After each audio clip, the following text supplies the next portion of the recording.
Shabbat shalom, everyone. Shabbat shalom. Shabbat shalom. Here we are doing what we do again. So I'm the Most High's people. We ain't got no choice but to do it. It's what the Creator has for us to do. And if we don't obey His voice, we get in trouble. Yes. So we want to please the Creator in all of our doings and all that we do. So therefore, here we are doing what we do again. You know, sometimes there can be things in your life that you are experiencing and you don't know where to turn, you don't know how to deal with it, you don't know how to handle it.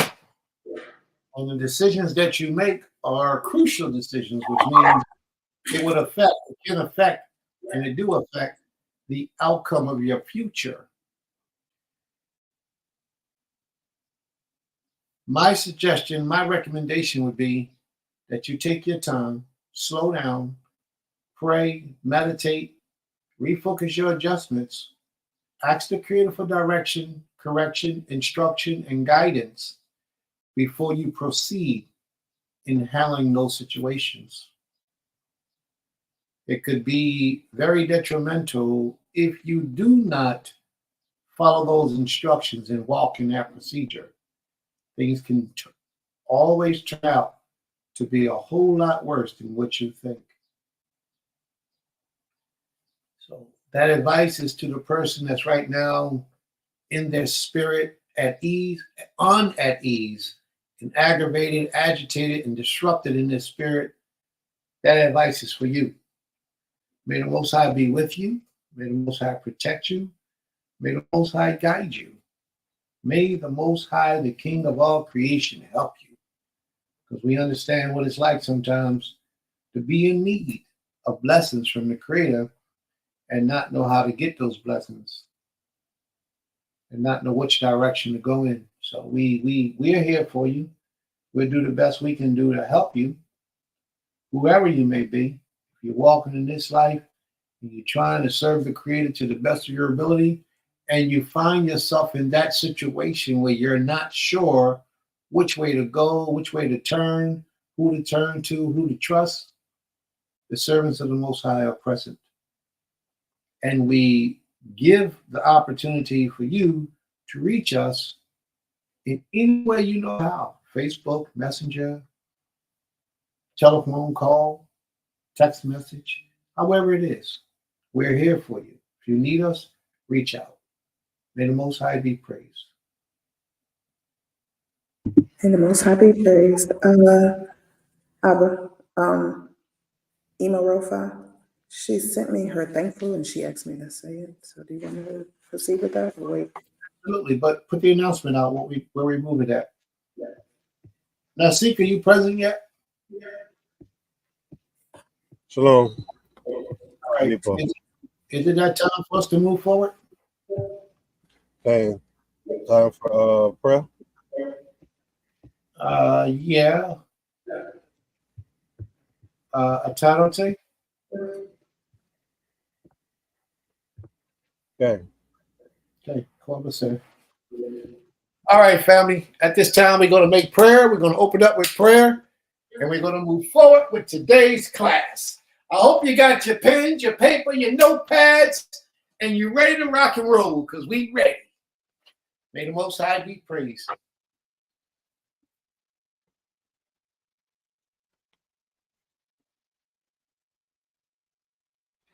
Borenu, Abinu Malkinu. Nagnu Sholim Labo Lakise Shelcha. Torah, Malech Adol.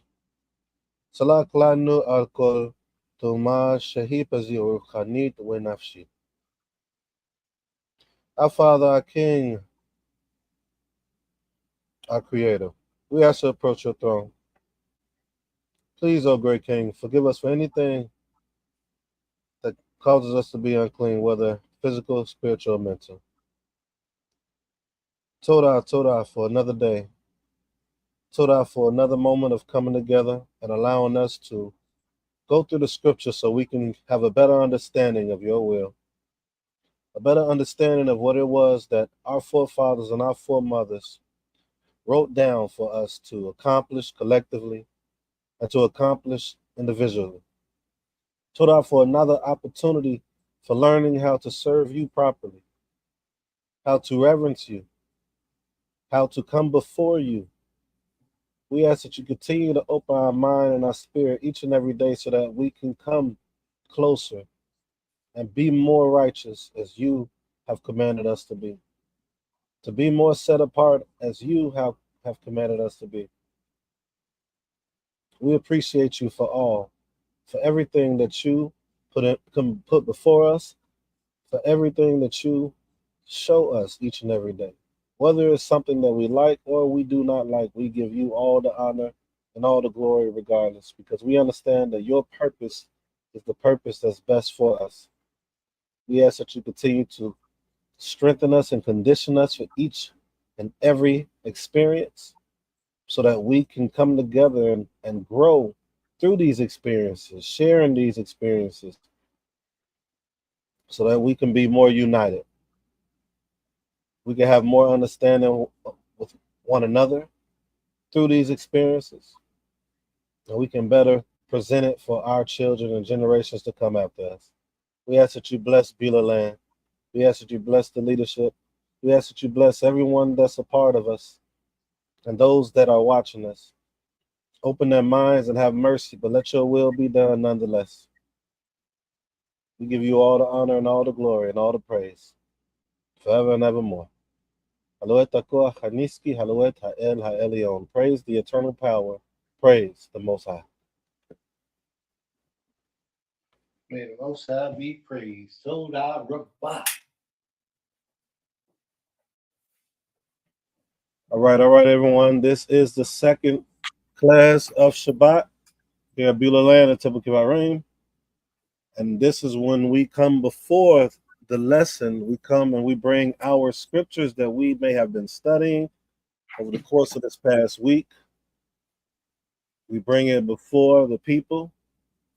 We share our thoughts and understanding on it, or even if you have a question about it, this is the time, and we do our best to make sure we bring an answer. But before we get started, please make sure, if you have not did it yet or done it yet, share, subscribe, and like. That is the best way for more individuals like yourself to get understanding the spirituality of this walk, the context of this walk. That is the best way for others to be in the same boat that you are in, by sharing, liking, and subscribing. Without further ado, please, those that's listening on Facebook, on YouTube, share your scripture and we will read it. We will post it. All right. And for those that are listening, we'll wait a little while longer. Those that might be present on the panel or at the Knesset right now, if you have your scripture, this is the time to bring it out.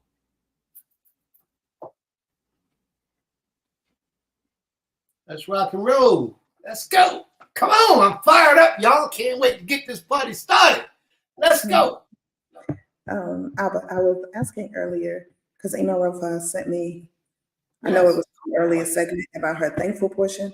But Go for it. okay. So she texts, it says, from Ema Rofa, it says, thankful to the Creator for the baby steps that, okay, I'm gonna read it as she said it so people know it's not me.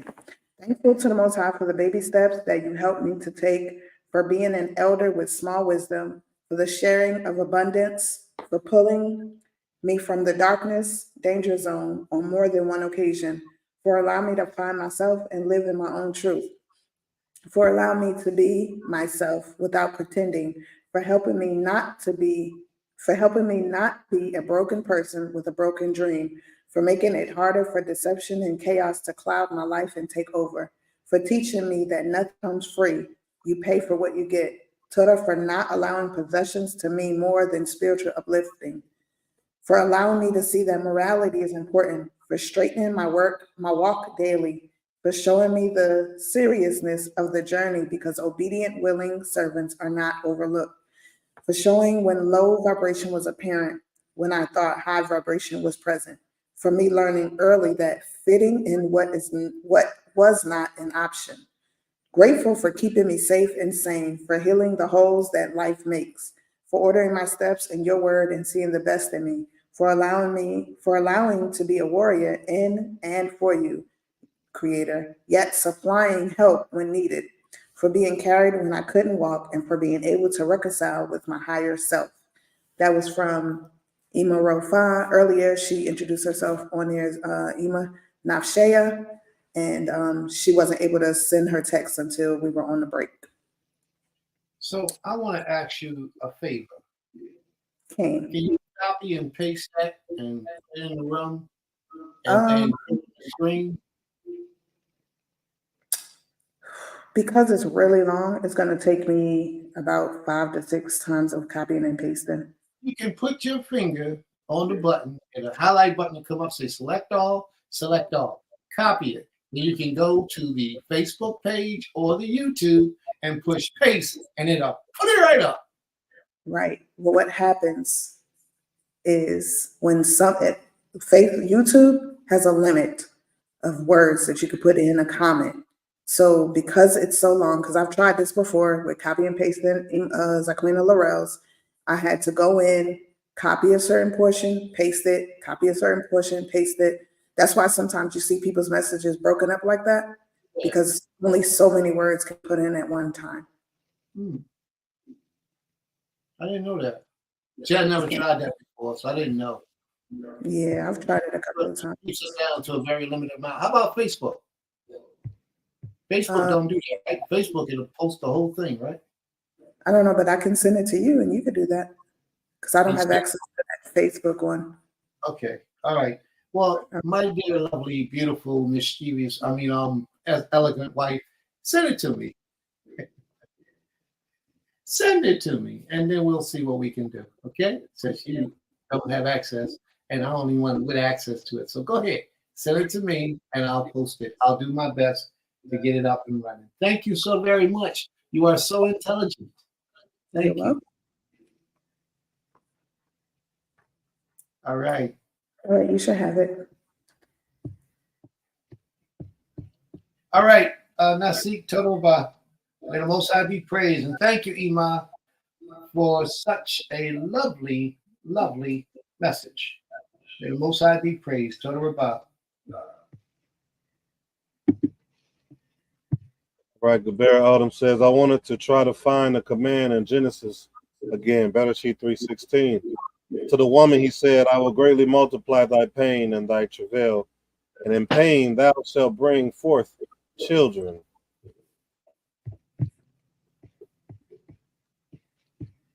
Is that who? Okay, let's deal with that. I wanted to try and find a commandment in Genesis again. So she pulled Bereshit, Genesis 3:16. On the woman, he said, I will greatly multiply thy pain and thy travail, and in pain thou shalt bring forth children. Okay. She has an explanation now.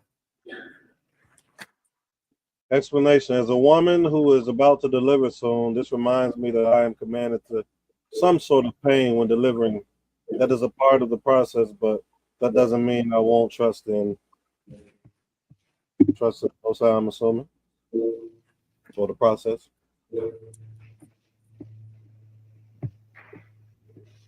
Okay, we got a bad echo on your end, I see in the background. Trust in the Creator to release and relieve that pain when this process is over. May the Most High be praised. But you got to know that the Most High, although that is a command of His, something that will take place in the earth with humans and women, females, it's not necessarily that pain has to be overbearing. A pain is disruption of peace, but it doesn't mean that it has to be painful or real painful. It can just be like a cramp, like a little, it don't have to be, it will make it to be. Especially, and I'm going to say this because a lot of people don't understand this.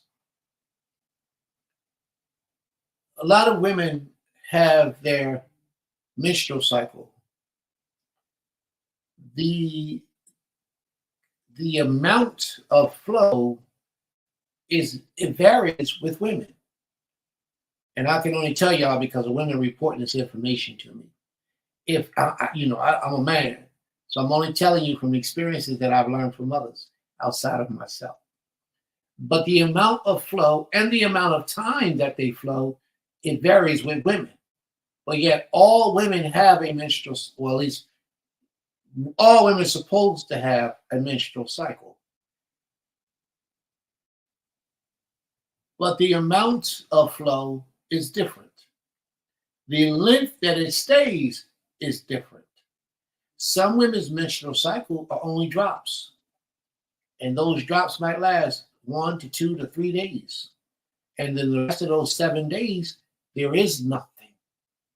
But then some women, they might bleed so much that they have to take medication to control their menstrual cycle.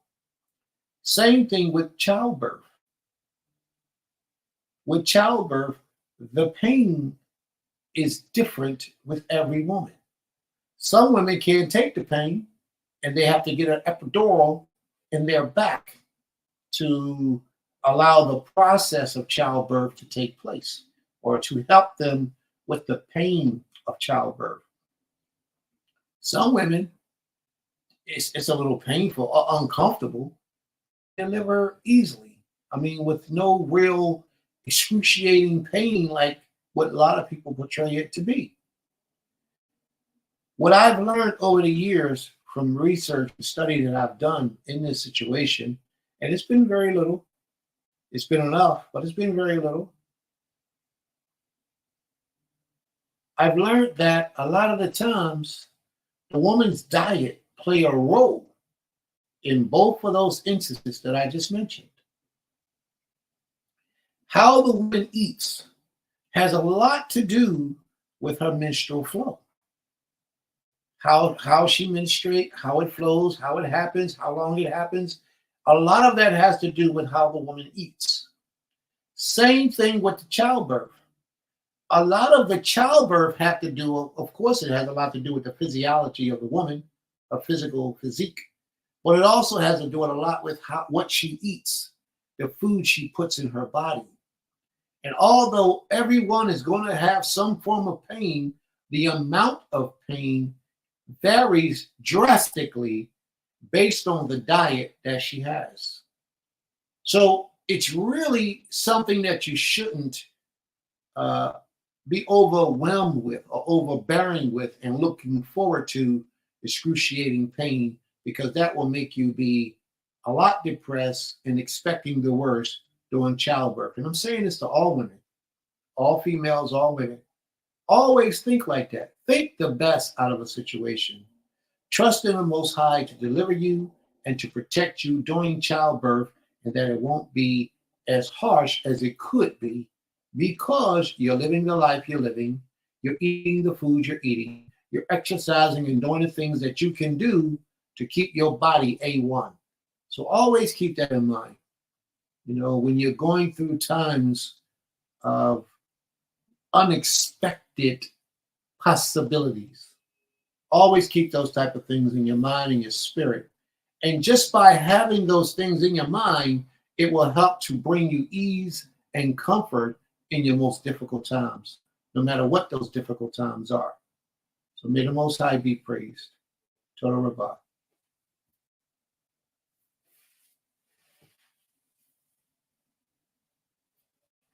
Right. The bear Pausa said the pain immediately leaves once a child comes through, typically. That's kind of it. All right. That's on here. Comments. Can I? Sorry, go ahead. No, I was just gonna say, I agree with most of what Maïs said about it. It is what I will say with childbirth. Each pregnancy, not just every woman, but each pregnancy is different.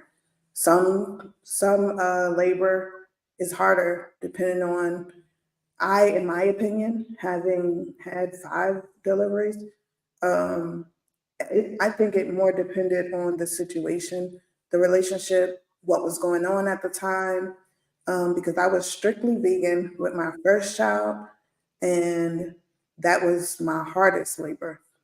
Um, so I think it's a combination of a lot of different things. But the biggest thing that helps a woman during pregnancy is the support system.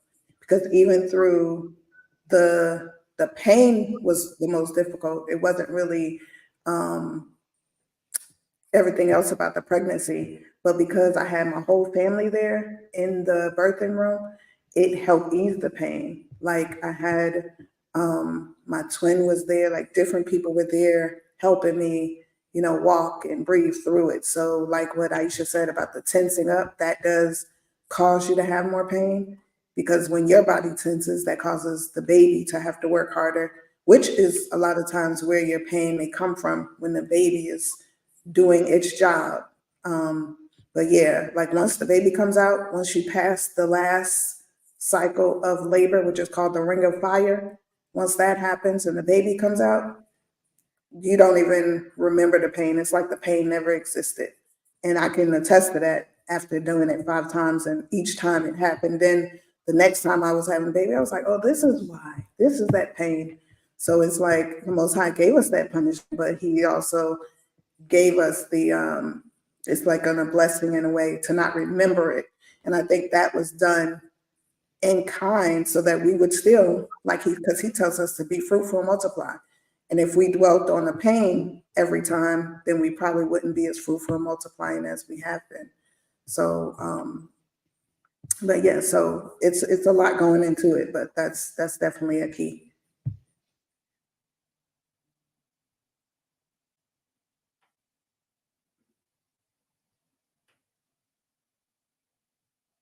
May the Most High be praised. Nasik?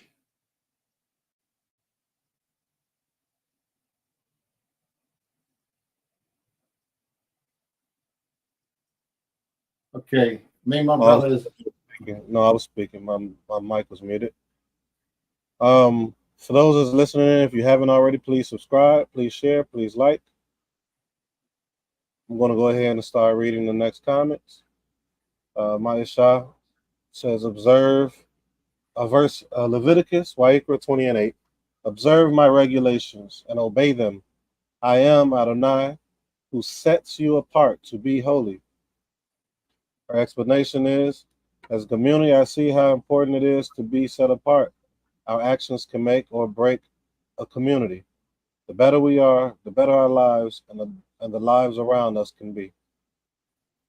May the Most High be praised. Torah Rabbah. And she's right about us being a community. Okay, I think that was read already, right? Mm-hmm. Yes. All right. May the Most High be praised. Gaber Sharon says, stay active too, not overwhelming your body, but moderate activities. My sister birthed my nephew in her sleep. He slipped right out or on out. So you see the variation there? Some people have a lot of pain. Some people have very minimum pain. And she just contested to that by stating that her sister had it and it was almost like nothing. So, it varies with the women, it varies with the diet, it varies with the situation. It's a lot to do with it. But may the Most High be praised. A lot of us, we just need to be thankful that the Creator allowed us to be pregnant at all. Because there are a lot of females who cannot become impregnated, who can't get impregnated, who will do anything in their power to get impregnated. So that within itself is a blessing from the Creator. May the Most High be praised. Torah Rabbah.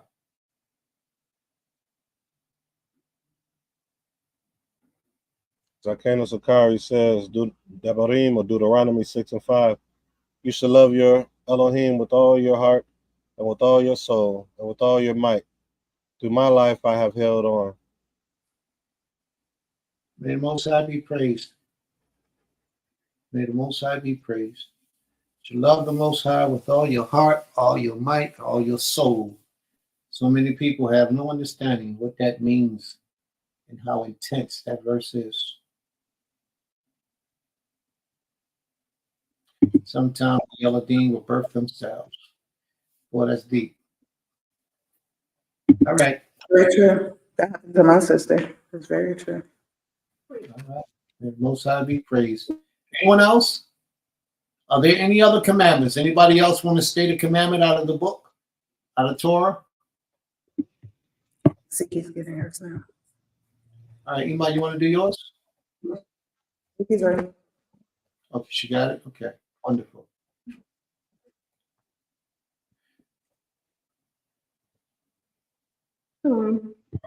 Hello. She's on camera. She's ready.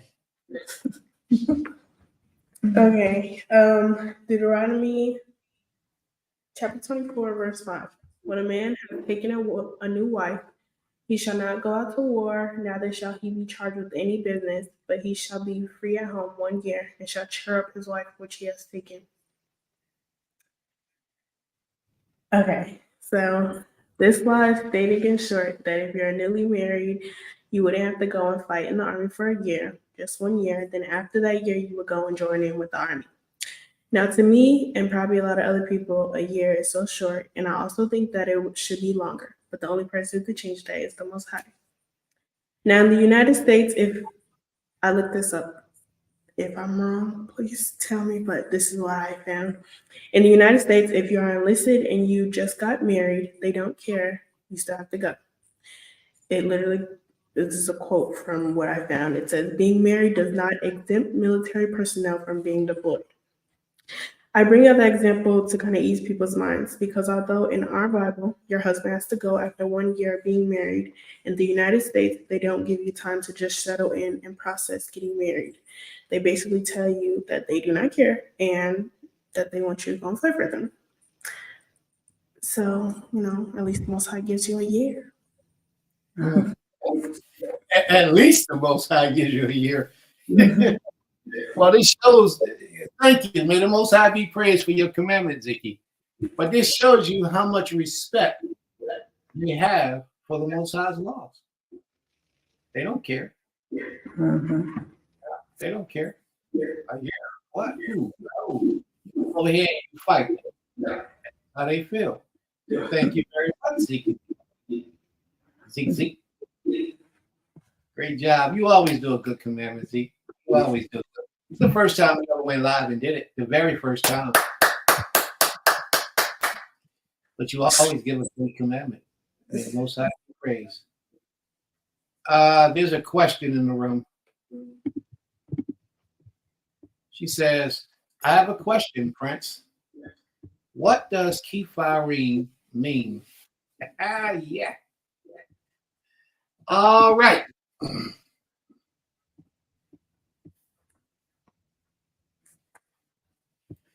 Kefarym in Hebrew is actually Kipporim.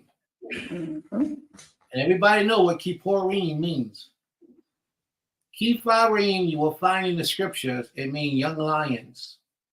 Kefarym means young lions.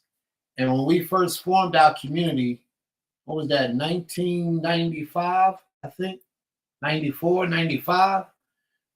We came up with a name, me and the brothers that was all together. We was all young then, in our 20s, early 30s. So I'm only 39 3/4 now, so that was like a little, So we came up with a name. Look at her face. We came up with a name because we were all young. And the name that we had was Young Lions. So I searched through the book, and in the Psalms, I found Young Lions. I looked in the Hebrew to see what it meant, what the word was, and the word was Kefarym. So we called ourselves Temple Kefarym. And then as my understanding grew, and I began to search out the Most High deeper and study my Hebrew more, I also learned that Kefarym is the exact word, Kipporim is the exact same word. And Kipporim means atonements. So therefore, Temple Kefarym doesn't just mean young lions. It also means house of atonements, meaning that through this you shall be forgiven.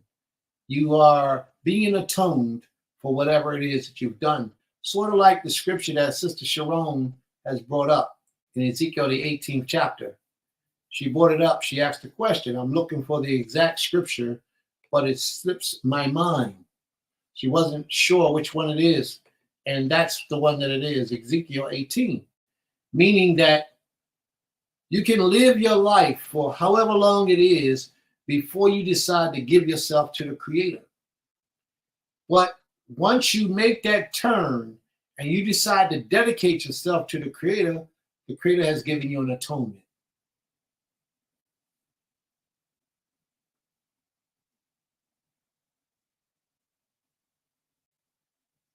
That's correct. Once you make that turn and you turn from your wickedness, the Creator has given you an atonement. And that atonement is a kippur. Kippurim is house of atonements, house of forgiveness. Now, this is what you got to know. So for those who don't know, an atonement is not a forgiveness. A lot of people don't know that.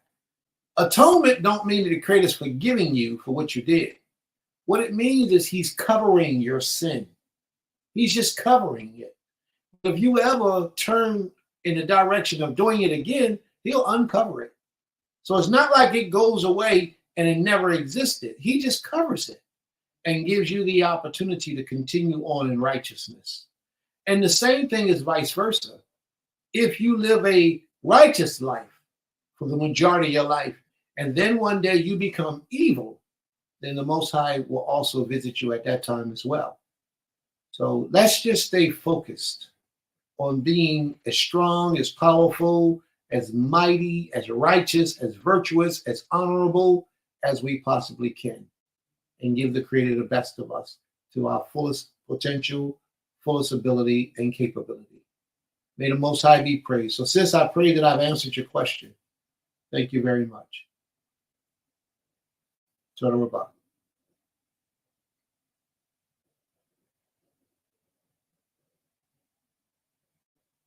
All right. Shalom, shalom. For that, Zakena Sakari says, good question, great answer, strength and growth. Where Autumn says, nice. So Temple Kefarym has two meanings, both being powerful. And Geber Kaza said, thank you. Toraba. For those again that's tuning in, please, if you will, make sure you subscribe, like, and share. Did everyone go with their commandment? If so, I will go lastly before Prince. Princess, did you go? All right. All right. My commandment is found in Exodus, Shemot, chapter 22, verse 9. And it reads, if a man deliver unto his neighbor an ass or an ox or a sheep or any beast to keep and it die or be hurt or driven away, no man seeing it, the oath of the Most High shall be between them both to see whether he have not put his hand unto his neighbor's goods. And the owner thereof shall accept it, and he shall make restitution. But, verse 11, if it be stolen from him, he shall make restitution unto the owner thereof. 12, verse 12, if it be torn in pieces, let him bring it for a witness. He shall not make good that which was torn. So what I get from that is, well, I could just use a real life example right now. Like we have a lamb on our land who was left here by Sister Laura Zakaria. She decided to take over the lamb, purchase the lamb from us during the Kakmatso time. And so she left the lamb in our possession, and she left him in good health, according to what we could see. And so it is our job to take care of him while she is away. And in doing so, that includes, includes giving it water, making sure it has good food outside of just the grass. We give our animals hay and corn to eat upon. to help strengthen them. And we give them scraps like from when we make salads, and they like, potatoes and things like that. That's all good for anytime you have livestock.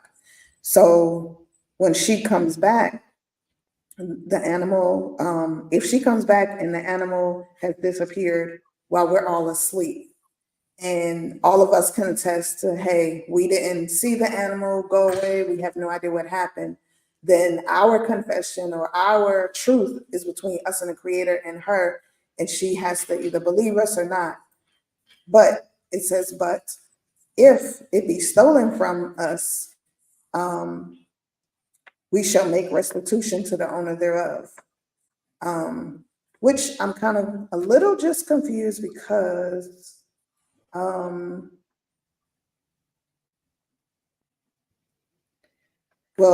not confused because it says up here, if any driven away or no man seeing it, that's two different things. But if it be stolen from us, then we shall make restitution, meaning we have to make restitution.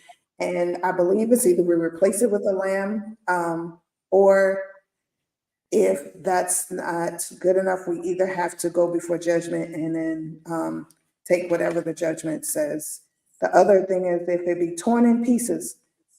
So if something comes and kills it, let's say another animal comes upon the land and rips it apart, then we have to present what we found, the pieces of it, to her, and we do not have to make good that which was torn, because that was something we could not prevent. And I think in this time and day, we wouldn't actually keep the pieces of the animal. We'd probably take a picture to have proof so that we could bury the animal. But that's pretty much what I got from that law. Okay. May the Most High be praised. But we will probably try to make, how we do. We try to make good on everything. If the animal chewed it up, ate it up, beat it up, But let me tell you an amazing thing that I was really surprised about. Mm-hmm. We got a Rottweiler on the land. Mm-hmm. His name is Laban. Laban, like 10 years old. In Laban's lifetime, Laban got about 3-4 bodies. Goats, sheep, cats. He killed everything. Everything that came around Laban, when he was free, he was loose, he killed it. But now, we on different land now. We in a totally different space. That's when we was in our old land. Now we on the new land, Beulah land, and we've been here for quite a while now. What, 2 years now? Going on 2 years? Year and a half, somewhere in that area. And Laban got out the cage the other night. The lamb is tied up to a tree, and Laban didn't kill it. That amazed me, because Laban ain't never been that kind of animal. So that's something to be mindful of. That Laban, he probably knew the law. That's probably what it was. Laban probably knew the law and knew that we would be responsible for replacing that lamb if he killed that lamb. So that might be why he didn't kill that lamb. But may the Most High be praised. Darara. It's amazing, though, that he didn't bother that lamb. Yeah, I think he learned his lesson from the last. All right. All righty. Facebook user Shabbat Shalom fam. My law is Numbers 15:22-28. Speaks of aim. That's aim Qatar. Speaks of collective and individual unintentional sin. When Yisrael sinned collectively, the priests were to offer one bull burnt and male goat sin offering. However, with unintentional individual sin, a female goat was offered. I may be reaching, but I believe that this practice falls in line with the Hebrew culture and grammatical structure of the gendered language when referencing mixed gender groups.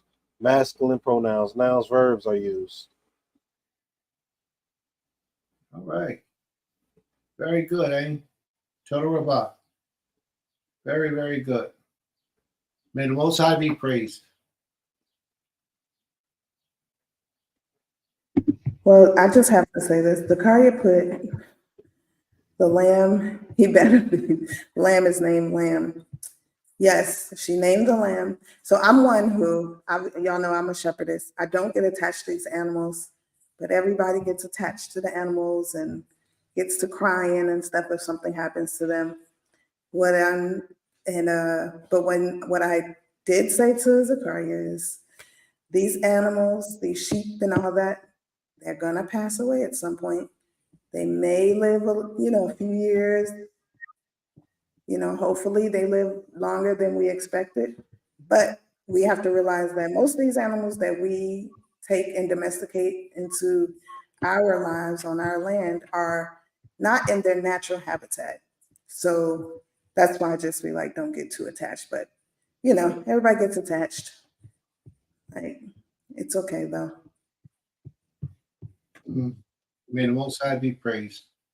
All right, let's move on. We got all these people in the room. We only got a few commandments coming up. Come on, y'all, don't get left out.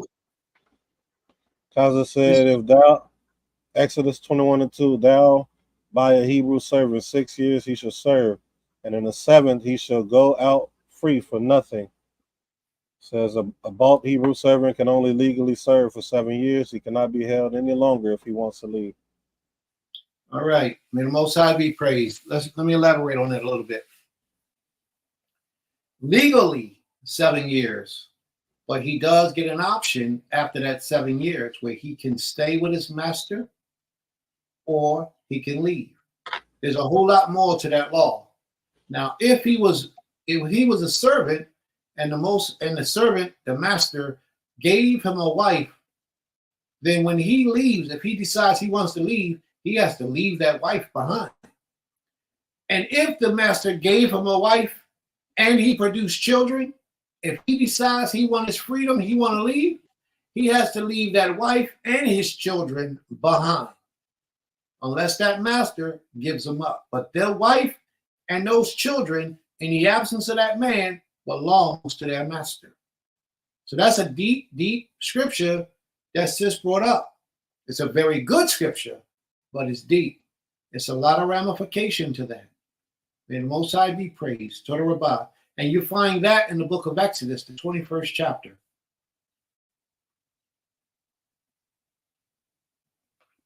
All right. Don't take a wife from the master.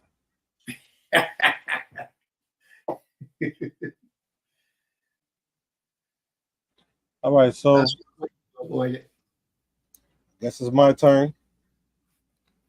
And I wanted to bring out Numbers 18, 1-7. But the reason I'm bringing it out is we was talking earlier about how to approach the Most High. And Moshe was a perfect example. But before Moshe was able to deal with the Most High, he had to deal with the Malak. So the Malak or Malachim are sent there to do a certain job to those that are being approached by the Most High, per se, for lack of a better term. And I think the Numbers 18 is a really good example of it. So I want to read that. I'm going to give a brief explanation of it. And then I want to read something else that I thought was interesting. It kind of gives a view of how they look at our scripts. And that's the Christians, and probably those that are influenced by Christians. But I want to read 1-7 really quick, Numbers 18. And it says, give me a second, let me pull up the right screen. All right, Numbers 18, it says, Most High said to Aaron, you and your sons in the ancestral house under your charge shall bear any guilt connected with the sanctuary. You and your sons alone shall bear any guilt connected with your priesthood. You shall also associate with yourselves your kinsmen, the tribe of Levi, your ancestral tribe, to be attached to you and to minister to you, while you and your sons under your charge are before the tent of the pact. They shall discharge their duties to you and to the tent as a whole, but they must not have any contact with the furnishings of the shrine or with the altar, lest both they and you die. I thought that was interesting because the sons of Aharon are supposed to have a structure And if they do not do their job, any mishaps of those under them or after them is going to cause the whole thing to destruct, right? Let's keep reading. It says, they shall be attached to you and discharge the duties of the tent of meeting, all the service of the tent, but no outsider shall intrude upon you. Outside is those that don't have this office, which we're going to go into in one bit. And we already spoke on this. Prince already kind of brought this out in prior, but some of you may be new to this, so we want to kind of readdress it. And I'm addressing it because earlier when Prince brought out with Moshe going and he had to take off his shoes, he was getting told by the representation of the Most High. It wasn't the Most High speaking, but through that representation, Malak. It says, verse 5, as you discharge your duties connected with the shrine and the altar, that wrath may not again strike the Israelites. Verse 6, I hereby take your fellow Levites from among the Israelites. They are assigned to you in dedication of the Most High to do the work of the tent of meeting. While you and your sons shall be careful to perform your priestly duties and everything pertaining to the altar and to what is behind the curtain, I make your priesthood a service of dedication. Any outsider who encroaches shall be put to death. All right. So what I wanted to do is we understand there's three parts to it. We got the Holy of Holies. That's only dealing with the high priest. And the high priest only came once a year in that particular area, right? Then you have the holy place, and that's dealing with the priests in general. They could be in that area. Then you got the outskirts or the outer court or the courtyard, and that's dealing with the people when they had to come in and do kind of present their animals and sacrifice and all that, but they could not go into the tent of meeting. Stop me whenever you want if I say anything out of place, but that's the structure of it. But I want to go into something deep real quick. I want to read something else, and then you all, if you have any comments or questions, feel free. So it says, the holy place was, matter of fact, let me pull it up. Let me let y'all read what I'm reading. Let me pull it up, share the screen.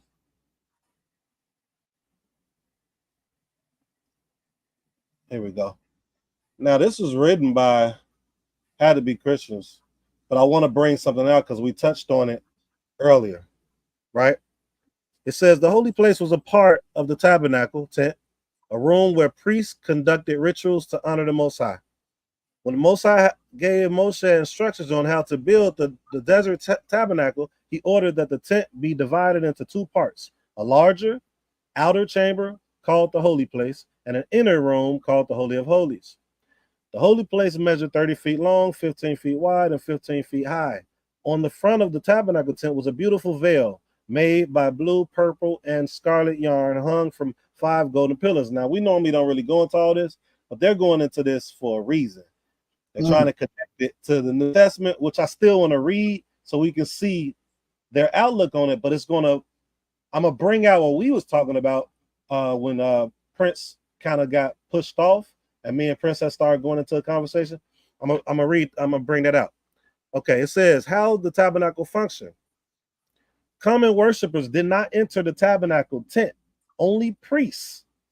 Once inside the holy place, the priest would see the table of showbread to their right, a golden lampstand to their left, and an altar of incense ahead, just in front of the veil separating the two chambers. I think it's important to stop there because they don't even know that they're doing a service right here by showing that we are supposed to have structure. It's certain elements of serving the Most High properly. We're supposed to have a structured situation of approaching him as leadership and those outside, how we're supposed to look at this structure that's implemented. But watch this. It says outside, up here, right here, in the tabernacle courtyard where the Jewish people were allowed. All of the elements were made of bronze. Inside the tabernacle tent, close to the Most High, all the furnishings were made of precious gold. So you got outside where everybody will be at, just made of bronze, but everything inside on this particular subject is made of gold, right? Within the holy place, priests acted as representatives of the people of Israel before the Most High. They placed 12 loaves of unleavened bread representing the 12 tribes on the table. The bread was removed every Shabbat. eaten by the priests inside the holy place and replaced with new loaves. So it wasn't eaten by the individuals. We know this. I'm sure a lot of us here read the story, but to kind of give a visual of it, we're just reading a little bit more on it. It was different. It was a hierarchy there. We're not used to that today. But the crazy thing is we are used to it when we're working for somebody else. We're literally used to it when working with someone else. This is me and Princess was talking about earlier. Let's keep going though. Priests also tended the golden lampstand or menorah inside the holy place. Since there were no windows or openings and the front veil was kept closed, this would have been the only source of light, this lampstand. It says on the third element, the altar of incense, the priests burned sweet-smelling incense every morning and evening. The smoke from the incense rose to the ceiling, went through the opening above the veil, and filled the Holy of Holies during the high priest's annual rite. Right? So the high priest, remember, once a year, we was talking about Temple Kefarym, and we were showing how that was Yom HaKippurim, a variation of that. This was a time when the high priest went there. Early Christian churches followed the same general pattern with an outer court or inside lobby, a sanctuary, and an inner tabernacle where the communion elements were kept. Roman Catholic, Eastern Orthodox, and Anglican churches and cathedrals retain these features today. But it doesn't just stop there, y'all. Think about when you're working for a job. You got the outer area where everyone's working. Sometimes you may have a supervisor area that got a little office, but then the head person in charge have their area. All this, this example that we have here in the United States, we're feeding off of our ancient foremothers, but forefathers as it pertains to the tent of meeting. This is all the same concept. Let's keep reading. I'm almost done, y'all. The significance of the holy place as a repentant sinner. Now we get into the Christian thought process of it. As a repentant sinner entered the tabernacle courtyard and walked forward, he drew closer and closer to the physical presence of the Most High, who manifests himself inside the Holy of Holies in a pillar of cloud and fire. Watch this. But in the Old Testament, a believer could only draw so close to the Most High. Then he or she had to be represented by a priest or the high priest the rest of the way. The Most High knew that his chosen people were superstitious, barbaric, they say, y'all, and easily influenced by their idol-worshiping neighbors. So he gave them the law, judges, prophets, and kings to prepare them for a savior. They don't even realize that they're talking about themselves here as well. But let's keep reading.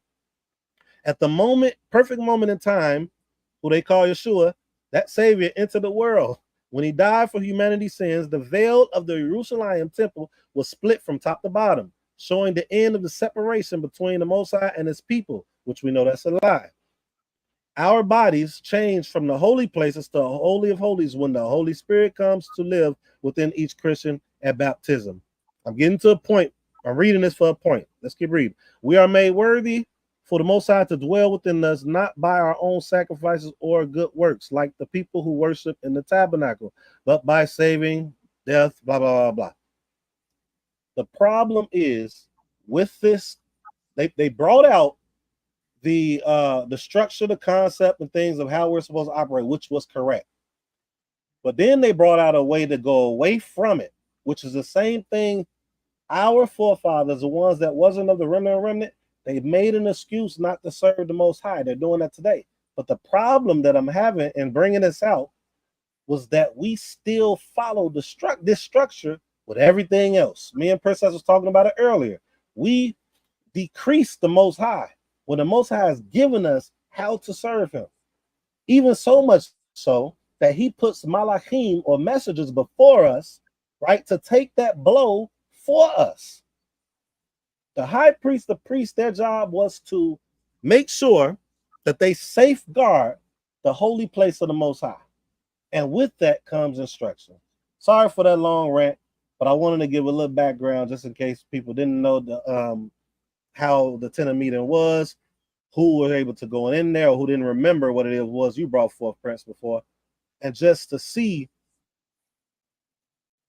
how the same way that the Christians are removing certain things, certain elements, we are falling into that as Yisrael right now. We're removing certain elements of servitude to the Most High. We got to keep this stuff in place. May the Most High be praised. Can I be heard? Okay. All right, me again. I thought they got me again. Everything went dead on me. I'm not moving on my screen, so I thought they got me. So Nasika, you done? Okay.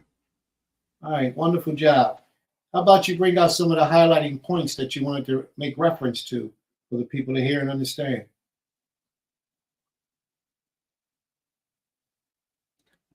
All right. So the main point of Numbers 18, 1 through 7. Let me go up to it right now.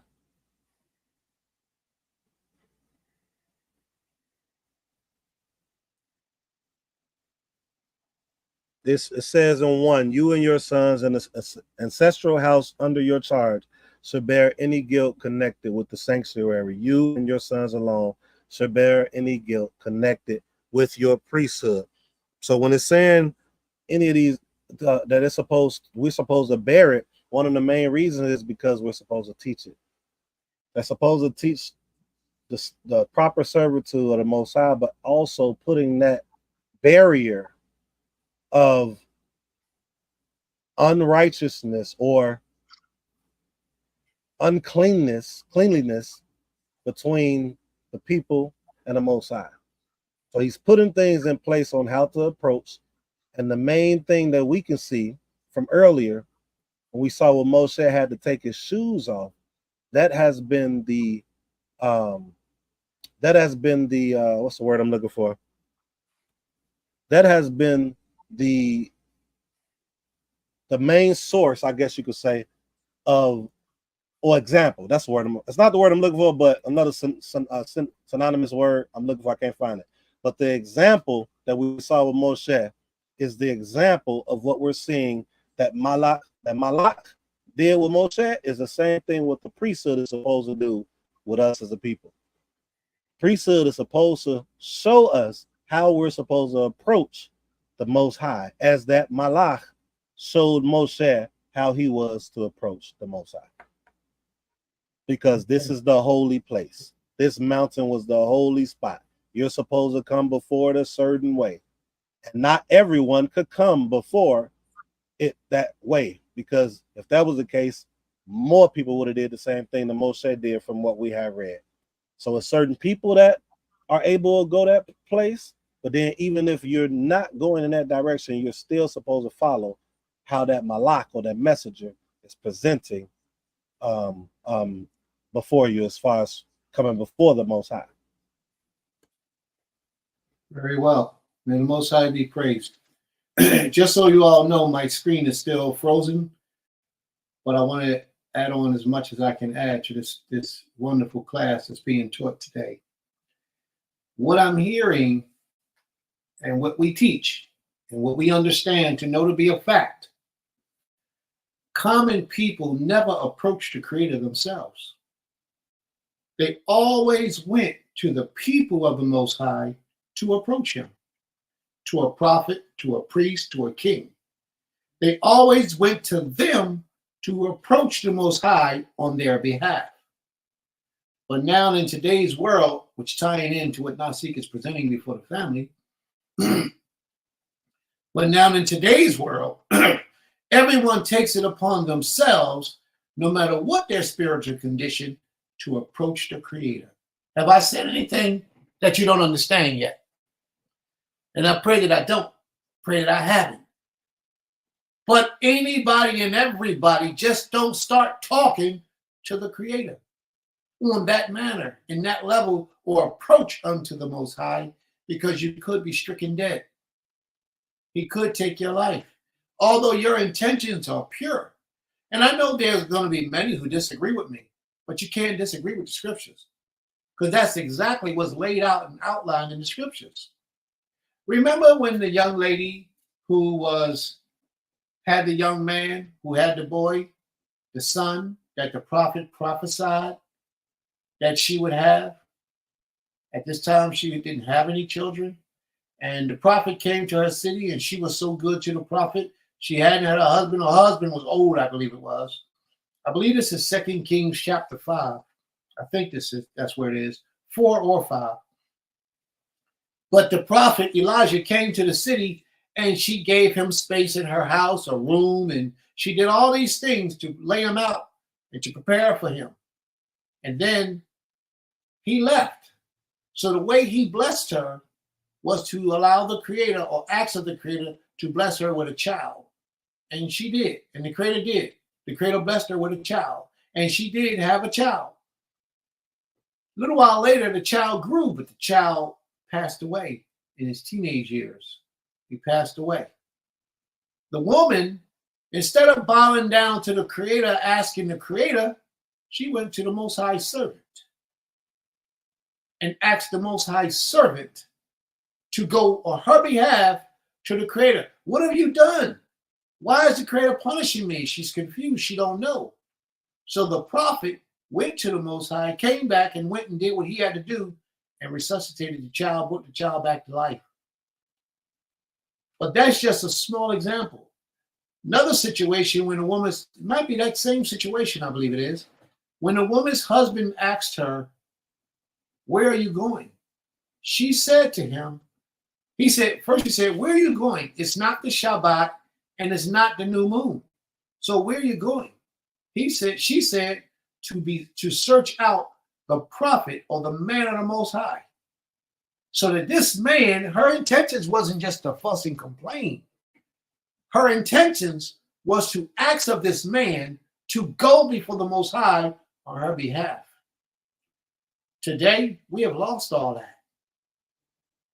Today, I still get calls with people asking me to beseech the Most High on their behalf. And I don't have no problem doing that. I still do that. If somebody calls and asks, I do it. But today, the majority of our people take it upon themselves to just assume that it's okay for them or us as individuals, no matter what our spiritual condition, no matter what our relationship with the Almighty is. We take it upon ourselves, because the Europeans have taught us this, to approach the Most High in any manner that we are. And you can't do that. And that's a no-no. It just may be, now that you know, the Creator may require it of you to do things the proper way. We couldn't just do that because we decided within our own mind that we're going to do this. And this is why we teach here at Temple Kefarym that before you approach the Most High, always ask Him for permission to approach His throne. There was a man once before who took it upon himself to honor the Creator. When the Ark of the Covenant was tipping over, he put his arms out and caught the Ark of the Covenant from tipping over and stood it back up. And he got punished for that. He died instantly. Because he violated the commandment of the Creator, although his intentions was good. Just like your intentions to bow down and prostrate to the King is good. Your intentions are good, but your intentions can be out of order. Everybody don't have the right or the position or the power or the ability to approach the Creator, but yet the Western thought gave us all the understanding that it's okay for us to do. And we run with it. And not only do we run with it, we approach the Most High in any condition that we might be in.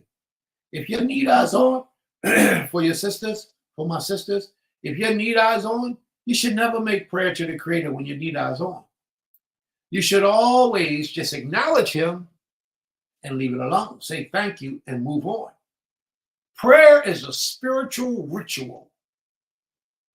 And when you approach the Most High in that ritual, you have to be right in your mind, your body, your essence as best as possible. And you should always ask Him for permission before you approach and then move forward. But if you already know you're out of clean, that you're out of order, and it's not an emergency. Now, if it's an emergency, by all means, you do what you have to do. But even then, ask Him for permission.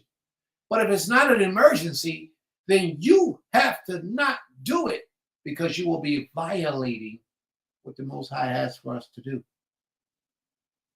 He says, no unclean should approach unto me. That's what the Creator says.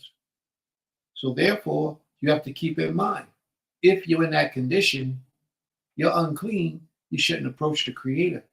Now, unclean is not just a physical situation, Anita, a menstrual cycle. It's not only that. If you got a venereal disease, you can't approach the Creator if that venereal disease is a running issue.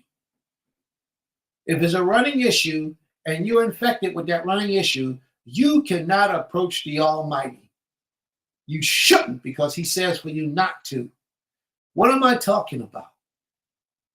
It's like 80% of the population has what they call the herpes virus. It's a common thing in our people today because so many people have it. Sometimes you break out with this virus. It'll cause you to break out in your mouth and you'll have a sore, or on your private parts and you'll have a sore. And that sore becomes an open wound that runs, a running open wound. When you are in that condition, you should not approach the Most High. Matter of fact, you shouldn't even attend services or go into the house of the Most High because you're unclean. There are a lot of people who ignore that law, be in a state of uncleanness, and still approach the Most High with cold sores, fever blisters, and everything on their issues, on their bodies.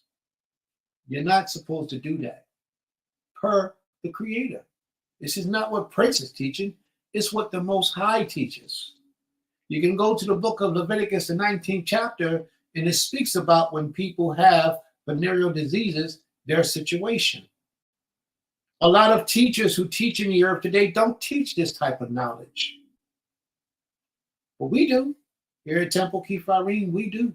Because we understand the importance of it and the relevance of it in our service to the people of the Creator.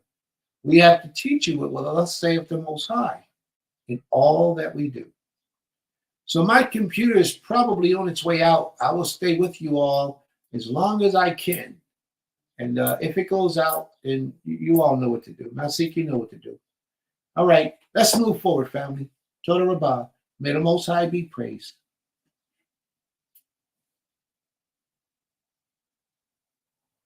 Question. So since the Eastern ideology gave us that understanding, other than asking the Most High to approach Him, is there actually someone else we should be going to? Okay, explain. You talking about the Western ideology? Yeah, I think she's saying outside of us asking to approach the Most High, is there actually someone else we should be going to? Kind of like how the Catholic Church, how people going to the priests of the Catholic Church. But if the Catholic Church was Hebrew, they wouldn't be wrong. They would be right. Okay. That's how the order goes. The man of the Most High is the men that you're supposed to turn to take your request to the Creator. That's scripture. That's not Prince's opinion. That's scripture. That's what our forefathers did. Now, see, just read an example of the whole structure of how it was supposed to be. Those people only went so far in the courtyard. And when they get to a certain place, the priest took over and did the thing before the Almighty. And think about this for a second. Even in the time of Pesach, when you bring a sacrifice to the Creator, you killed it. Your hand was on it. You killed it. But you brought it to the door of the tabernacle. When you did an offering, you brought it to the door of the tabernacle, gave it to the priest, and the priest did his thing. You didn't do it. You did a certain part of it. You would bring it, and then you leave it, and the priest takes over.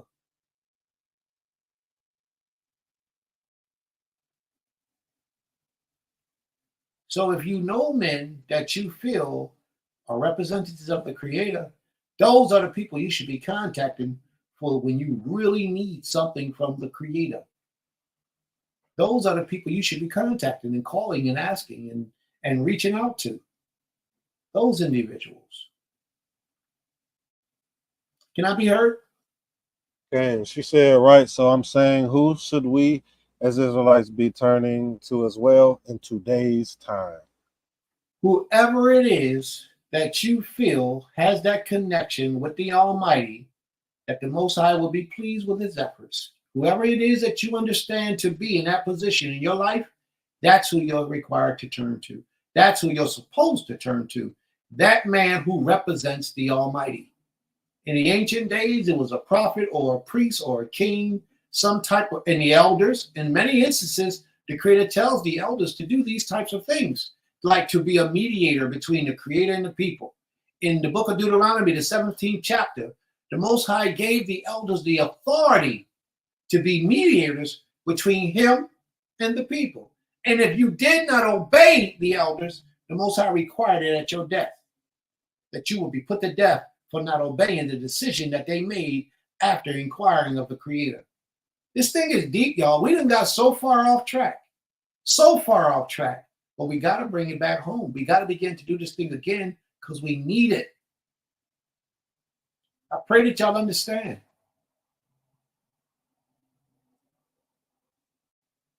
Okay. Our people are not teaching this today. And that's okay. But our people are not teaching it. But this is Torah. We've gotten so far away from Torah. We do what we want to do. Whatever feels good in our own mind, that's what we do. And then you'll meet somebody who will give you wise counsel in the laws of the Most High, and you ignore it because it doesn't make you feel comfortable. You're not adjusted or acclimated to keeping these laws according to how the Torah says it's supposed to be. And the Western ideology or the Western culture teaches you individuality. So therefore, you think you can individually do these things. Show me one person outside of a prophet or a priest that went before the Most High in prayer. Show me one person. I don't know any. And that's a challenge. I don't know any, but I know a whole lot of righteous people throughout the scriptures. I don't know any one person that went before the Most High outside of a prophet, priest, or king and went before the Most High in prayer, and the Most High responded or even heard their prayer. I don't know any, except if they went before the door of the tabernacle and made their supplication at his house. Other than that, I don't know anybody. And even in that instance, the priest has to be present, or the priest would take this thing and make it known. But your sincerity, family, is everything. So don't even pay me no attention. If there's an emergency in your life, absolutely you go before the Most High. You ask for permission and you proceed and do what you need to do.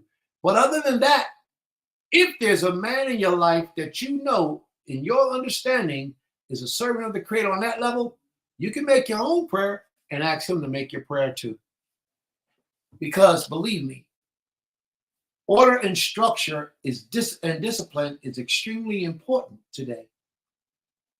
And if we don't follow it, we don't do it, we could be in trouble. Notice that I said a man of the Most High, because today we don't know who our priesthood is. You know, we don't know who the priesthood is. Now, if you got a brother or sister that you say you believe that that brother or sister is the priest and they're living their lives in that example, then accept that. That's your priest. And I'm not going to argue with you about it, but accept that as your priest. But a man of the Most High doesn't have to be a priest. You see, because King David was from the tribe of Judah, and the Most High heard his prayers. The Most High had a relationship with him.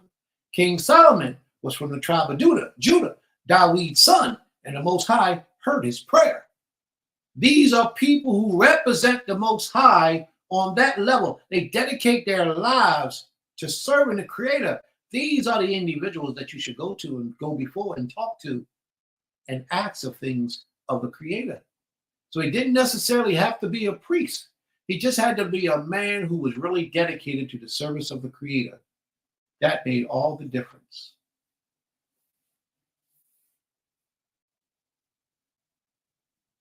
And I want to also make this clear to you. Can I still be heard? Okay. There are many righteous women who are priestess or prophetess, not priestess. Please cut that word out of my vocabulary. I did not mean to say that. There are no priestess. There are many women who are prophetess that has the ability to go before the Most High because they really dedicate their lives to the Creator. And I'm not talking about people who you think might be. I'm saying people who have shown you that they are, not by words, but through their actions and the words together. You know what I mean? If an individual have said, I had a dream, and in this dream, the Creator said to me that you were going to get impregnated on the 14th and you're going to deliver on the 29th. And you get pregnant on the 14th and you deliver that child on the 29th, and she said the Most High said it, and she not trying to lead you to go serve somebody else, then more than likely she is. And I would ask her for another sign. And if she gives you another sign, I wouldn't argue with her. I would accept her. Because contrary to what a lot of people teach you today, we don't have any priests, we don't have any prophets. That's what they teach you. That's what they want you to believe, because it's very difficult to follow the priesthood and prove that genealogy is of the priesthood, but the seed is here on the earth. The prophet's seed or the prophet's children, there are many people who are prophets in the earth today. It's just not so known to you. And what I'm saying is, everybody who stand up and say they're a prophet, don't believe them just because they say it. Make them prove it through their works. Make them prove that this is who they are. And silently, sometimes individuals don't even know that they're a prophet. They just come and tell you what the dream was. And then the next thing you know, that dream comes true. It comes to pass. Well, when you got people like that in your life, they're sacred. You hold on to them, you respect them, and you hold them close to the Creator. You have to, because the Creator's holding them close to Himself. Anytime He uses a vessel to relay His message through to the earth, that individual is special, and they should be conducting themselves as such. But don't accept anybody to just say, oh, I'm a prophet, or I'm a prophetess. Don't accept them just because they say it, or they're your friend, or y'all cool. But if they start to dream these dreams and tell you that the Most High did it, and you put a request on them, and you get that request from the Most High, believe them, accept them, and you honor them. Leave it to you like that. May the Most High be praised. Are there any questions or comments? Nasi? Okay. Moral Zakaria said, I was about to ask this. If people come to you to ask you to go before the Most High on their behalf, is this acceptable as a woman? Absolutely. It is acceptable as long as you're not in an unclean condition. And as long as you yourself understand the relationship between you and the Creator, then yes, absolutely, it's acceptable. And if it's in a situation where you're not in that relationship, where you feel like you have that, what the Creator has shown you, I ain't saying what you feel, because we feel all types of things, and your feelings are deceptive. So don't deal with what you feel. Only deal with what you know. If you know that the Most High speaks to you, and the things that He speaks to you come to pass, then you know you are that person or one of those people. And if it happens to be that you don't feel that way about yourself, and you haven't had anything like that to take place in your life, then if somebody bring a request to you, then you ask them, can you take it to someone else? And then you reach out to the individual that you know that possesses that ability. And you ask them to pray on behalf of that individual. But let me say this to you, everyone, never pray for somebody just because you want to pray for them. That's a violation of the sacred order. You don't do that. If the person asks you to pray for them, then you can pray for them. Or if you ask the person, is it okay if I pray for you? Then you can pray for them. If the parent of an individual tell you it's okay, then you can. All right? If a parent is unable to pray or ask you, and their child, the blood relative, requests it of you, then you can do it. But don't ever take it upon yourself because you see somebody in a bad situation and you want to bless them. Your intentions are great, but you will be out of order. That's like stealing, because what you're doing is you're forcing your will upon someone else's will in life. And that's a violation. That's like adultery type thing. Don't do that. That's a sin. Don't violate that. You're going to make somebody else do what you want them to do because you feel is best for them. That's not what you do. Never try to force anybody to do anything that goes against what they desire for themselves. I pray that y'all understand that. So that was a good question, my sister. Very good question. But if you got that relationship with the Almighty, and you know you got that relationship with the Almighty, and somebody has come to you and asked you for a prayer request, then you do so. They might see you as a high spiritual person. You may be living it. Then you do what you have to do. May the Most High be praised.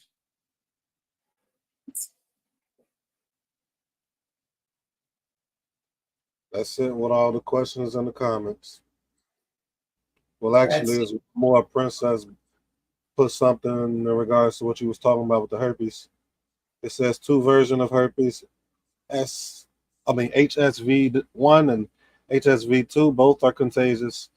HSV1 is equivalent to common cold sores and other open sores.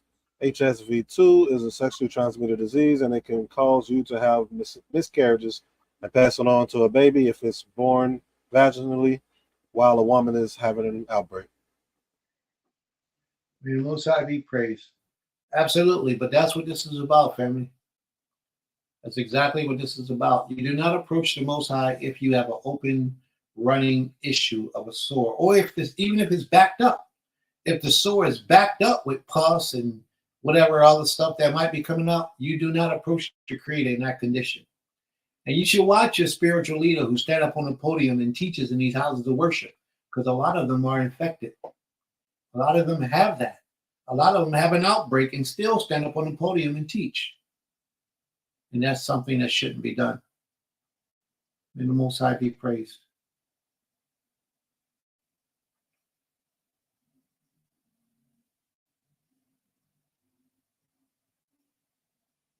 All right, you all, for those that's tuning in, if you would, please make sure you subscribe, like, and share.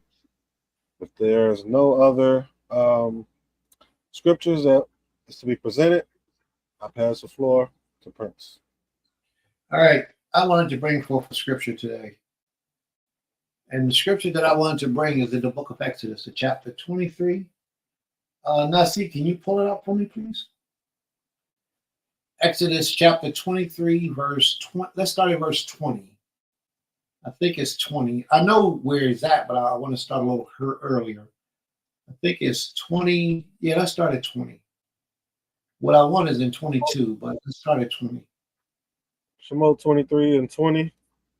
Exodus 23 and 20. I am sending a messenger before you to guard you on the way and to bring you to the place that I have made ready. Stop there for a minute. The Creator is saying, I am sending a messenger before you, Israel, to guard you and to send you on the way. It's a messenger that the Most High is sending. It is not. Shalom? Okay, we hear you. Wow, they just completely knocked me out, but they flipped me right back in. Okay, let me go ahead.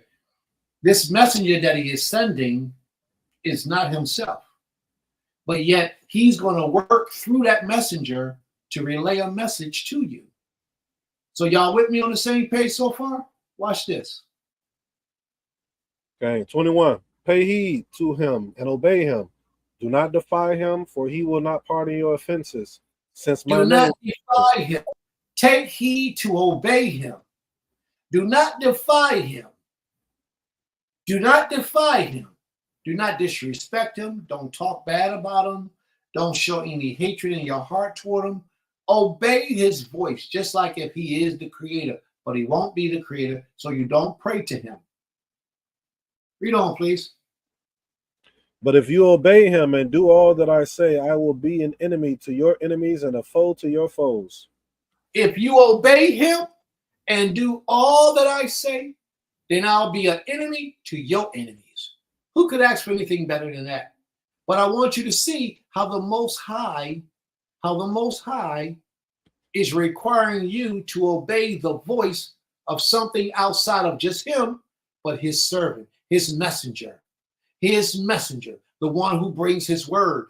We have gotten so far away from keeping the laws of the Most High, many of us never even paid attention to the scripture, as if it wasn't even there. Read on, please. 23. When my messenger goes before you and brings you to the Amorites, the Hittites, the Perizzites, the Canaanites, the Hivites, and the Jebusites, and I annihilate them, you should not bow down to their powers in worship or follow their practices, but shall tear them down and smash their pillars to bits. Tear them down. That means that you should not associate yourselves with these people on that level of worship. And if you have the ability, the power, once you conquer them, you're to tear down their houses of worship. May the Most High be praised. Read that on your own time. He talks about sending a Malak before you along the way, and you are his messenger, and you are to obey the word of his messenger, because his word is in that messenger. Let me see where we at. What verse you on now? Let's see. That was the end of 24. Okay, we done. I don't want to keep prolonging it. Let's move on. Before you go forward, Wait, can I say go ahead. something about that? Contextually, I always pay attention to 23. That's the context of this chapter, even though this is the way that the Most High operates with his messengers in general. But this scripture right here is utilized to bring forth the doctrine as well. So 23 is the continuation of 22, and it says, when my messenger goes before you and brings you to the Amorites, the Hittites, the Perizzites. So it's giving you the context of what this messenger that he's speaking of is talking about, although this is the same pattern as how the Most High operates. I just want to say that, because this is a doctrine that they use the scripture for out of context. Very and good. on purpose, by the way, and on purpose. Very well. To the Rabbah. May the Most High be praised. We have a question. We have a question. It says, if they don't ask me to pray for them, and how that's going to be a sin if I'm praying for their well-being, I'm kind of confused.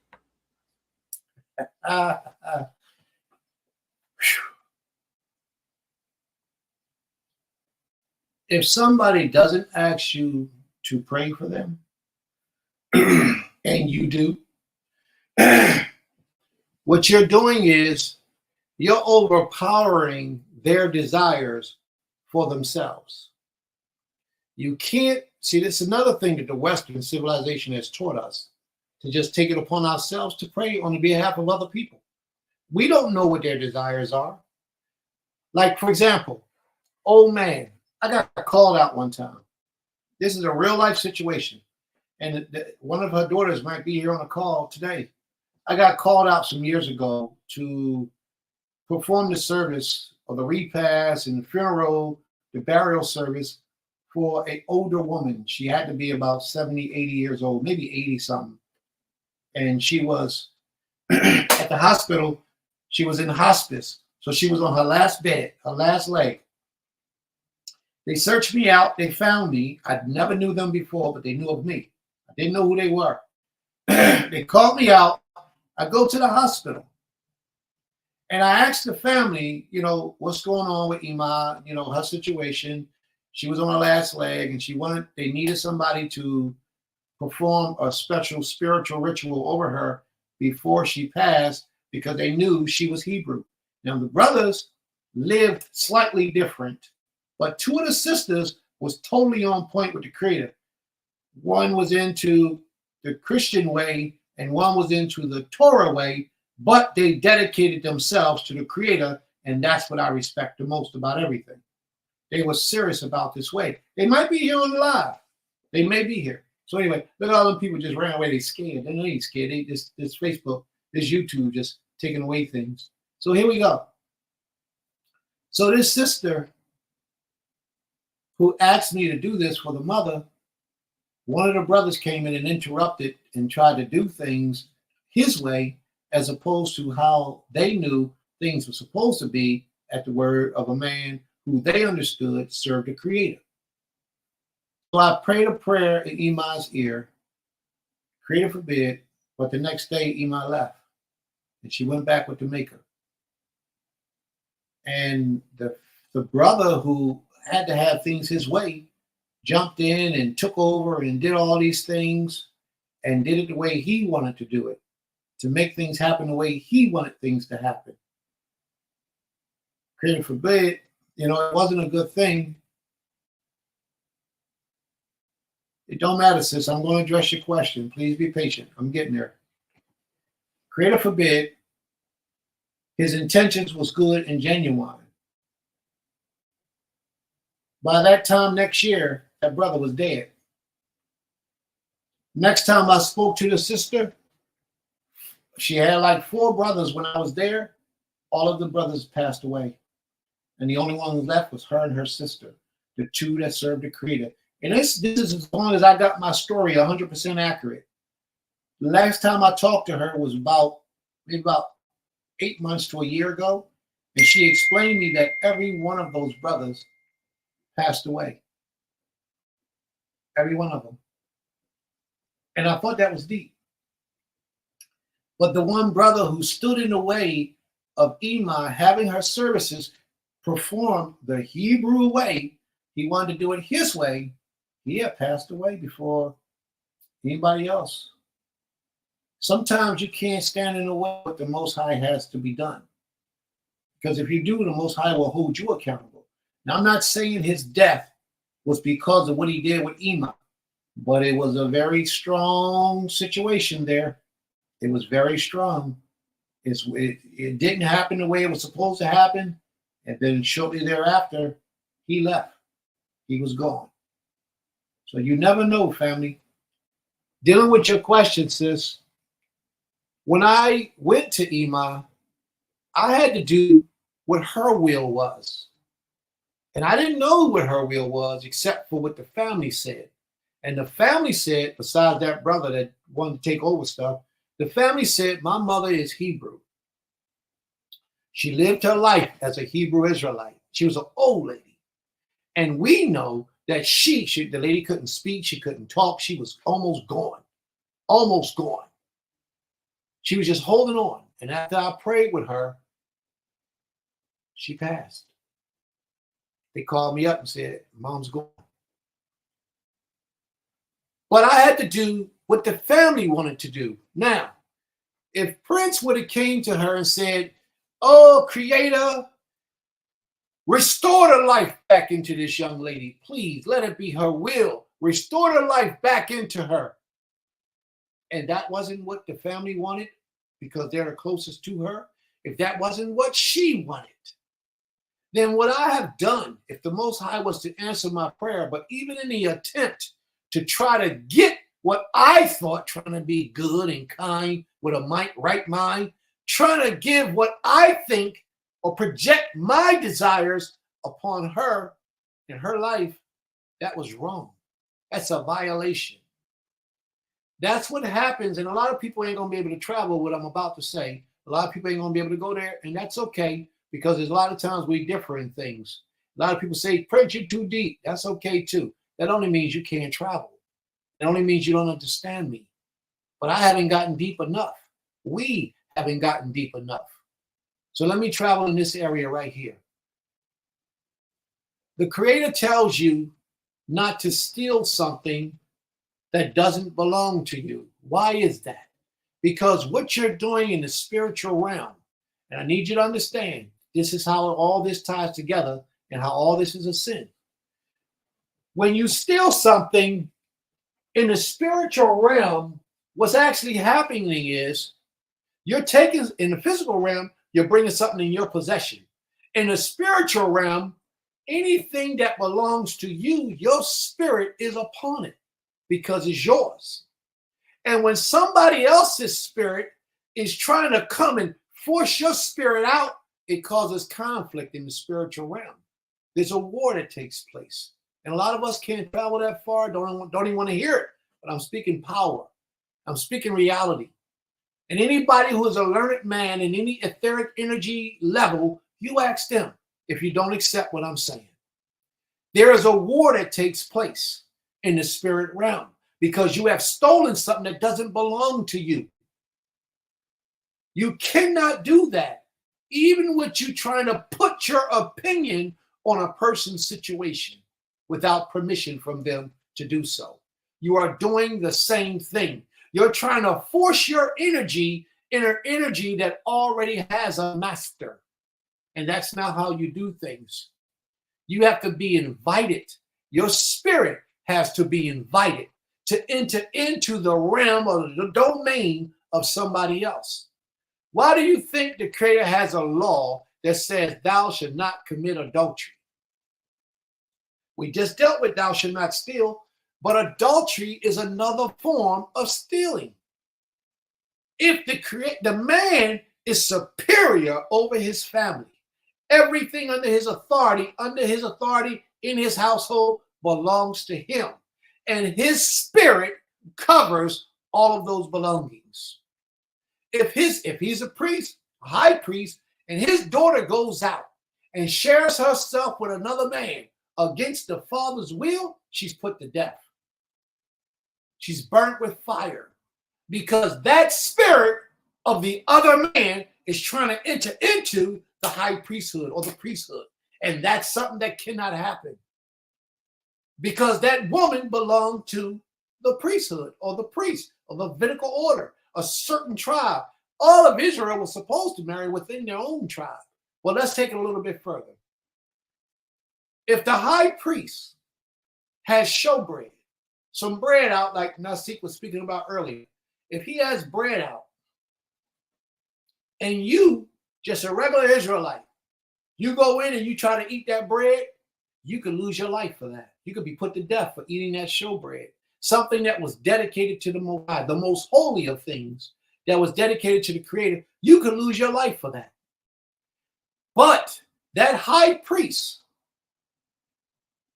that bought a slave that was a Gentile, he bought that slave with his money, he can let that slave that he brought with his money eat of that holy bread that you, born Israel, cannot eat of. That's the law. Why is that there? It's there and it's permissible and it's allowed because anything that you own has your spirit. And this is what I'm trying to teach the people. This is why women in the last days, 7 women shall run to one man and say, let me be called by your name. I will buy my own food. I will buy my own clothes, meaning I'll provide for myself financially. But let me be called by your name to take away my reproach. What does that mean? I'm trying to give you understanding on it. It means let me be one of your wives. It's not for sex.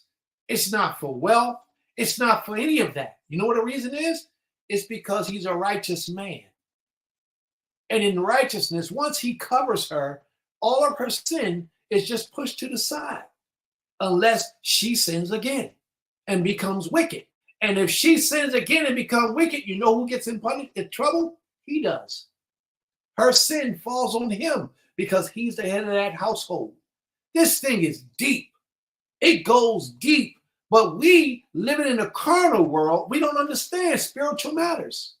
We don't even come close to understanding spiritual matters because we allow the physical to dominate in our lives. No matter what your intentions are, you should not ever pray for somebody unless they invite and welcome your prayers. And one thing I would like to tell you also, don't ever ask anybody to pray for you that you don't know that they're in alignment with the Creator. That's right. You don't want to trespass where you're not supposed to be spiritual. Therefore, you restrict yourself away from those areas because you will be violating in the spiritual realm, spiritual principles, there's order in everything. It's just here in America that you can get to steal and sneak and do things, But in the spiritual realm, truth is truth. There is no lie in the spiritual essence.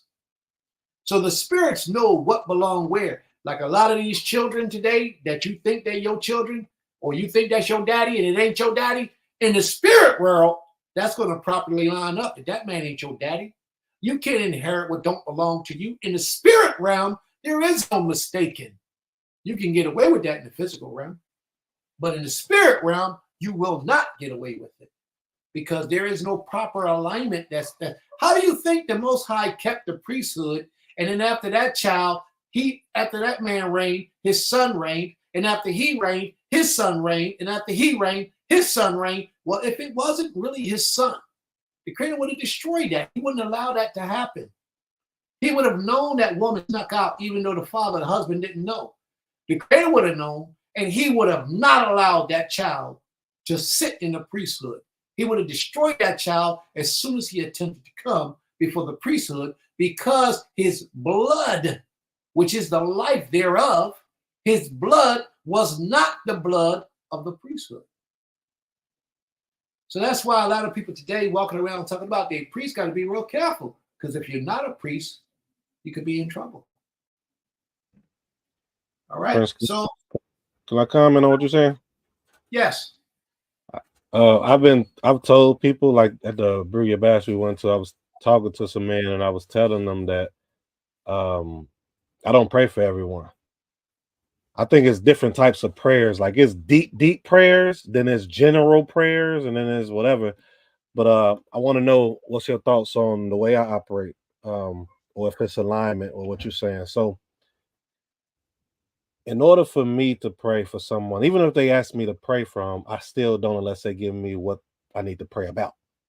I want to make sure that you're going to repent from what you're saying, at least in that moment. I want you to repent for good, but I don't, from my belief, I don't do just regular, just what's the word I'm looking for? I'm sorry. Fruitless prayers, right? Fruitless prayers. If I'm going to pray for you and you ask me to, I need to know at that moment you're about to repent at that moment. And you're going to change it. You're going to take the advice I'm giving that aligns with it. And then, but the general prayer, like for Israel, you will hear me say when I'm praying often, I'll say something, but then I'll say, but let your will be done. Not me from this prayer that I'm making, but let your will be done.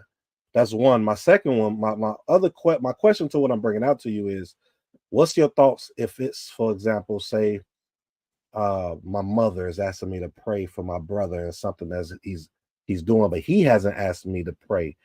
Is it my responsibility, since I am the spiritual one within my family, to still pray over my family, or do I not if he hasn't asked me to, but my mother did? That's what kind of popped in my head. That last part again.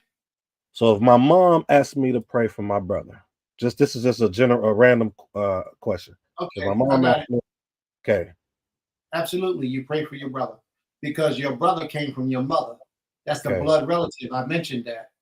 If there's a blood relative that's asking a request for another blood relative, then that's what you do. Because if it's a child, the mother has authority over the children. Rather, a lot of us want to accept it or not, she does. It's the father first, then it's the mother, then it's the children. So a mother has authority over the child. She can make that recommendation. If the mother's incapacitated, then the child can make that recommendation. But I like the fact that you said that you would always ask them or try to get them to change from their ways before you would approach in prayer. That's a powerful thing, and that should be incorporated. So I think we are both in total alignment with what you said. You and I believe we're both in total alignment with that. Okay. We didn't get any interruptions from me. Oh, you did mention one more thing that I need to bring out. When you pray for Israel as a whole, that's a totally different situation. You absolutely can pray for the sins of your people on a whole, collectively. You can pray for the sins of your people in a betterment, but to individualize it, you shouldn't do it. And I say that because the prophets have done that and said that. They have shown that this is what we're able to do. You pray for the sins of your forefathers, those who have went before you, and their abominations before the Creator. And you can pray for the sins of those who are here now who are directly in your bloodline, your brother, your sister, your father, your cousin, however that go. You can pray for them. Myself, if it was for my brother or my sister, I would ask for their permission to pray. I wouldn't just do it and take it, implement it myself. I would ask for their permission to do it. And if they grant it, then I'm with it. If they don't, then I don't do it. And yes, you can't ask anybody to just pray for you. And I think, yes, I agree with you. In total agreement. May the Most High be praised. Torah Rabbah.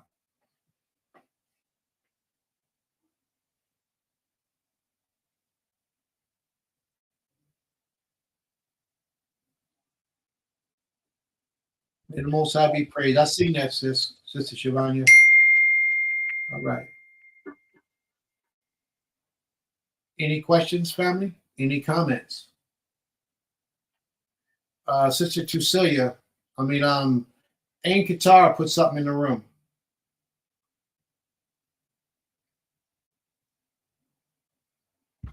Did you want me to read down, Prince, all the comments that's being said? Yeah, please. Facebook user says, oh, just disappeared.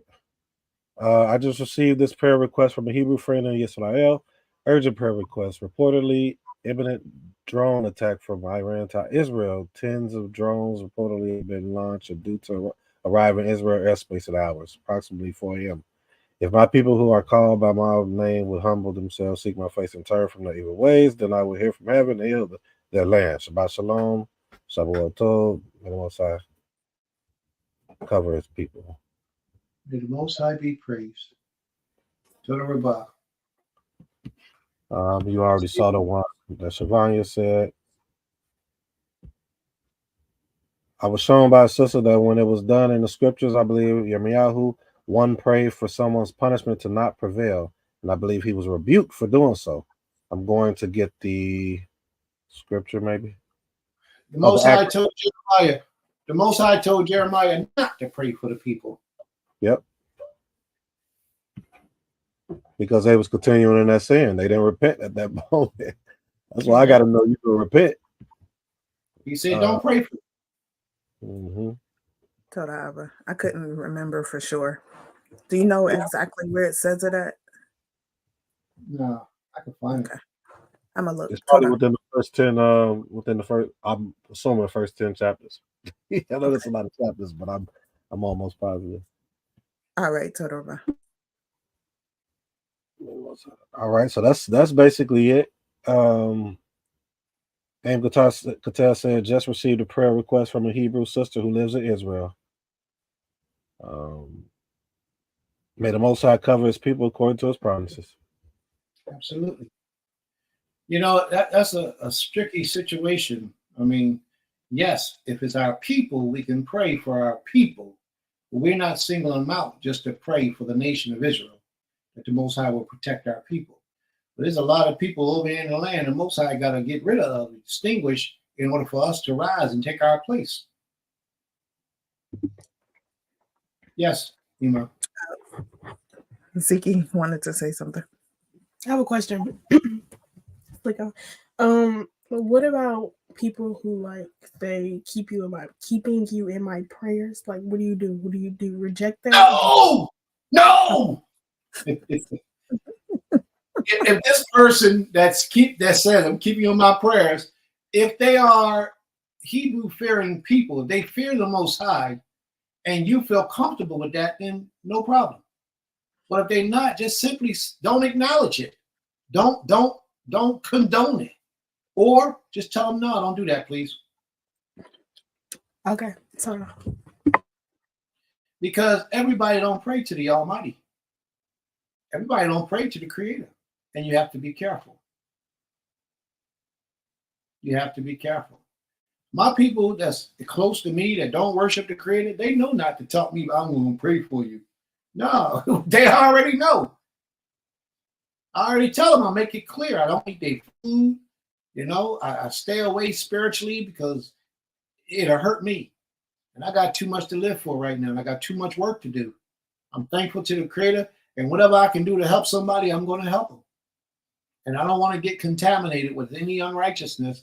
Not that I think I'm super, super supreme or untouchable. I know that I am. And that's all the more reason why I got to keep my distance from certain individuals spiritually, so that, man, y'all don't have the beginning of understanding what the spirit realm is like.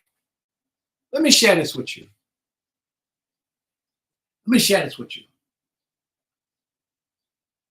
Because the hour is drawing close to 6 o'clock, we're not going to get into our who has the power of Elohim today. Because it's so, unless y'all want to stay, I'm willing to stay if y'all want to stay. So we take it to a vote. Y'all tell me what y'all want to do when that time comes. But let me deal with this matter at hand real quick. The spirit realm is so powerful, so powerful, that you can be in a car with someone who has a negative energy on them, a negative spirit, let's say a spirit of homosexuality. Let's say a spirit of, let's say homosexuality.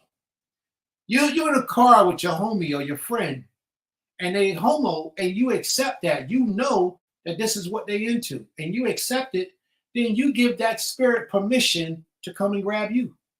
You'll start having dreams, and I'm saying to you because I understand things that you may not understand. You think it's cool as long as you don't do it, but no, it's not cool. You have to keep yourself separated from these individuals. You will start to have dreams of homosexuality, things that you ain't never dreamt about before. I ain't never did nothing like that. Neither do I desire to do anything like that. Where's this coming from? Am I gay? No, you're not gay. But the problem is you're putting yourself in the company of people who are. And their spirit is seeking to be in more place than one time, because that's what they do. If you got a sister or a brother that's promiscuous, they don't value their bodies and their spiritual connection with the Creator. They just have sex with anybody or whoever they like, and don't have it with their husband and wife because they don't have a husband and wife. So therefore, they second guess themselves, and they just lay down with anybody that they feel comfortable with. That's a violation of law. You are promiscuous. You are a whore, basically, male or female. You're a whore. If you lay down with anybody that's not your husband and not your wife, scriptures call you a whore. Not Prince, but scripture. And according to the law, a whore is supposed to be burnt with fire, put to death, and beat up. All right? But now, let's say you got a girlfriend, she with a dude, or she ain't with a dude. She sleeps with multiple men. But y'all cool. She never crossed that threshold by trying to get you to do it because you know you are Israelite. But yet y'all cool and y'all spending time together. Her spirit of whoredom can creep up on you if you're not strong enough to ward it out. Her spirit of whoredom will creep up on you. And how it creeps, Most High says, sin lieth at the door. So that spirit of whoredom will start knocking, waiting for you to invite it in. And a lot of ways they affect you is through your eyes, your mouth, and your ears. You start listening to things, you start watching things, and the next thing you know, you're doing things that you know you shouldn't be doing. One of the first signs that, and I'm going to be straight with you all, one of the first signs that you have a spiritual weakness or a spiritual deficiency is masturbation. Masturbation is one of the first signs that your spirit is weak. It's weak. The desire to masturbate is weak. You have to get stronger. You have to build up your fortitude. You have to become more powerful spiritually. Now, I know that's not pleasing to a lot of you. But when you do that, you open yourself up for spirits to come into you. And those spirits, once they enter into you, all they do is grow and grow and grow and grow. And then you'll find yourself doing things and having conversations about things that you know you shouldn't be doing. Because sin lieth at the door. It's looking to get in. And if you let it in, it's going to get in any way it can. Now, I'm not saying to you, sis, that masturbation is a sin. I want to get this clear to you all. There's a lot of things that are not a sin that are sinful. What I mean by that is, There are doorways. There are things that you can do that will open the doorway for other spirits to come into you that will eventually lead you to sin. So that's what I mean by sinful.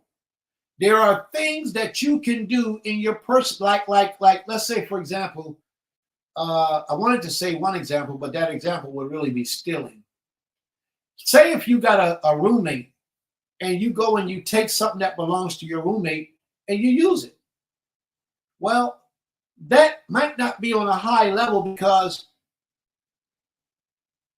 your roommate should already understand that you're going to be doing this thing, but let's say the roommate asks you not to, and you do it anyway.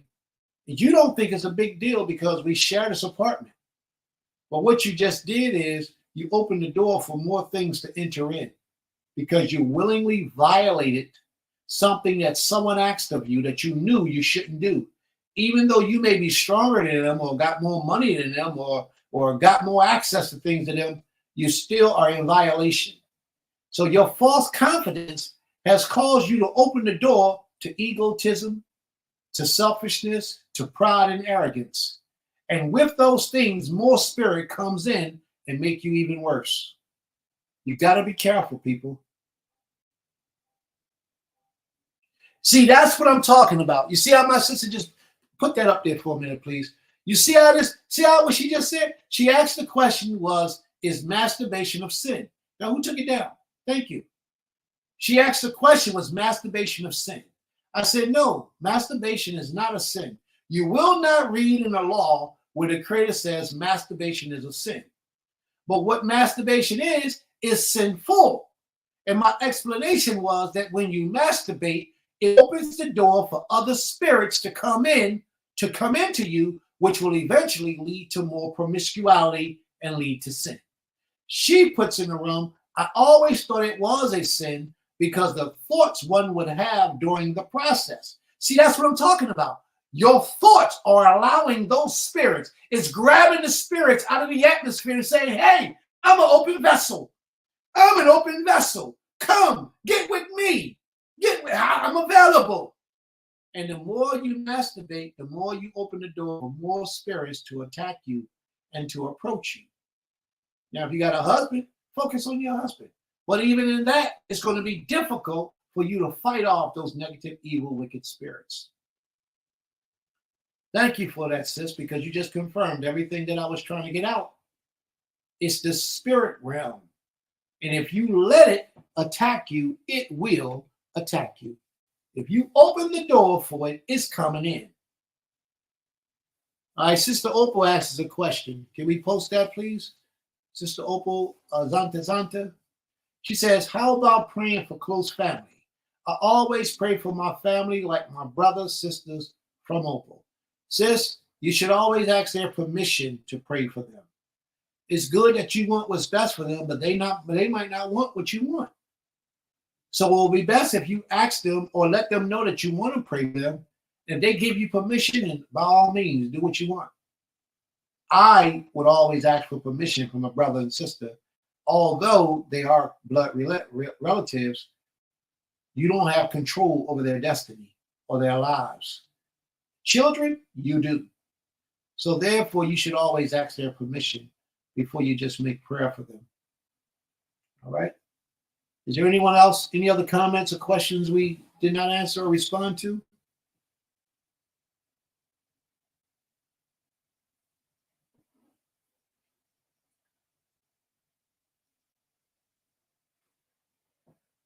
Any other questions or comments, family?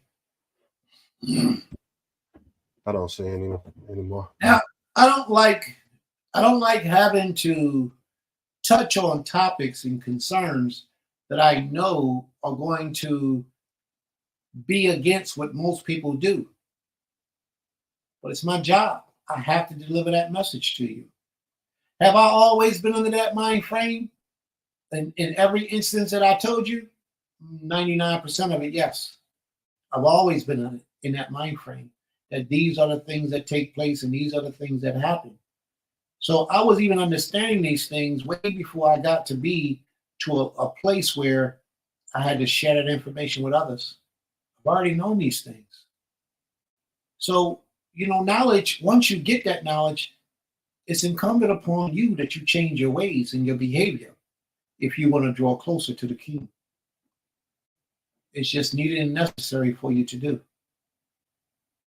So, family, if there's effect, I don't understand what that is, effect. Yeah, I don't know what that is, Sister Sakari. Maybe you can make that clear to me. But I wish it was a whole lot of good things I can tell you. There are, but at this present time, this conversation is about negative energies. You trying to cause your energy to go upon something that doesn't belong to you. So I guess we could just take our vote right now because it's 6 o'clock. What do you say, family? Do we want to continue on with class? We'll take a vote and we'll see. I got a whole lesson, Numbers, the 30th chapter that we're about to get into if you guys give permission for this to happen. Sister Aisha already gave her consent. Let's stay. Let's go forward. But I need to hear from a few more people. Let's take the first 5. The first 5 votes. Everybody in the room, if you want to stay, put a yes. Just type a yes in the room and we'll know. The first 5, we're going to take the first 5 votes. If the first 5 is no, or if the majority of 5 is no, then we're leaving. If the 5 votes are positive, then we're staying. So let me know, family, what y'all want to do. We got 1 yes. We got 1 yes. Come on, talk to us, family. We got 2 yeses. The next one. We got 2 yeses so far. We're waiting for 1 more, the tiebreaker. Yes. Okay, we're staying. Give me 1 second. Nasik, can you take over this for 1 minute, please? I'll be right back. 1 second, please. Okay. Again, you all, appreciate you all tuning in for the second portion. If you haven't just yet, make sure you like this video. I'm looking at it right now. We got trying to see how many people have liked it already. Make sure you like it. Make sure you share. We're going to get into the second part. Okay, we got 22 likes. It looks like, I believe, 22 likes. All right. And if you've been enjoying thus far the messages, the conversation, please make sure you leave a comment. Make sure you have shared it because we're actually about to get started in the lesson, as he said. And we're going to be in Numbers 30. You all have seen us or heard us speak on Numbers 30 often. But if there's any of you that may not be familiar with it, make sure you get a pen, a paper, take some notes because this is how our people view the structure within the homes. And these type of topics need to be addressed. A lot of times we go to the common topics, the common doctrines that we hear, but we don't go into things that's structured for the community and for family. And that's why we're failing now. I'm going to pass the mic back to Prince. And you all will see what I'm speaking of in this chapter. All right. So prior to getting into this chapter, I want to draw your attention to the stronghold that the Western society has on us. When our forefathers went into captivity in Egypt, we gravitated toward the ways of the Egyptians. The proof and the verification is that as soon as Moses, the man of the Most High, left us, we started practicing idolatry. What we did was we made a golden calf and tried to make that the creator. We said, this is the Elohim that brought us out. And actually, it was plural because we made 2 goats, two rams, and said, these are Elohim that brought us out of the land of our captivity. We resorted back to what we learned when we were in Egypt. Although we were walking with a man of the Most High, we still try to go with what we thought was best, and we resorted back to those ways. So that's one captivity. We learn from our captivities, from our oppressors, and it alters our well-being and our mind state. When we went into captivity to Nebuchadnezzar, the Babylonian captivity. The Babylonian captivity was the longest captivity we had ever been in. 70-something years, I believe it was, the Babylonian captivity. At that time, that was the longest captivity we had ever been in. 70-something years. Other than the captivity with Tiglath-Pileser, where he uprooted the Israelites up out of their land and put them down in another land and put somebody else in our place. So other than that, the Babylonian captivity was the longest captivity that we have been in until today's time. But in the Babylonian captivity, we were in the Babylonian captivity for so long, and when you read the scriptures of Nehemiah, Ezra, and those people,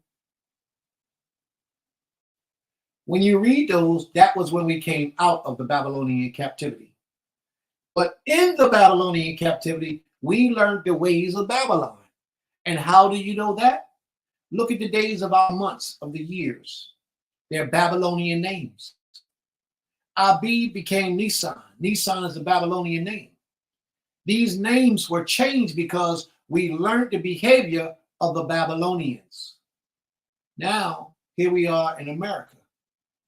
And we've been in America for over 400 years. Our minds are grossly infected with Western culture. Our minds have been grossly affected by Western culture.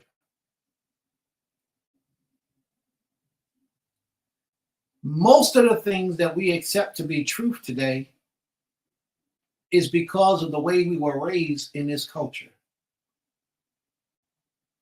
Most of the things that we accept to be of a fact, and how we do and move and think and act and respond to certain situations is because of what Western culture has taught us. We are separated from our brothers and sisters. We don't share with our brothers and sisters. We don't even look out for our brothers and sisters like we should, because spiritually we have been separated. We know not about brotherhood. We talk that brotherhood stuff. We don't know what brotherhood is. We talk that sisterhood stuff. We don't know what sisterhood is. We talk that charity stuff. We don't know what charity is. The majority of our people have no understanding of these things.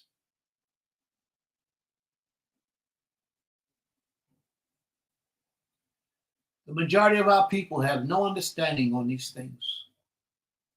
None. I want to really address that situation that Ain Qatar just put in the room. I really do, but it's going to take me away from this lesson.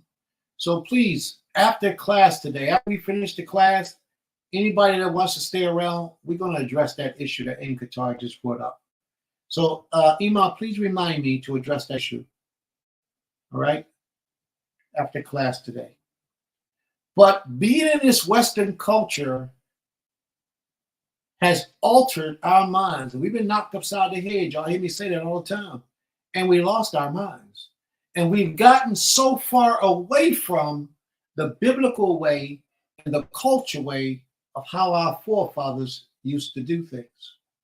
And I'm talking about our righteous forefathers as a people, as a nation. We must learn to return back to the Creator. And it's very difficult when you don't have a proper structure and order in front of you. This is why, see, the Creator knew that this time would come. And that's why the Creator wrote a book of remembrance for us to have so that we can learn how to return back to Him. This Tanakh that we have is a book of remembrance. They call it a book of teachings because that's what Torah really means, teachings. But it's a book of remembrance to teach you how to remember how you're supposed to be in proper alignment with the Creator. Certain people are gifted with the ability to go in and abstract things that the ordinary people can't see. And they will give you insight on things and teach you how to return back to the Most High in your fullest potential if you will but listen. So that's what we're dealing with right now. We have a way to return back to the Creator in spite of our culture being infiltrated with the Western concept of things. So we're going to talk about something today that is not really so much invited in our spirits living in this Western civilization today. And that is the power of a God, the power of an Elohim. Y'all know I don't like to use the word God, but I intentionally put that there for people who don't understand the magnitude of Elohim. So if I said, who has the power of Elohim, who would really understand? The general public wouldn't understand what it is that I'm saying because they don't understand the full, and half of Israel might not understand. They don't understand the full impact of the word Elohim. So we're going to travel today and we're going to do a little bit of readings about who on the earth has the power of Elohim, the power of a God in this day and time. And we're going to read today, and it's going to be dealing with spiritual matters. We're going to read today in the book of Numbers, chapter 30. That's where we left off at the last time that we traveled in the book of Numbers. Is Sister Arnette present? No. Yeah, I guess she isn't. Okay, Nasik, would you mind reading today? Because Maisha, her mic is it comes through distorted. So I really didn't want her to read. I mean, it's not that I have anything against your reading. You're an excellent reader. But because it's that feedback when you talk, it distorts the video. It's fine, Dad. Okay, wait a minute. Hold up. Now, you sound all right now? Say something for a minute. Let me hear how you sound. It's because I'm not in the Knesset. It's fine. All right. Read. All right. So would you like to read then, Ema? I wasn't really a volunteer, but You're not really volunteering? Well, I just love the way that we just so willingly give up. But yeah. you know, if you like me to, I can. Yeah, I would like you to. Thank you very much for volunteering to read for us. And please don't forget that after class, I need you to remind me about Sister Ain Qatar's response or question or comment. All right? Kane. All right. So we're reading today out of Numbers, chapter 30. We're going to start at chapter 30, verse 1. Now, we're going to start there by asking a question. And that question is, who has the power of Elohim?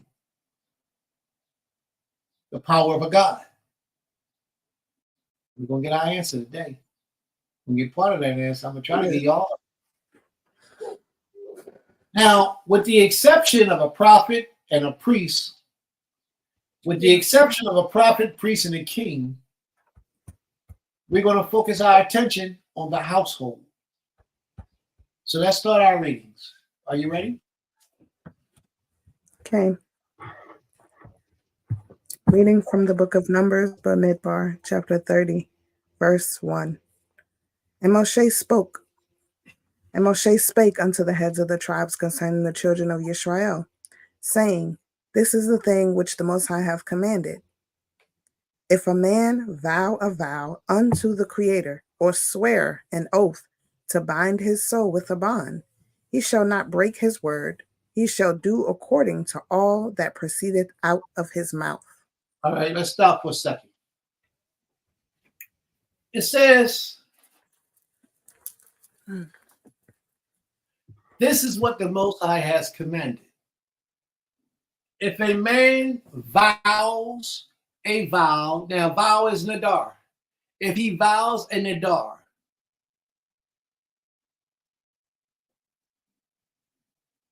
to the Most High, or if he swears, Shabbat, if he swears an oath to bind himself by a pledge, which means he gives his word that this is what he's going to do. Shavua. He returns unto his word. He gives his word unto his soul by binding his soul in a pledge to the Creator. He shall not break his word. He shall do according to all that proceeds out of his mouth. Can everybody relate to that so far? If a man, we're not talking about a nikeva, we're not talking about a female, we're talking about the masculine gender. A man, okay? An ish, a man. If he binds his soul, because anything that you say binds your soul in the heavens, on the spiritual realm. There's a power that exists with a man where he can give his word to the Creator that he will do such and such and such and such. And the Most High will hold him accountable if he doesn't do it. This is a spiritual matter. If a man binds his soul with an oath to the Creator, then he must do what he said he was going to do. If he doesn't, he can lose his life.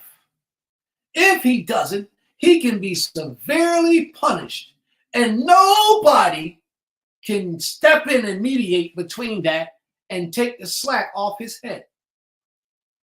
A man has to keep his word in what he says to the Almighty.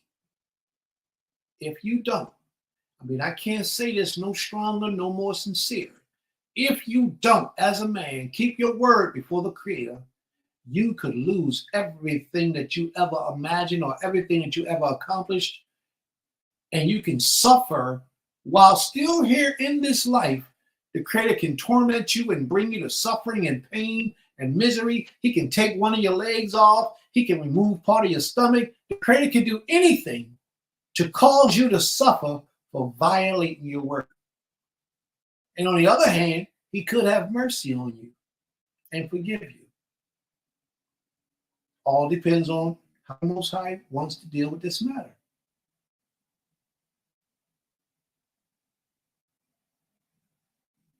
Whatever vow you give to the Creator, you should uphold it.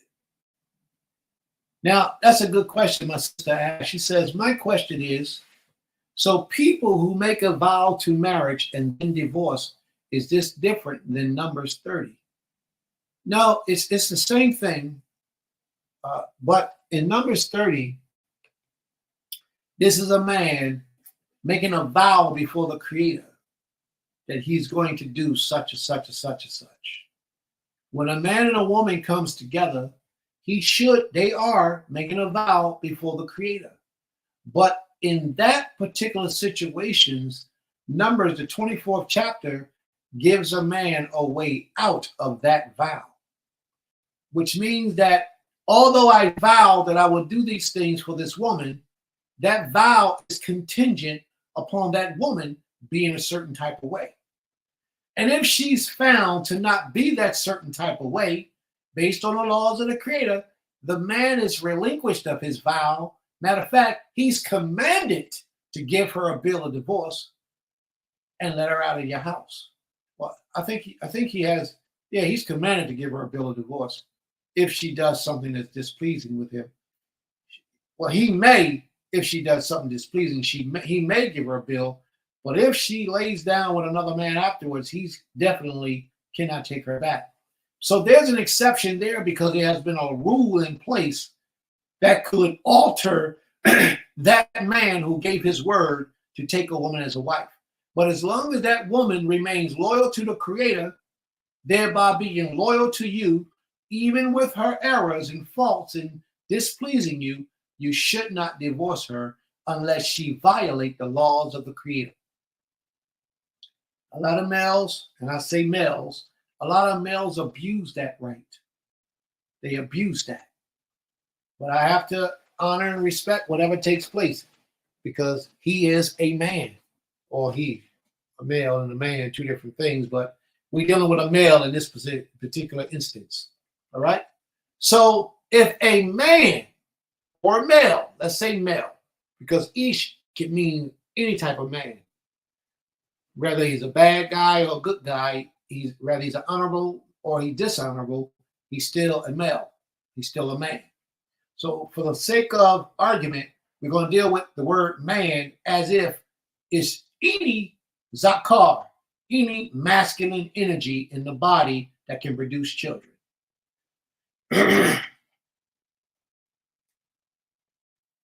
If you violate your word before the Most High has to deal with you. Because if you get away with it, then others are going to do the same thing. And don't let you be in a position of leadership and you give your word before the people, and then you violate your word that you gave before the people. The Most High is going to rip you up. Believe me, he will. Because there's no way that others, if he don't, there's no way that the people under you will obey the Creator or even worship the Creator if they know that you openly broke your word before the Creator and sinned against the people in front of the people, before the people, and the Most High didn't deal with you. There's no way that the people could follow the Creator under your authority anymore. Matter of fact, they will probably turn away from the Creator because he didn't keep true to his word. So let's deal with this matter, because this matter is severe. No man shall violate his word once he gives his word to the Almighty. There is no way for him to get out of breaking his word that he swore to the Most High if there's not a law that will help him to be relinquished from that oath.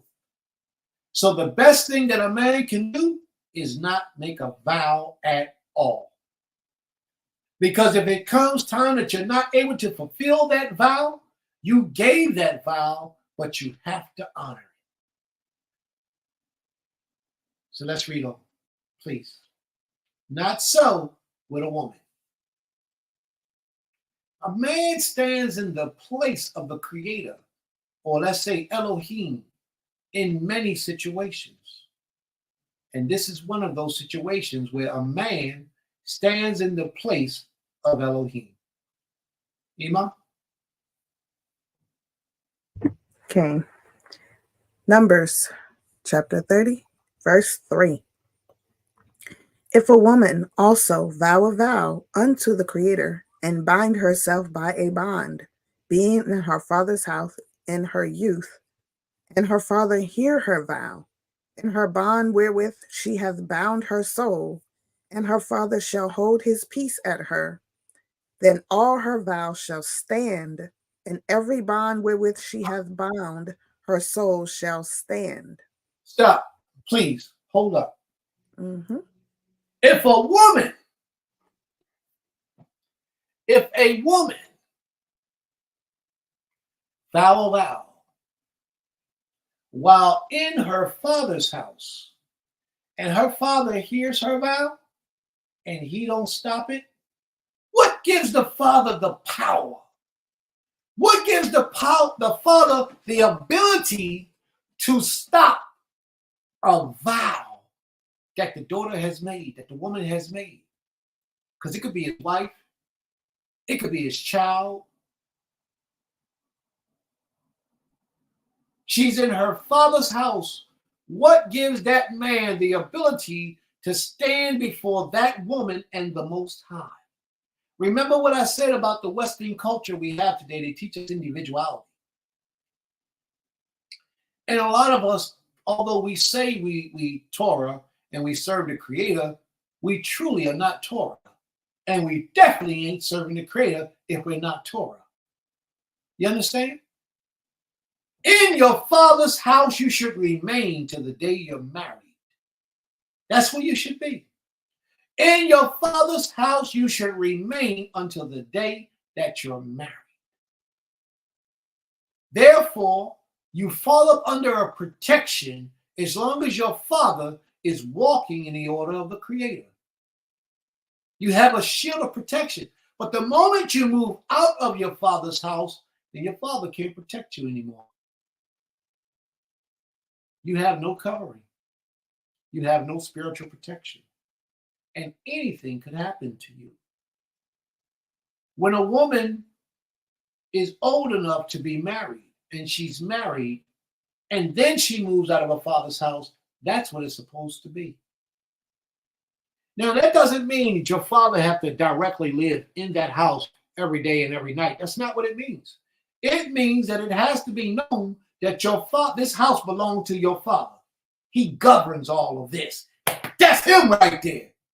And if anything happens, he's responsible for making sure the lights get cut off. He got to fix it. If the mortgage due, he got to make sure it get done. If something breaks, he got to make sure it get fixed. It's his responsibility because he's the head of that house.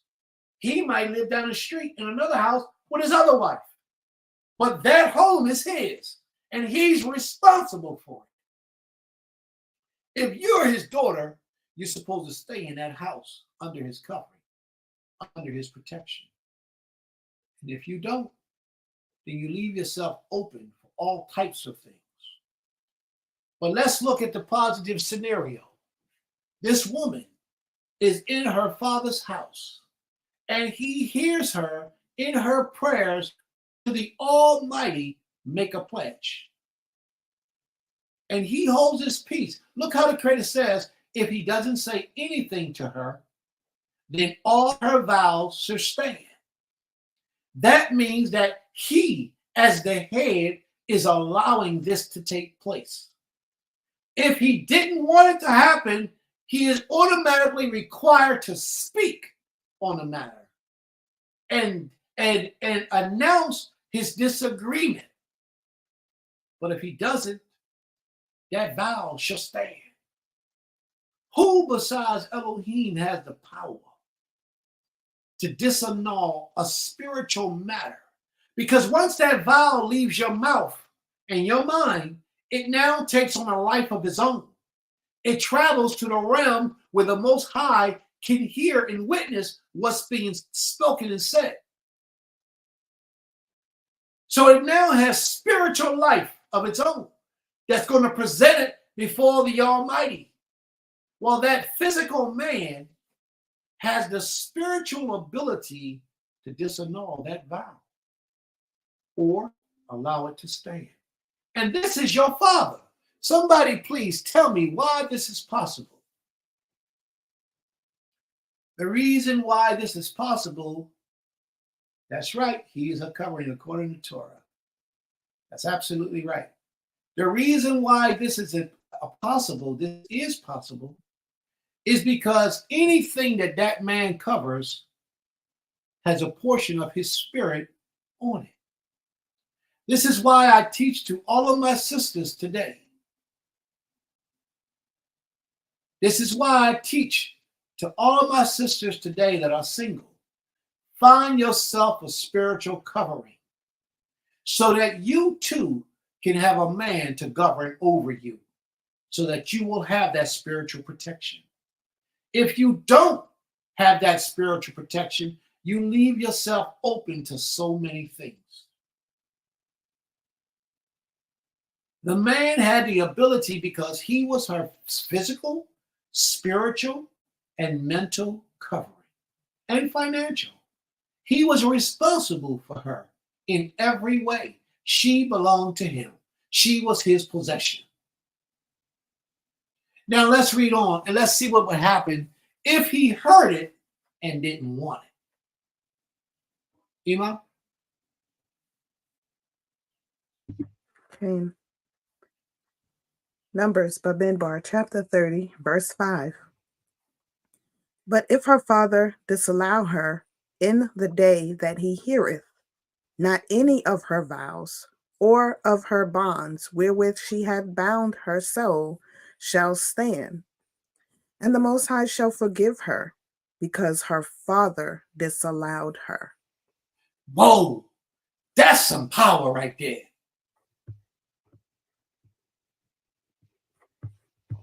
That is some real power being given into the hands of a man that the Most High himself would recognize and allow to take place.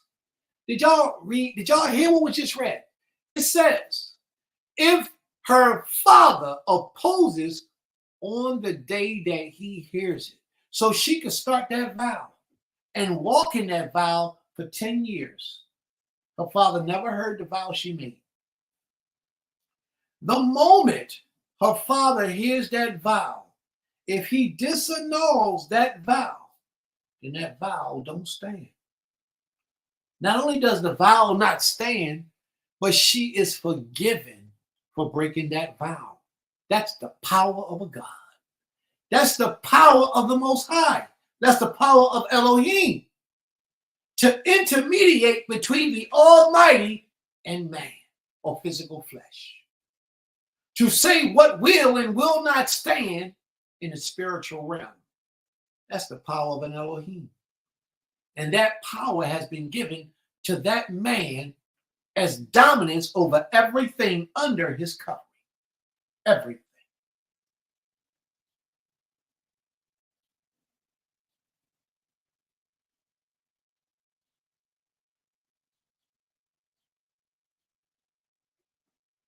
Will you read that, please? Okay.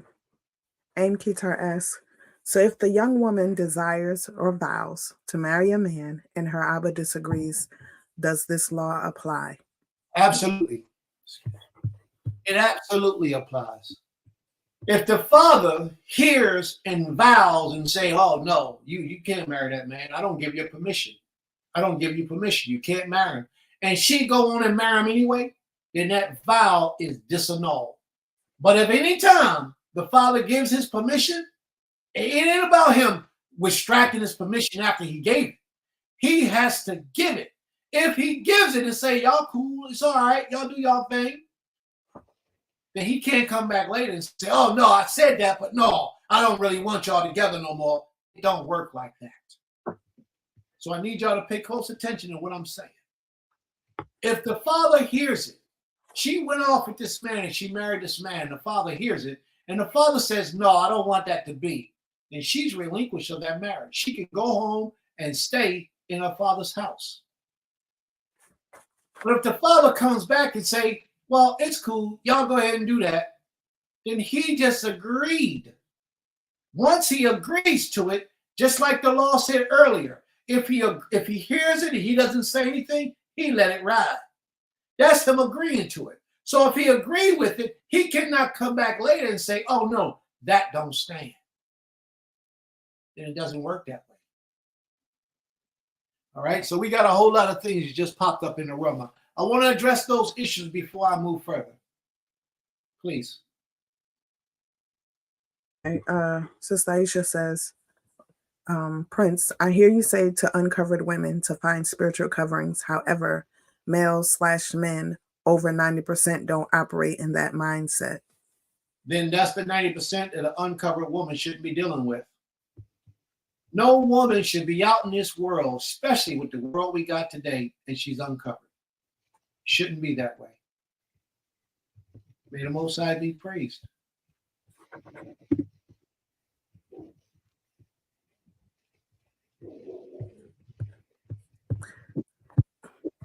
All right. Mora Zakaria says, I use this often in my tefillah prayer when I come before Abinu. I make clear with my voice that the Most High is my covering and that anything that is outside of him must be disavowed. Oftentimes, we may unknowingly make a vow, even in our dreams we are unaware of. So I make sure to cover myself with Abba's authority to remove any vow that is against him or his desires or plans for me, according to Yirmiyahu 29:11. So let me ask you a simple question, sis. Let's say you make a vow and the Creator don't want it to stand. How would you know that he don't want it to stand? See, you're putting something in place, and I applaud you for your desire to want to walk obediently with the Creator. But you would never know if the Creator allows or disallows that vow. Therefore, you need a physical man in the earth to be your covering to make that. Ultimately, the Most High is your covering. That's beyond a shadow of a doubt. His protection is over all the righteous. Ultimately, the Creator is your covering. But when we're dealing with these matters of principles, we're talking about having a physical covering, not just the Almighty, the spiritual power of all creation. We're talking on something on a different level. Every single woman that calls on the Creator should have a physical covering, as righteous of a man as possible to cover her. And this covering should walk in the ways of the Most High so that they can understand the dynamics of what you're involved in, the lifestyle that you live, why you do and don't do certain things, so they can know what to agree with and what to not agree with. A lot of people are under the conception that to have a covering means that you got to lay down and have intercourse with this person. That's not what it means.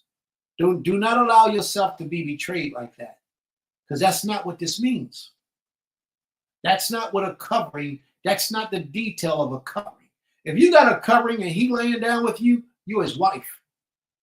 And he ain't just your covering, he's your protector, your guide, your sustainer, your healer, he's everything. He's your husband. And that's what it is. So don't allow these males to fool you by saying, I'm your covering, all right? And then they start sleeping with you and you're giving it to them, and y'all never entered into that bond as husband and wife. That's a violation, that's deception, and he should be dealt with. But there should be no Hebrew sister out here searching after righteousness, seeking after righteousness, and doesn't have a physical covering, earthly covering. Man, that's her head. We all must have the proper alignment that the Creator has set in place. And we're reading today about that covering. Read on, finish with the rest of the people, please. Well, we're on verse 6 now. Hello. Numbers. Oh, Oh, that was it for. okay. Very well. Yeah, let's go back to Numbers. Thank you. You're welcome. Numbers, Bamidbar, chapter 30, verse 6. And if she had at all an husband when she vowed. Now we're talking about the married woman. Remember the scripture that I brought up earlier? And that scripture that I brought up earlier was Isaiah, Isaiah, the 4th chapter, where it speaks about in those days 7 women shall come to one man. Yes. That man had to be of a righteous quality, a righteous nature. And they say, we'll buy our own food, we'll buy our own clothes, just let it be called by your name. It's because they want that spiritual protection that a man brings, that a husband brings. They may be too old to have their father to give them away. They might have already had a husband. Or they may be too old and nobody don't really want them because they're so old. You know, they've given up on the possibility of entering into a marriage with somebody that they can benefit sexually from. They may have given up on all that. So they come to this man and say, hey, listen, I will buy my own. I'll take care of myself. All I need you to do is cover me. Be my husband. That's all we need to take away my reproach. That's what they're asking for, because they understand the principles of spiritual matters. Let's read on, please. Okay. If she And marries, if she had at all an husband when she vowed or uttered aught out of her lips, wherewith she bound her soul, and her husband heard it and held his peace at her in the day that he heard it, then her vows shall stand, and her bonds wherewith she bound her soul shall stand. so now this woman has a husband. She's no longer in her father's house. Now she has a husband. So what takes place here? I got to explain this to you. That woman always had a covering. When she was in her father's house, her father was a covering. The only time she left her father's house was when she became married.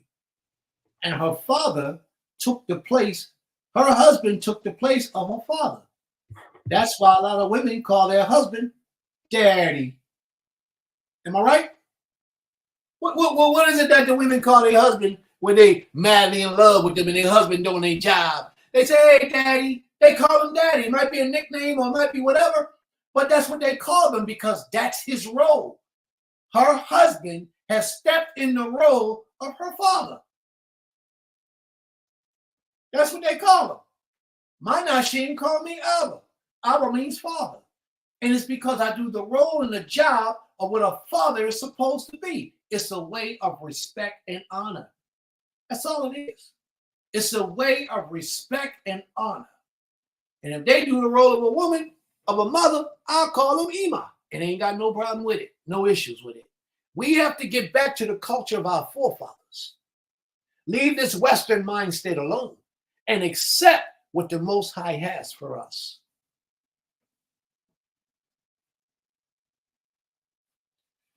Let me see where we at. All her vows shall stand. We on verse 8?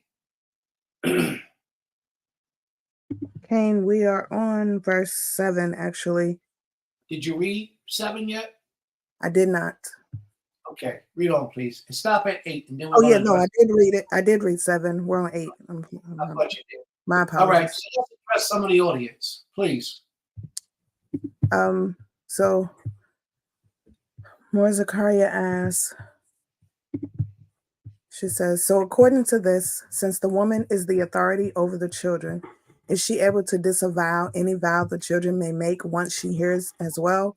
Or is this only for men? And if it is only for men, what can be done if there's no righteous man and authority over them, save the Most High? Or is there a righteous man covering them? Does it go directly to the man, or can the woman over the children also disavow? The woman cannot disavow a vow over the children. She can't. What has to happen is there has to be a righteous man as their covering. And only that righteous man can disannul those vows. The woman can voice her opinion all she wants, and that's cool. But in the spiritual realm, she has not done anything effectively. Only the man can do such a thing. Why? Because the Creator says so. Not because Prince says so, but because the Creator has said so. This is why it's so important that we get a righteous male as a covering over us. And again, the importance of this is not to have sex, not to reproduce, not to have intercourse, but as a spiritual protection. And I can't emphasize that enough.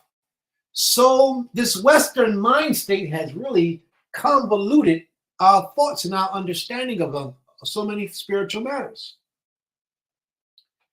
A lot of males today believe that if I'm covering you, I got full access to you. That's not true. You're violating that sister if you are covering and you're having intercourse with her. You're violating her.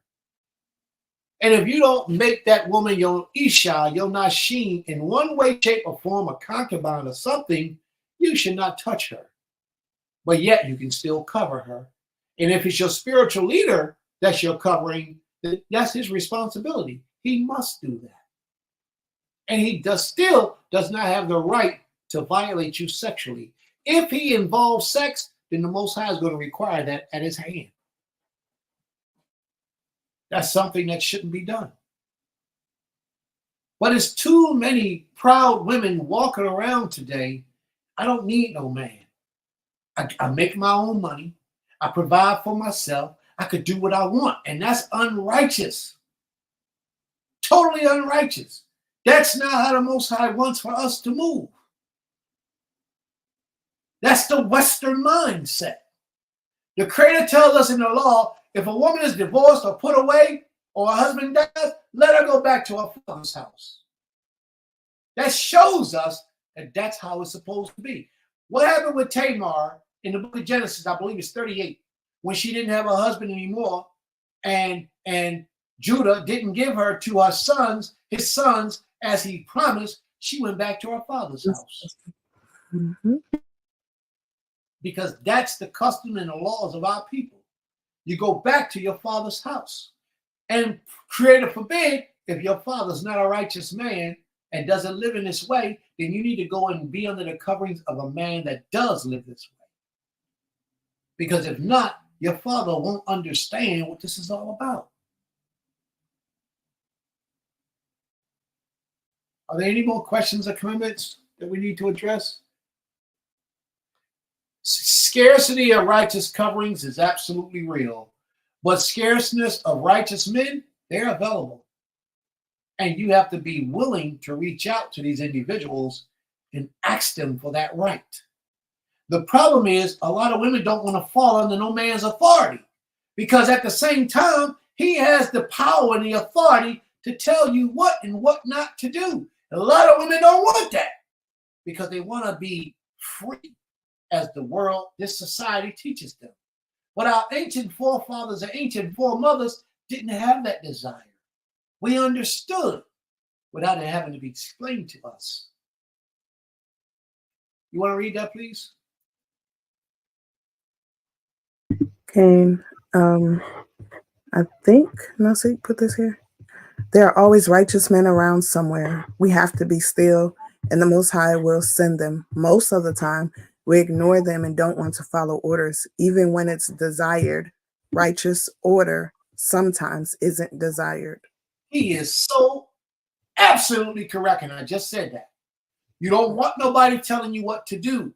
And that's why you seek a covering anywhere you can, if you seek a covering at all. What happens is a lot of us end up in bad marriages, failed marriages, being abused by males, because we don't want no orders or instructions from somebody ruling over us as a covering to tell us who we can and cannot marry. Therefore, we do what we want. And that's a violation. That type of life will only bring you a life of misery, because you're fighting against the spirit of the Creator by trying to be, oh, I could do this myself. Or me and my girl, we got a home. There's two women. Me and my girls, we make our own money. We can set up, we can all split the rent. We can pay the gas bill, the electric bill. We can pay the car note together. We can do this. We don't need no man. You're in violation. And you can't properly serve the Creator like that.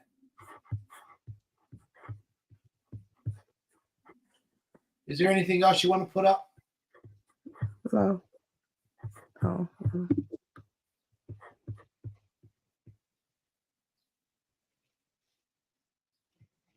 Well, good.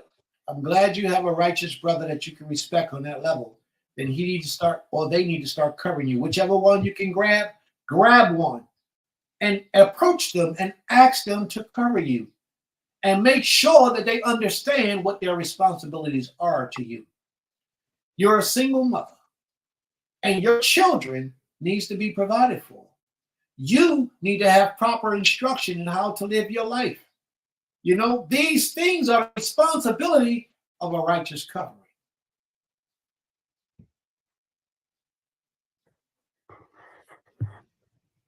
All right. If that's it, we can move on.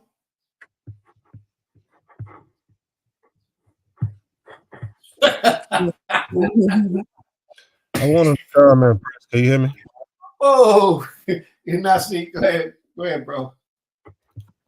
It's a school of thought that I do agree with.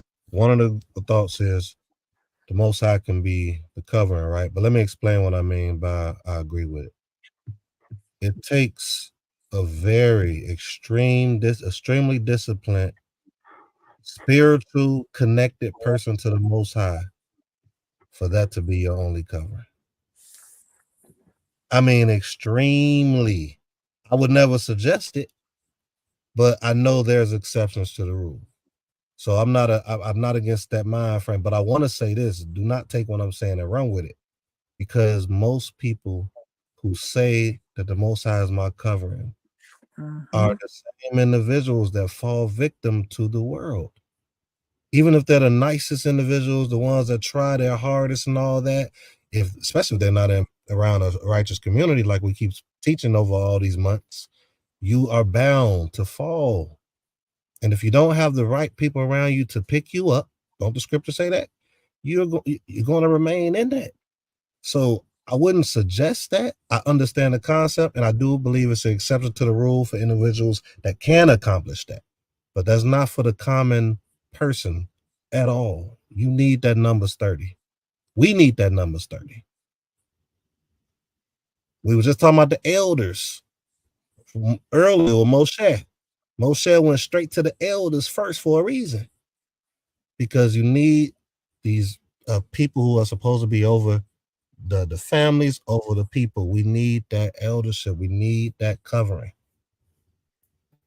I just wanted to bring it out just for those that may have been thinking that's listening right now later on this message. I understand that concept. Honestly, that concept mainly comes from Christianity, to be honest with you. And it's dangerous. Accountability is important, y'all. I know that firsthand. Prior to ever meeting any one of you all, it's very important. I know some of you have been through the lack of that accountability. Accountability is not having it only just for yourself. Sometimes you need your accountability challenge of your own self. And with that, I yield.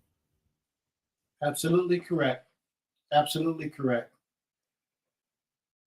So we're going to move on. Is there any other comments you wanted to post, Emma? Hello, unless you wanted me to. We just All right. was talking. Okay. I'm sorry. What did you say? We were talking about Sister Aisha's daughter's comment.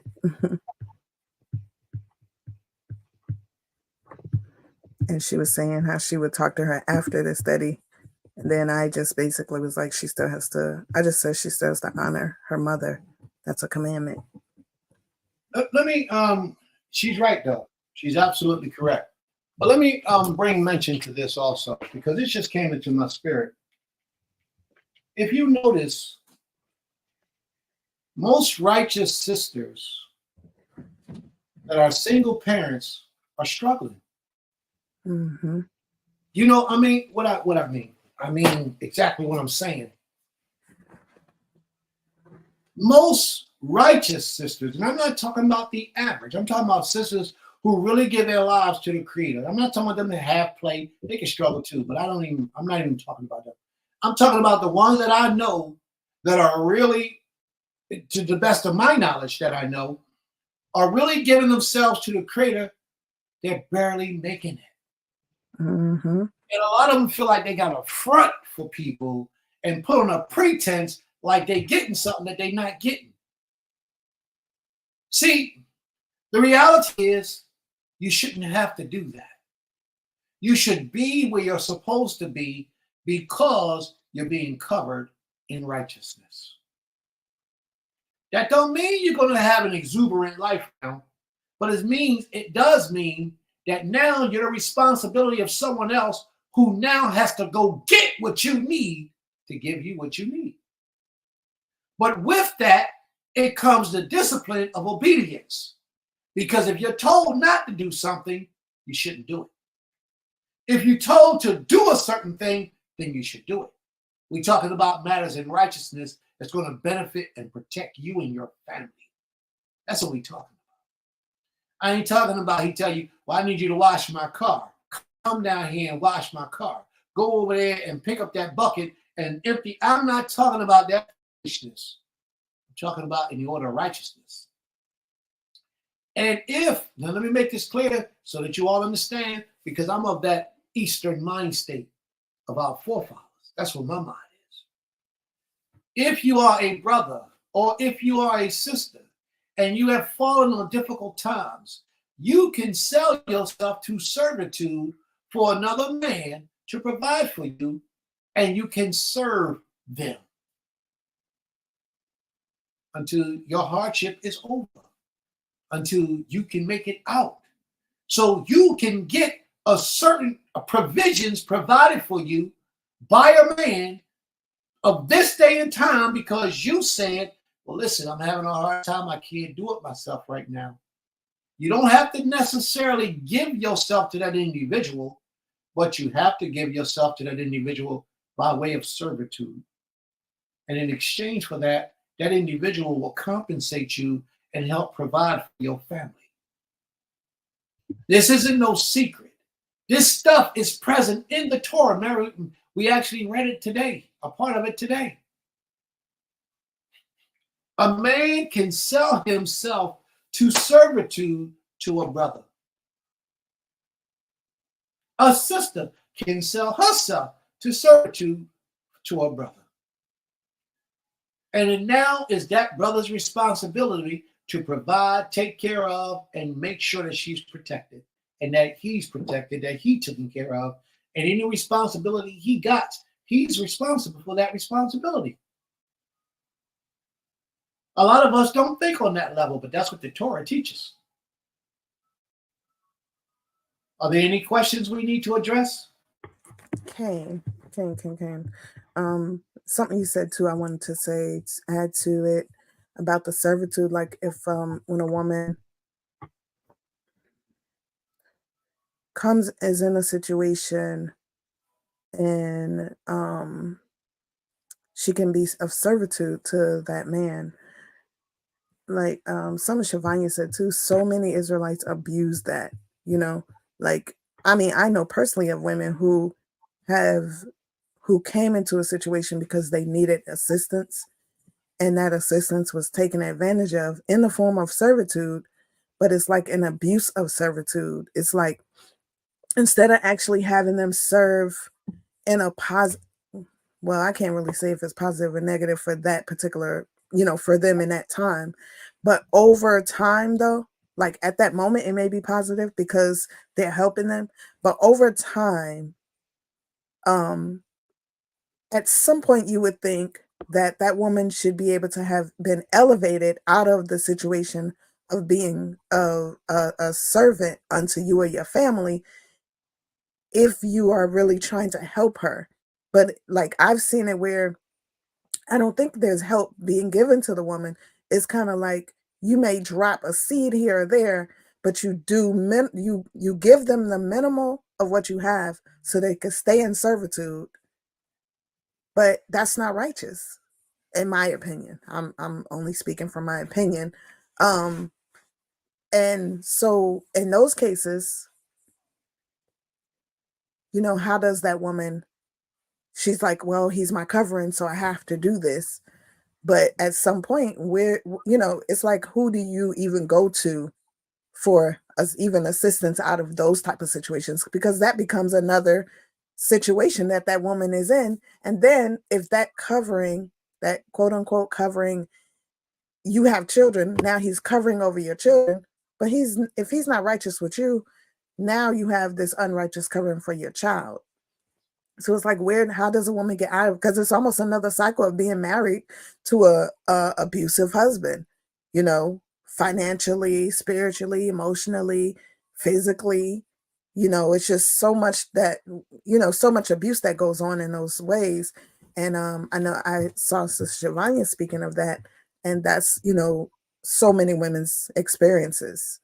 But that was just my comment on that. Aim Kitar had a question. I'm not ready for a question yet, please. Okay, so dealing with the question that you just raised, how does she get out of that situation? She found herself another righteous covering. Right, but and she had a conversation with the first one. After the second one agrees, she talks to the first one and say, listen, I would like for you to just release me from your covering right now. I'm going to go and let this brother over here cover me. I am very displeased. And she could place her position as to why she displeased. And she go on to the next one, whether he agrees or not. She made it on it. She put on the record. She acknowledged what she needed to do. And she moved on to the next one. And create a willing, it'll be a better covering for her and her family. But the other thing that you mentioned also was that covering is also responsibility for your children. And I see today a lot of women who are single with no husband with male children. These male children need the influence of men, or else they're going to come up in this society as a product how society is trying to feminize our men. They're going to come up with feminine traits. If all they're doing is up underneath their mother all the time, And no matter how hard she is on them, they're going to learn those feminine traits and characteristics. Always complaining, always crying about stuff. The first little thing, instead of them fighting, they get up, they cry. This ain't happening. He's being mean to me. All types of things. Feminine characteristics, feminine traits. No warrior in him at all, because he never had a man to teach him how to be a man. So this is also something that a lot of us have to pay attention to when we have single women with children in our midst. The last time I had some single women with little boys in my midst, I asked them to leave the boys with me. I ain't asked them to let me be your covering, but I asked them to leave them boys here, because them boys need a man to be in their lives, to guard, teach them how to be men. You can't do it, sis. I know you want to do it, and your efforts might be good, but they're not what the boy child needs, what the male child needs. The male child needs that masculine energy in order for him to grow up and be masculine. If he's in the presence of a woman, and that's what he's receiving 99% of the time, his characteristics, his traits is going to imitate that woman. Because you can teach your children without sitting them down saying, do this and don't do that. Right. They're watching all the time. And we got so many women that got male children that ain't got no male to supervise and protect. I asked them personally, one by one, can I take your son with me? You can go do what you got to do, be who you got to be. I don't need no money from you. I don't want no child support. I want you to go live your life. But can I keep your son for a period of time? And I can understand this world is crazy. And you can't trust everybody. Some people will do things to your boys and destroy your boy forever. But when you know you're in the company of righteousness, you should go before the Most High and do what the Most High tells you to do. Because if not, you're going to lose your son in the long run to the streets, to the world, to homosexuality, to feminine traits. They're not going to be the best version that they could possibly be, being your seed, not your seed, but your children. And that's the emotional stage that a lot of people have a hard time with, letting their boys go. What did Hannah do? When she didn't have any children, she was barren. And her sister wife was teasing her. She went to the temple and prayed to the Most High for a child. She prayed so much that the priest thought she was drunk. She told the priest what her request was, and the Creator granted her request. And guess what she did? She promised the Creator in her prayer that once my son was weaned off my breast, I will give him to your service forever. Just so happened, she was a Levite. And that boy was a Levite. And he lived in the house of the Most High. And it was Prophet Samuel that I'm speaking of. She gave her son at the age of 3, because that's usually the age they wean him off, unto the priest to raise. And she went and visited, because it talks about her bringing him some clothes. She went and visited, but she understood my man, my male child, need a male to raise him. It's just that simple. Any and everybody should understand that. If you're calling yourself a creator-fearing individual. Is there anything you want to put up? You wanted to talk about Ima Aim Couture? Yes, Aim Kitar asks, if your Abba does not walk in this way of life, but respects the Most High, can he cover you completely? Can a woman have more than one covering? I would not suggest a woman to have more than one covering, because the instructions that you receive from your coverings could vary, could differ, they could go against each other. And who do you follow? Who do you obey? The second thing about this is, if her father does not have a relationship with the Creator, forget the respect part. That respect part only means they let you do what you do. And they just believe that what you're saying is right. That don't matter. But if they know this law, they're living this law, and they got a relationship with the Creator, then that supersedes over everything else. Because there could arise situations that come up that you yourself cannot properly address because he don't know nothing about what you're supposed to do. Yeah, I did it like And you can sit down and try to explain it to him, but there's a difference. There's a difference. All right? Hold on.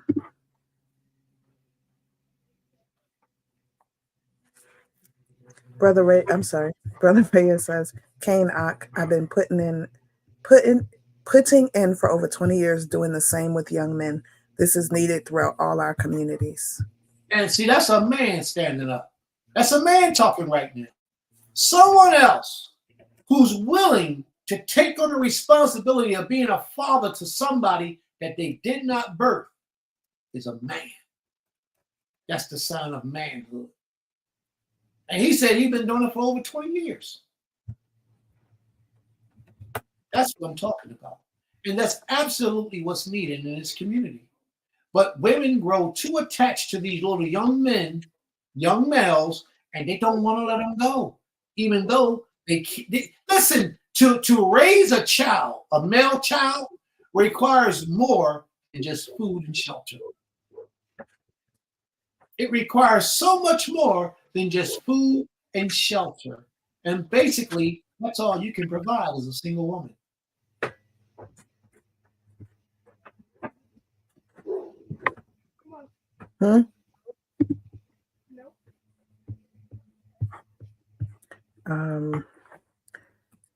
Sister Shivanya says, I didn't understand when you said that long time ago, Prince Israel, but now I understand that love don't exist.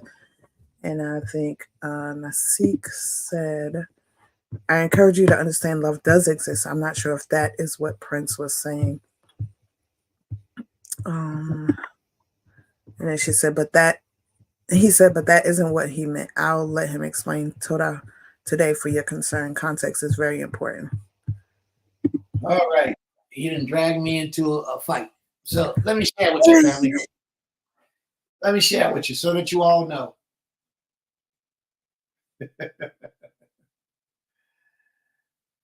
Sis, it's not that love doesn't exist. It is that most people have no idea what love is. They don't have no idea of what love is. And we've been so far removed from real love that if real love presents itself before us, we sitting back trying to know whether we should accept it or not. What's that brother's motivation for doing this for me? Why would he do? I ain't having sex. He probably trying to have sex with me. That's probably what it is. No, the brother just love you because you're his sister. He understands what love is when you don't. The love of man to man. Well, I better watch this. He trying to do something to me. He trying to rule over me. He trying to make me a slave, or he he might be funny and ain't saying nothing because he looking out for me. You're supposed to look out for your brother. That's love. Most people don't understand that. That's why I said earlier in the lesson that most people don't understand what true brotherhood and true sisterhood is. Most people don't understand. True brotherhood and true sisterhood is all based off of the principles of true love. You should want better for your brother than what you want for yourself. Now, if a man is in a marriage with you as a woman, do you expect him to want better for you than he wants for himself? You would accept it. Yeah, because he loves me. No. Most marriages are not built off of love. Most marriages are built off of lust. And that's why most marriages don't last. Because lust has an extinguishing point, a termination point, and it comes around quickly. But when you truly love an individual, and that's not that all marriages are not built. I'm not saying that all marriages are built off of lust. Some of them are truly built on love. But usually the ones that's built off of the love principles, it takes a lot to tear them apart. She's not pleasing to you. She's not doing her part, but you still divorce her. You still do what you got to do. And you give her the opportunity to get herself together and get better. When someone really loves you, they go out of their way to make sure that you have every effort to better yourself, to get yourself better. That's love. It's not that thing where you leave a house, you say, I love you, and he say, I love you. Or you hang up the phone and say, I love you, and she say, I love you. Now, all that's garbage. That's what I'm talking about, Sister Giovanna. That don't exist. That's not real. That's not real. Real love is when you do because you know it's your responsibility to do. As a brother, as a sister, as a spiritual leader, as an individual that is able, you are to do what you're supposed to do. Just that simple. And if you're not able to do what you know that person needs, then you have to search out and seek and see if you can find somebody that can do it so that you can still do what you're supposed to do. If my brother, and I call him brother, he goes to work every day and he's trying to make ends meet, but his house goes into foreclosure. And I'm not talking about a brother that runs the street with women after work, drinks and get drunk and alcohol and smoke weed and blunt and play video games all day. I'm not talking about that guy because he couldn't be my brother unless he straightened his life up. I'm talking about a brother that really does his very best to be his very best, just that the Most High don't have it for him right now to excel to that level. And he got children. And his house is in foreclosure. And he just don't have the money. It could be $2,000 or $3,000. They could foreclose on your house for any amount. That's in your contract. And you know that his house is in foreclosure. His wife might have slipped you the bill. She might have sent it to you. She might have been talking to your wife and brought it out. Or he might have mentioned it to you that his house was in foreclosure and I don't know what I'm going to do. He shouldn't have to come to you again. If you as his brother, he shouldn't have to come to you again and say to you, yo, I need to borrow such and such to save my house. Shouldn't have to come to you. Because you love him, you would want better for him than you want for yourself. So then what you should do, if you're able, you should pay whatever money is owed and forgive him of the debt. Hey, what you talking about, Prince? Yeah, I'll be your brother, Prince. Yeah.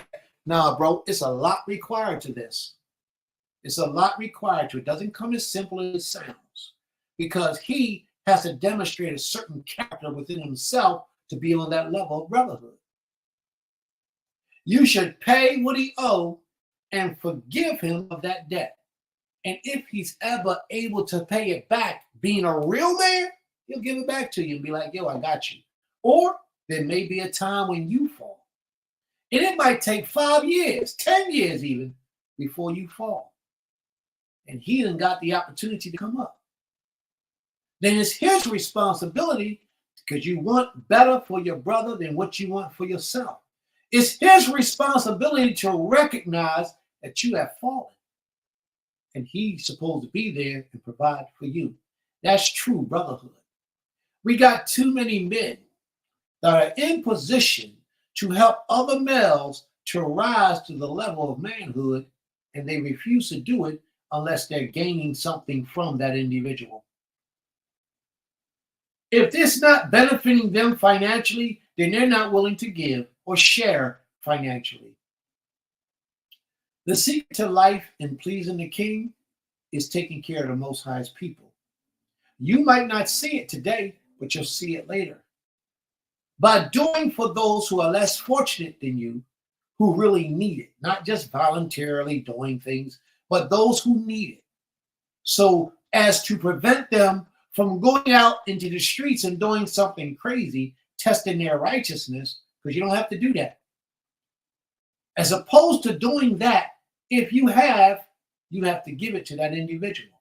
And if you don't have, then you are to try to see if you can get it so that you can provide.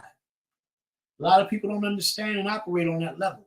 That's why I say this ain't no about religion. Forget religion. We ain't dealing with religion right here. We're dealing with what love really is right now.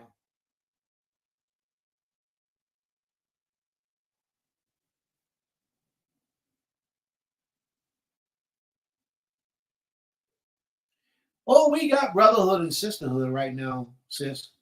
But you got to know where it exists at. Most people don't know where it exists. And then where it does exist, a lot of people reject it because it comes with responsibility and duty. It comes with responsibility and duty. And a lot of people don't want to be held accountable for anything that they do. A lot of people don't want nobody telling them what to do or even suggestion that they make a change. So it exists. The problem is that most people are so westernized that true brotherhood and true sisterhood, they don't see it. They don't see it because they don't want to accept it. You might think you need a nighttime to heal. It don't, man, when you're in the presence of true righteousness, it don't take a lifetime for you to heal.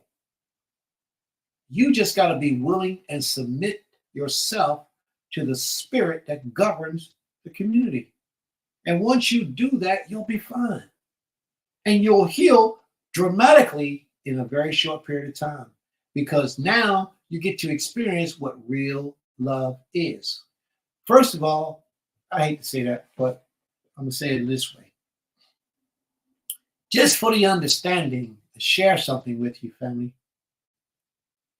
A lot of people want to be involved in too many things in too many different places, expecting to get good results. But what that gives you is so many different spirits contaminating your spirit, you don't know what to believe and what to do and which direction to go. That's why I told Ain Qatar earlier that you should only have one covering.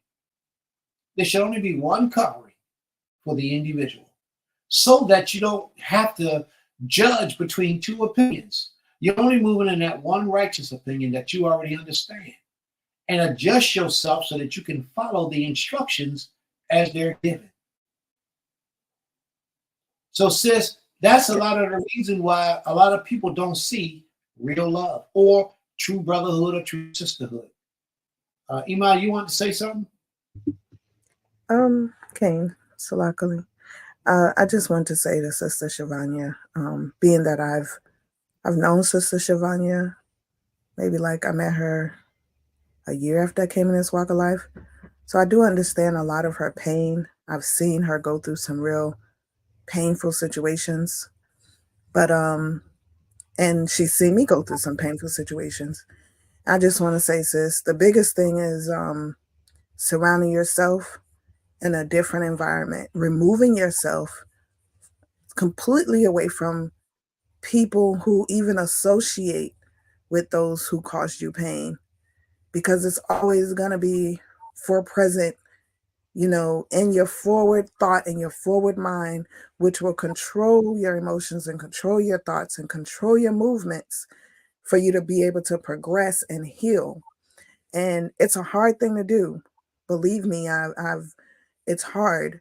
And even, removing yourself, sometimes you may see those people, but just from my own experience, because it happened to me just recently, I didn't feel so much of the pain and the hurt when I saw, a couple of people that I know associate with people that hurt me. And it's mainly because I removed myself from the presence of all of it. And I got quiet and just stayed away from those type of people, and even expressing to them to try to get them to understand my pain, because people who cause you pain will never understand your pain. And the other part is, you just gotta, it's a hard thing to trust other people, but you have to you have to go to the creator first and foremost and ask him to help guide you. And with his guidance, you have to listen to his guidance. You have to do it in order to reap what you are asking for. And believe me, sis, like that'll help you with the healing process, because it is hard when you've been amongst brotherhood and sisterhood, and everywhere you go, it's always some type of foolery within it. But if you want better for yourself, you just have to remove yourself. And that even comes to visiting with people. Like I literally stopped, and this is a lot being said, but I stopped going to certain gatherings because it was just a reminder of the hurt and a reminder of deception. And so you just got to kind of remove yourself. And I'm not saying go and be isolated, but find a space within yourself and then find people who are like-minded. And it may take a sacrifice, but be amongst them as much as possible. Even if it's not moving with them, but communicate with them more, do more, that you are aligning yourself with those people. Otherwise, you're going to drown in your own hurt. And that's not what the Most High wants for you. He doesn't want that for any of us, from my understanding. So that's it. Can I come? Yes. One second, please. My You said computer is active again. So if I go off, let's see, please just take over, please. Okay. I'm gonna be quick because I want to make sure your wisdom is continued to be put out there. Remember this one thing, Gabaret, Shavanya, and anyone else that's listening. The Torah states and shows how we're supposed to treat one another, which is love. If you're around people that talk bad about individuals, backbite, all that type of stuff, they're not using Torah. And Torah is love. Torah teaches us how to love the Most High. Torah teaches us how to love one another. As Prince say, if you a true brotherhood and sisterhood is wanting better for your brother, wanting to do better for them than yourself, that's love. Most of us don't experience that because it's only a remnant, as I always been teaching for the past 12 years. A remnant of a remnant. It's going to be a very small group of people that's doing what you're expecting to be done from Torah observers. But you also got to remember, and we got to challenge ourselves and make sure that we're those individuals that we're wanting to be as well. We have to be those individuals. So that's all I wanted to say. I just want to say that if they are backbiting, if they are talking about their leadership, if they are talking about this, all this type of stuff, that is not love. And no resolution, no conflict resolution, no way of helping the situation, that is not love. So I just want to bring that out. It's love. Love is there. If his love is not here, we should throw the Torah away. I just want to put that out there. Most High is a liar, if that's the case. Most High know I'm not saying that's true. But if that's the case, that's what it is. Shalom. May the Most High be praised. Torah Rabbah. All right. Any questions, any comments, family, before we continue?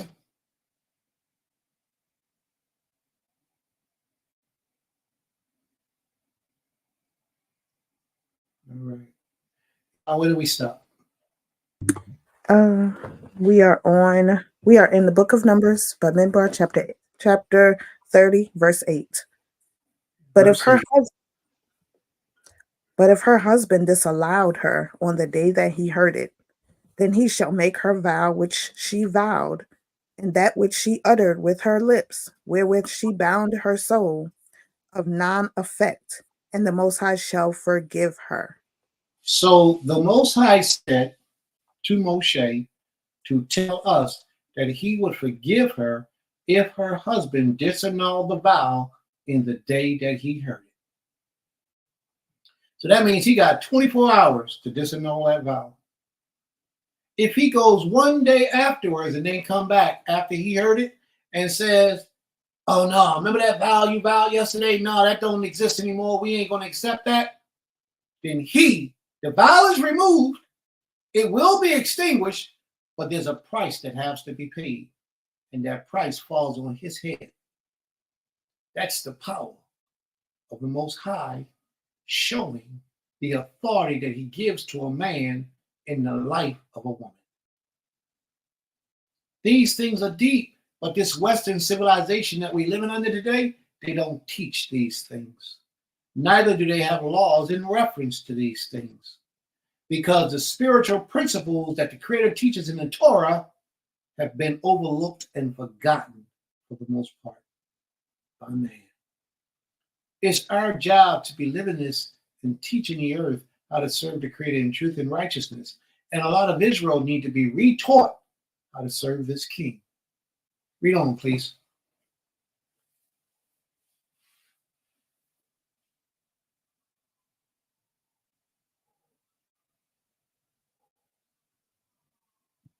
You're muted, Princess.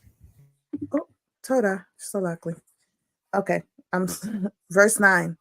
This But next every- verse answers some of the questions that you all brought up in the comments. Read on, please.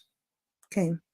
But every vow of a widow and of her that is divorced, wherewith they have bound their souls, shall stand against her. Every vow that a woman that is a widow or a woman that is put away, that she has vowed to bind her soul, if she violates that vow, it'll stand against her. Only a woman who has a covering can have her vow corrected or released from her. If she doesn't have a covering, she's bound to that vow for life. Read on, please.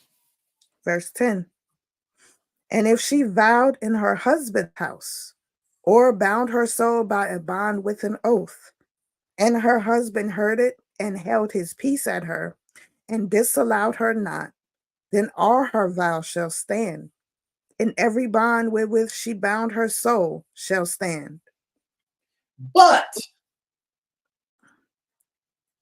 if, verse 12, but if her husband hath utterly made them void on the day he heard them, then whatsoever proceeded out of her lips concerning her vows, or concerning the bond of her soul, shall not stand. Her husband hath made them void, and the Most High shall forgive her. And the Most High shall forgive her, because she made a vow, but her husband disannulled the vow. That is the power of a God. That is the power of Elohim. We have to understand that, family.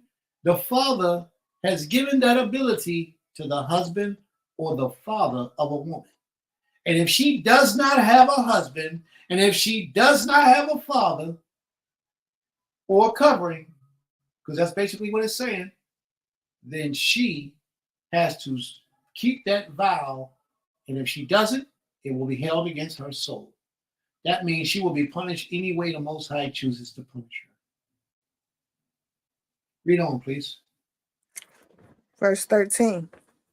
Every vow and every binding oath to afflict the soul, her husband may establish it, or her husband may make it void. That is the power given to a man by the Creator. So, sisters, it's extremely important that you're careful of the man you marry. Don't allow your emotions to get in the way. Oh, he looks good. He's tall. I like him. He got a lot of money. He got a nice car, but he's wicked to the core. Mm-hmm. And sometimes he'll be the one to cause you to vow against your own life, because he know you can't fulfill it, and he's not going to relinquish you of it, just so you'll see the punishment of the Creator. Read on, please. Verse 14. But if her husband altogether hold his peace at her from day to day, then he establisheth all her vows, or all her bonds, which are upon her.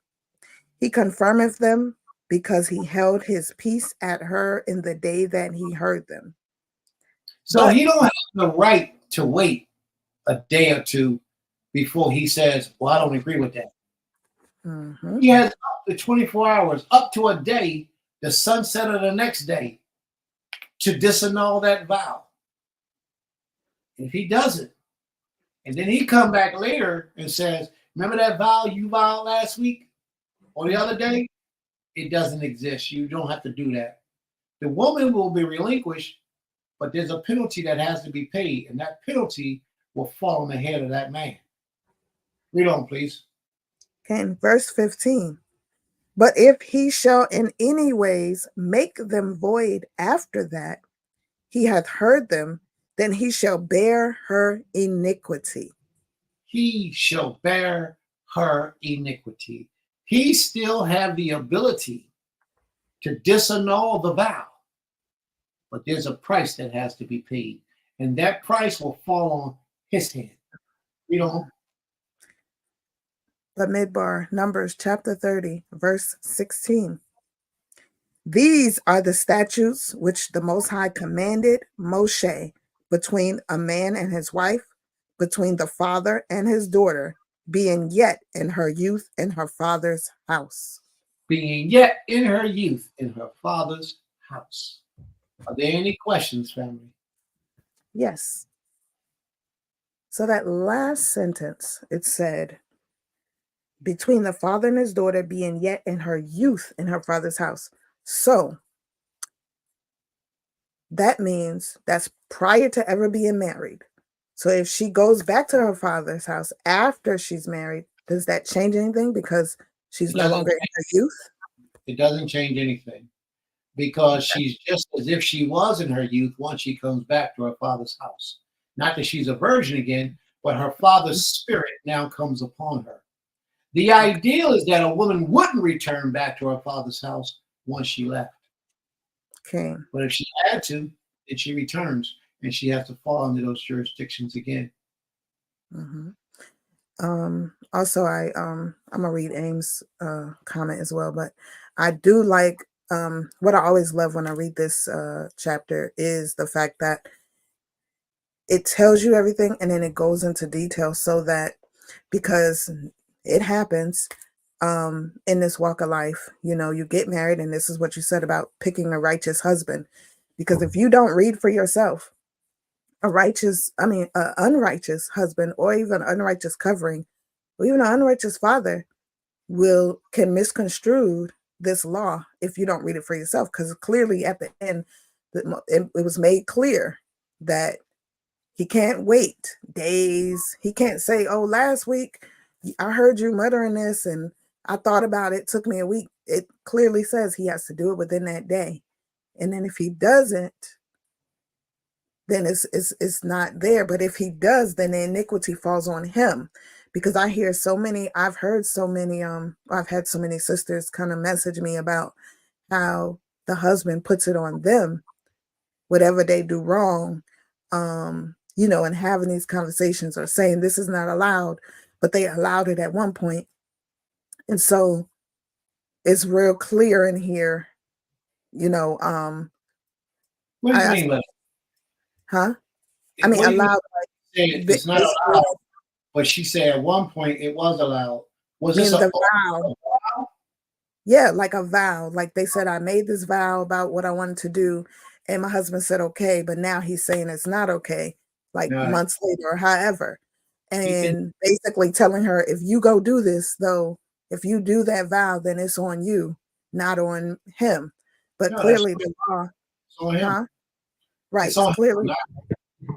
Right. So the law says it's on him. So I just like the clarity that this law brings, because we do read so many laws that sometimes it does not go into detail. And so I think that's important because a lot of times it leaves us with questions. But this particular law, the breakdown of it, I mean, I don't see any questions from it outside of what I asked, but you explained that with the youth.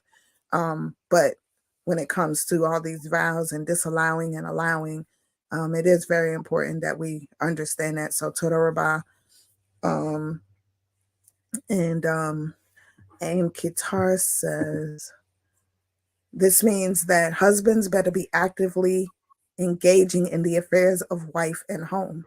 And that's so true. I would agree. But it also means that the woman should seek permission of her husband before making a vow also. You know, like if you go on a fast, you vow you're going to take a fast for a week, no intercourse, no sexual intercourse. And you didn't talk to your husband about that, but you start implementing it. You vowed that to the Creator. Now your husband wants to get intimate and you say, oh no, I vowed to the Creator that I'm not going to do that. If he rolls over and go to sleep and then the next day try to come back 2 days later saying, well, I want some, he's in violation. But you have to submit to his will. You have to submit to his will, but now the punishment for breaking that falls on him. Okay. So it's deep. Okay. Any other questions or comments, family? No. All right. Now, earlier, yes, communication is key. Earlier, I mentioned that AIM had a question or a response that she put in the room that I wanted to address about Mhm. masturbation. Can you go up, pull that up, and Okay. put it on the page, please? Okay. Earlier, we had a comment. We had a whole conversation, lasted about Mhm. 30 minutes, about masturbation, at least 15 minutes, about masturbation. And there was a conclusion that was made that it wasn't a sin, but it's something that you should avoid at all costs because it invites other spirits into you. We went on with the conversation, and the conversation changed, but Aim Qatar, she had something she wanted to mention about masturbation. So I requested that it be held up until the end of class, and we have just ended our chapter, so that was the end of class. I'd like to thank you all who hung in here for so long with us during this class. I do kind of find it difficult to believe that we got so many people in the room, but no questions. I find that difficult to believe, but if you don't have any questions, listen, you don't have to be afraid or ashamed to ask a question. And if you feel like you want to ask a question but might be embarrassing, then you can text somebody you know and have them ask the question. All right, here's a comment that Aang put up in the room. Masturbation is common, placed, and highly encouraged as alternate to illicit sex with others, also a form of birth control. Masturbation is commonplace. Aim, could you reword that for me? Masturbation is commonplace, is highly encouraged. Maybe it's something I'm missing. I think I understand what you're trying to say, but I don't want to misquote you. I would like for you to have the opportunity to say exactly what you say so I can respond appropriately. Aim, would you be able to do that?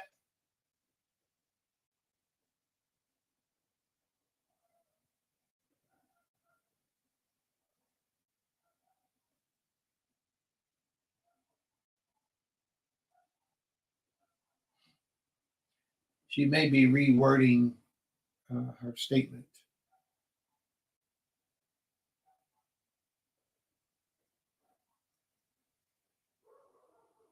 Yeah, let's go to the next question until Aim get the opportunity to put up a post, please. Okay. Let's see if we have any. Yeah, Zakaria. More Zacharias. She says, "Can a woman have a covering but also give herself to servitude to another man to provide for her and any in her household, or is that like having two coverings?" That's like having two coverings. You should only have one. It should only be one covering. That's like having two coverings. All right. Aim says it's more prevalent than we think. It's more prevalent than we think. But Aim, my problem is I'm trying to understand what you was trying to say in that statement. It was a little bit confusing to me. It looked like she was trying to say in some places they encourage masturbation so that you don't go sleeping around with other people, and they use it as a form of birth control. Well, that's exactly what I understood, but I didn't want to say something and quote something and then expound on it and be mistaken. So I wanted Aim to put it in different words or reword it so that it was clearer. But I guess she's leaving it where it is. All right. Can you put the original post back up, please?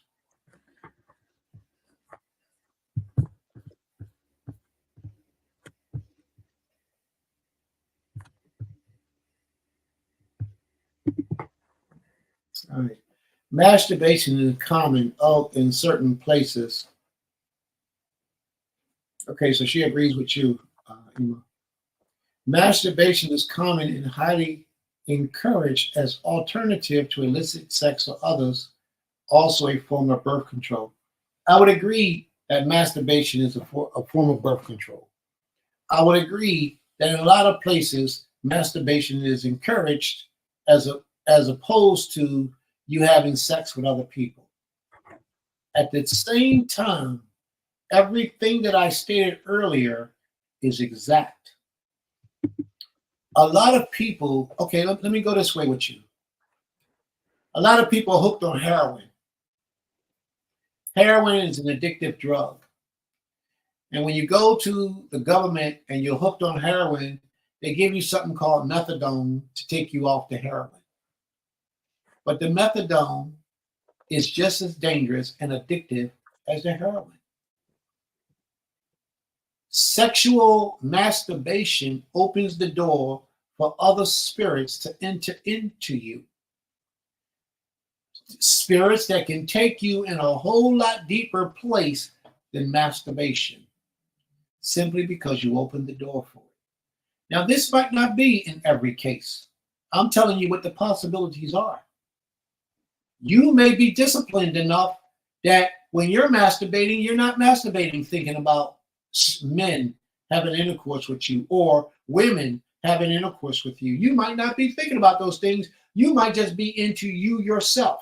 And you're thinking about what you're doing with you yourself, quite out of order, quite unnatural, but that might be where you at in your mind masturbating.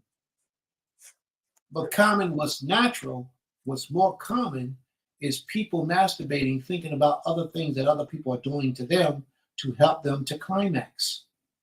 That's the whole purpose, to relieve some of that pressure. What I'm trying to get across today is that spiritual fortitude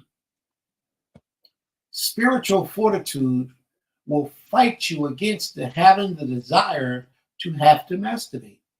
It's when you're weak in your spirit that you give in to that desire to want to give in and masturbate. Once your spirituality is strengthened, once it's strengthened, you will supersede past the desire to even want to have sex, unless somebody initiates it with you. When your spirituality develops, you might every once in a while get an ideal about masturbation, but when that comes, you're able to relinquish it as quick as you can. When your spirituality matures, you won't chase sex like you did when you were spiritually weak. And that's one of the issues that we have. That's one of the problems I have with that comment. You know, it's like you're giving in to allow the spirits at hand to take advantage over you because you're not strong enough to resist the temptation. And a lot of people are not strong enough. If you build up your spiritual strength, you will be strong enough to resist it. Now, if you don't want to resist it, there's a lot of things. I don't know how easy it is for you to have masturbate and not imagine something that you shouldn't be doing in order for it to happen. I don't know. I mean, you know, some people are just strong enough. They might just imagine their husband doing things, but I'm promising you, it will lead to other things. It will lead. You will be somewhere not even thinking about no other man, no other woman. And you'll see somebody that'll come on to you. And all of a sudden, your mind will be triggered. And the first thing you're thinking about is being intimate with this individual that ain't your husband. Oh, he probably want to do this to me, or he probably want to do that to me, or he looks good, or she looks good. I wonder what that is like. Oh, white men got, you know what? And let's think about that for a minute. That's how that problem starts. Because you yourself have opened yourself up to those spirits to enter into you. And once those spirits enter into you, all they're looking for is an exit point. They're looking to get you to do something so that when they leave out and you're doing what they want you to do, they can bring others in and make you more possessed than what you were originally. I remember one time in class, I asked the whole class, but one of the sisters answered. I said, how do you remove sin from you? And the sister was so intelligent. She stood up. Well, she didn't stand up, but she spoke up and she said, do the opposite of what it's trying to tell you to do. Masturbation is not sin. But masturbation leads to sin. It will lead eventually to you sinning one way or another. It could be on a high level, it could be on a small level, but it will eventually lead to you sinning, because the spirit that comes with masturbation is an undisciplined spirit. And when you open the door for undisciplined spirits to come in, other things in your life, plus it's a lustful spirit, other things in your life and your discipline of being celibate and all those other things will soon dissipate. It will soon dissipate. I promise you. You don't have to accept what I'm saying. Who am I? I'm Prince. I'm just a teacher of the day. Don't pay me no mind. Challenge what I'm telling you. And be focused on what takes place in your life. If you think I'm playing, try it. You'll end up getting a divorce real soon. You'll end up cheating on your husband real soon. You end up desiring to be with other people that you ain't supposed to be with. And it ain't going to take all that long. I promise you it will happen. You don't have to take my word for it. If you want to be hard here and experience it, do it yourself. And for those of you who are here who do masturbate, tell me you don't be thinking about the things I'm telling you about right now. Tell me they never enter into your circumference. I'm trying to tell you why they enter in. That is the reason why they enter in, because you open the door for them. The Most High told Cain, he said, sin lieth at the door. It's waiting to get in. The only way it can get in is if you let it in. And the best way not to let it in is to build up your fortitude, your spirit, fortify your spirit, build up your spiritual strength.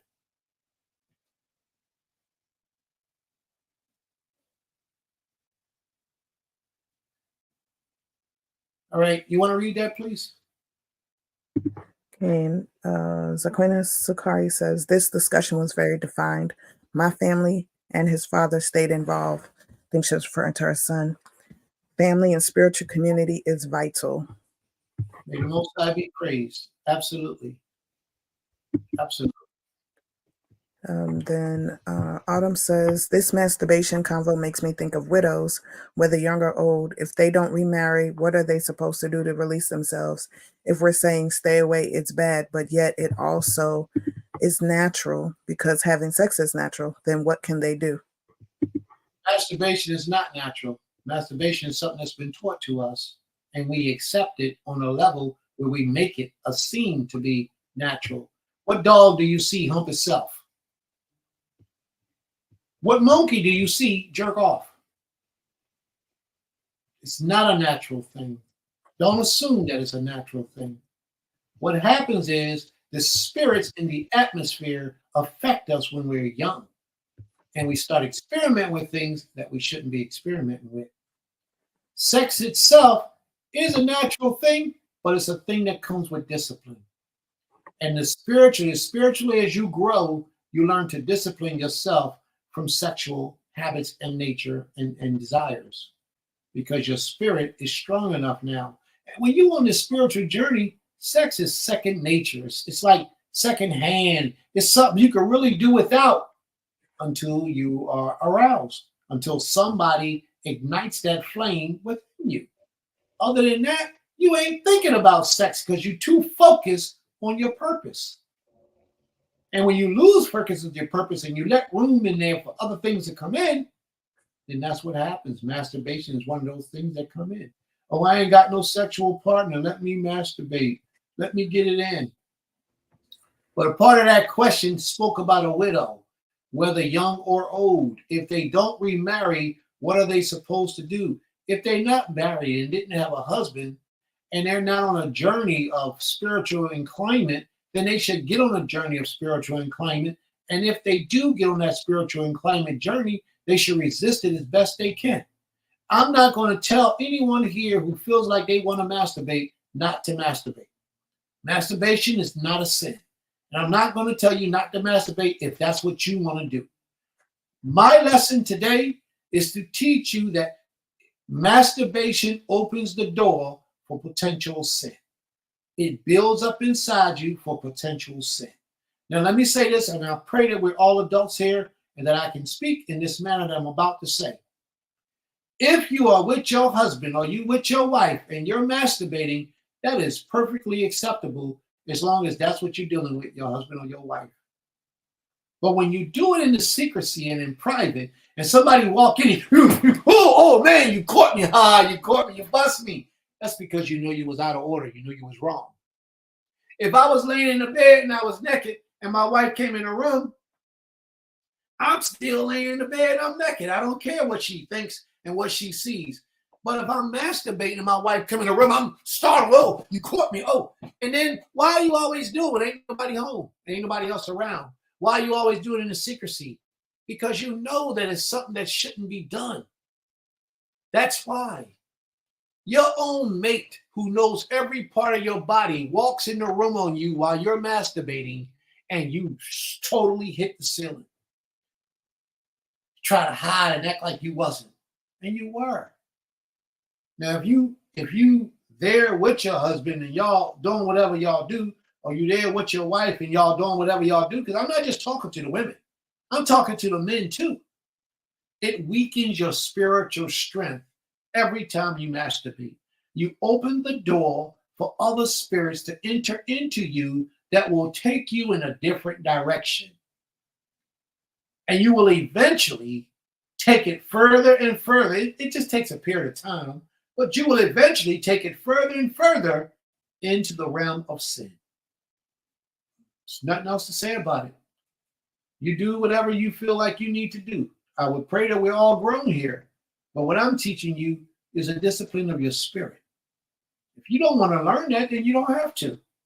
Just when it happens to you in your life and your marriage ends because you're committing adultery, or the Creator punish you because of the evil, wicked sexual thoughts that you got in your mind, always remember that you heard this lesson and that Prince tried to warn you.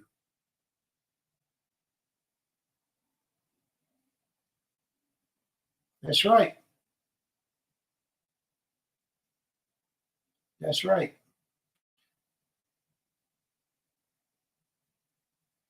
That's right. Could you read that, please, Ema?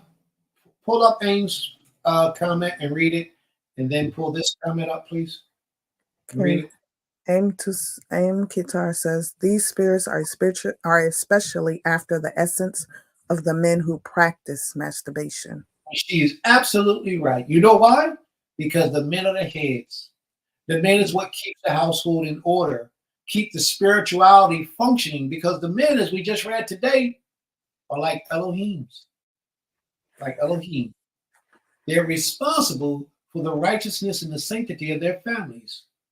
So these entities want these men to fall off so that they can desire sex over everything else. Do you know that a man will leave his wife for another woman just because he likes and enjoys the sex better with that individual? Mm-hmm. He will. And destroy the whole family for that purpose. What was the next comment, please? Thank you, Aim. May the Most High be praised. Sister Tara says, Shalom, it also brings along a spiritual spouse, which will in turn keep you from having a lasting, healthy sexual relationship with a spouse whenever that spouse comes, mostly, and can't be satisfied. She just hit the nail right on the head. That was a strong response. Very strong response from somebody I ain't never even know was in the room. Listen. Go ahead, sis. I got to take my hat off to you and give you your kudos because you are absolutely on point. A point that I didn't even bring up. But it will tear up any future relationship. It can tear up any future relationship that you could have because you opened the door and let so many spirits in that next man who was really meant for you cannot even please you because you're so far out there. Wow. That's deep. And you're right, sis. May the Most High be praised. Spiritual trespass. I like that. It's a good one. Put that up there, please. I just said that's that spiritual trespass that you have allowed in. And I just said very, very great point, sis. That's Sister Tara. Absolutely. Nasik says, to be balanced, I have counseled marriages that women do that too. We both do that. Unfortunately, leave for better sex? Nasi. I'm confused. Nancy. To be balanced, I have counseled marriages that I'll, women I'll, do. I'll speak verbally. I'll speak verbally. To be Yeah, balanced, right, bro. there have, and I know all of us know this, that Mhm. women will leave for sex. Oh yeah. Oh yeah. Right. So I'm saying to be balanced, we have to. Oh, I think our issue, and I know the head is the man. I get that wholeheartedly. But I think the balance part is we got to understand so we can teach our children both sides that we both are doing that, unfortunately. And we need to kind of take our mindset. We know that the physical is important. We get it.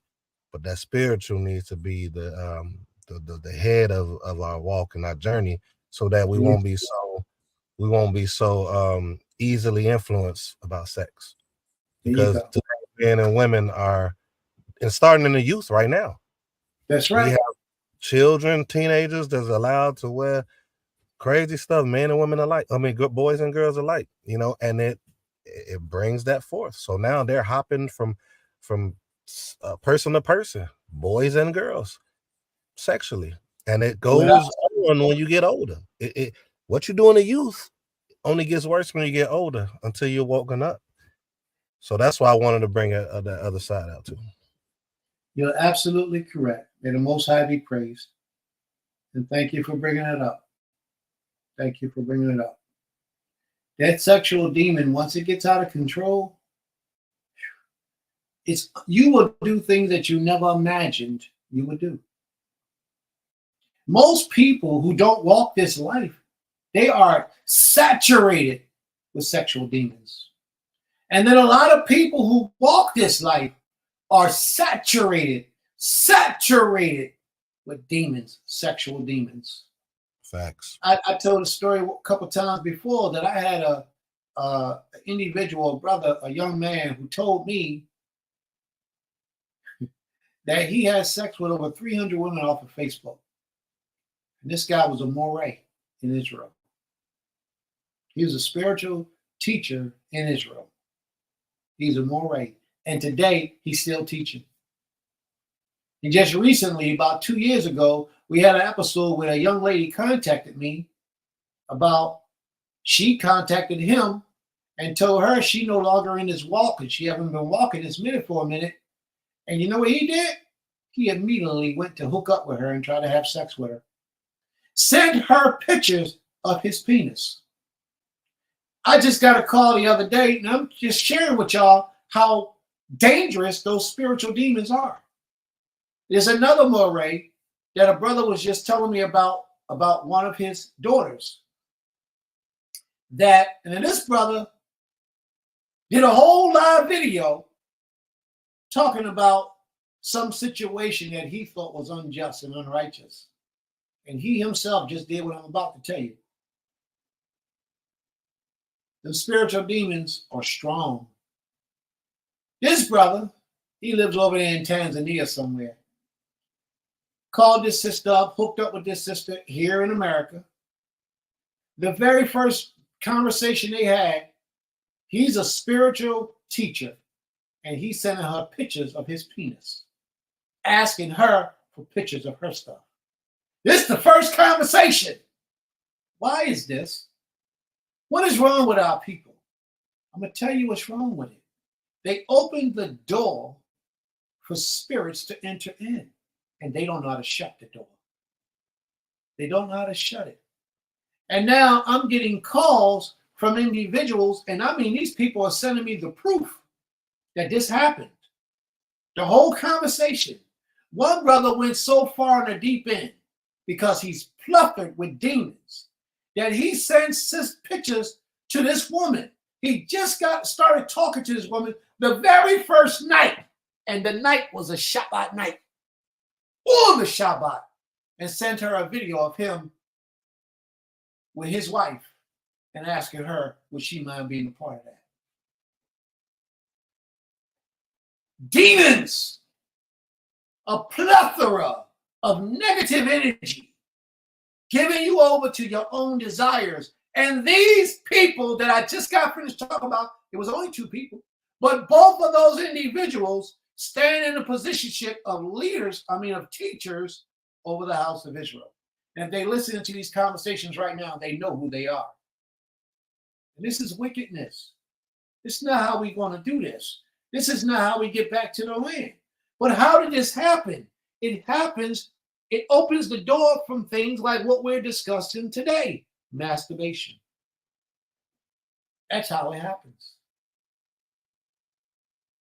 Masturbation opens the doors for these things. These people are Maureen in Israel today. To the day, there's still Maureen. You know why? Because nobody will call them on what they do.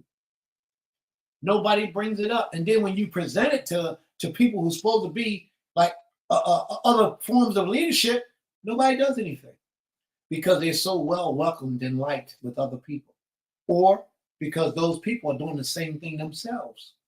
This is horrible. It's horrible, but it needs to come to an end. May the Most High deal severely with these individuals because it's been going on for years. It ain't just start. This has been going on for years with these individuals, but it needs to come to an end. Iman, you want to post some of the comments, please? Okay. More Zachariah says, the thing about these demonic spirits is that they are never satiated.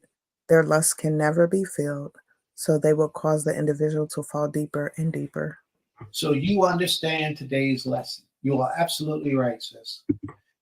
This lesson that we're having about masturbation, that's exactly what happens. When you do it, the more you do it, and the more you do it, those spirits invite other spirits that are negative spirits, lustful demons, to come in and to partake within you. Absolutely correct.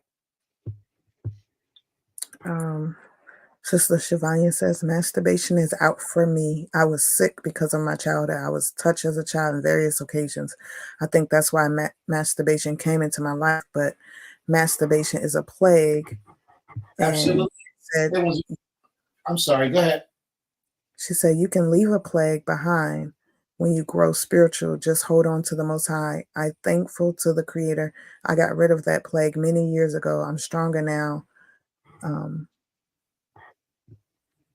And I'm stronger now about masturbation. You can kiss that plague goodbye with the Creator. I think she's saying, she's with the Creator. He had freed me from that. May the Most High be praised. May the Most High be praised. And I pray that that is your reality, because I know it's a struggle.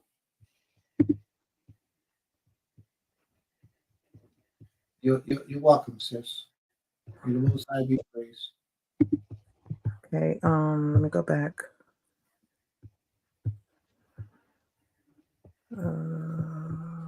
I think Sister Aisha was just talking about what you mentioned. They shouldn't have titles.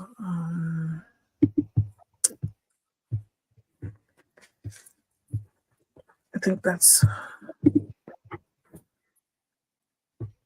that she's talking to Sister Giovanni. So yeah. All right.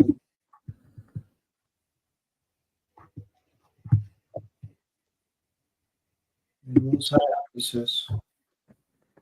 We understand the severity of it.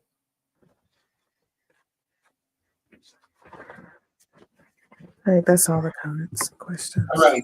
So, family, if there's no more comments, no more questions, we're going to end out today. But I want to say this one little thing here, is that I know that there's a lot of people who have not spoken up. And Sister Tara, well, that's your name, right? Tara? I want to thank you for speaking up. Tara, hey, Tara. I want to thank you for speaking up, because you did.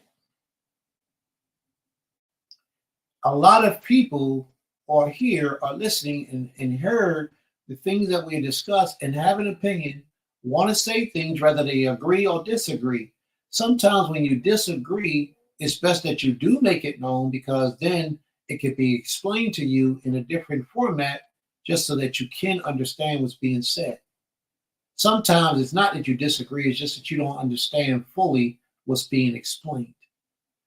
So, we encourage all to speak out. This is a free platform. You don't have to agree with everything that we teach and everything that we say.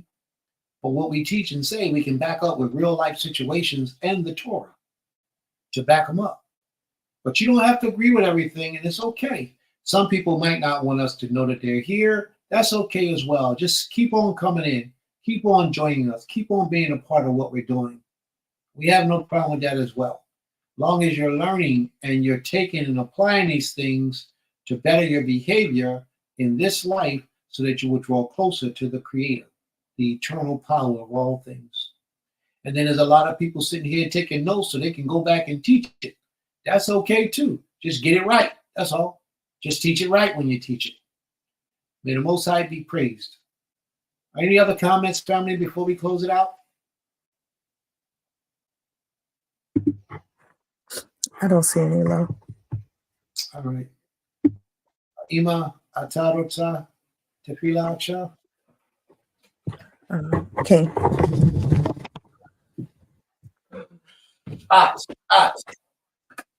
Rotsa. King. I want to hear Nasik mouth. I did say something though, but you responded right after I said it. I tell you. I was laughing when you corrected yourself, Prince. I promise. I'm like,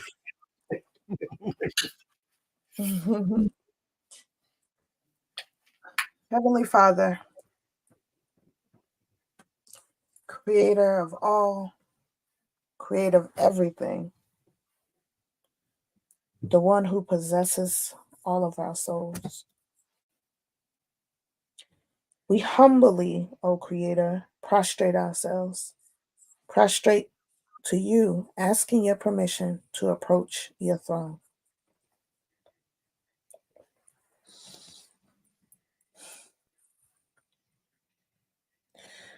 We thank you, Creator, for allowing us to come before you in this time.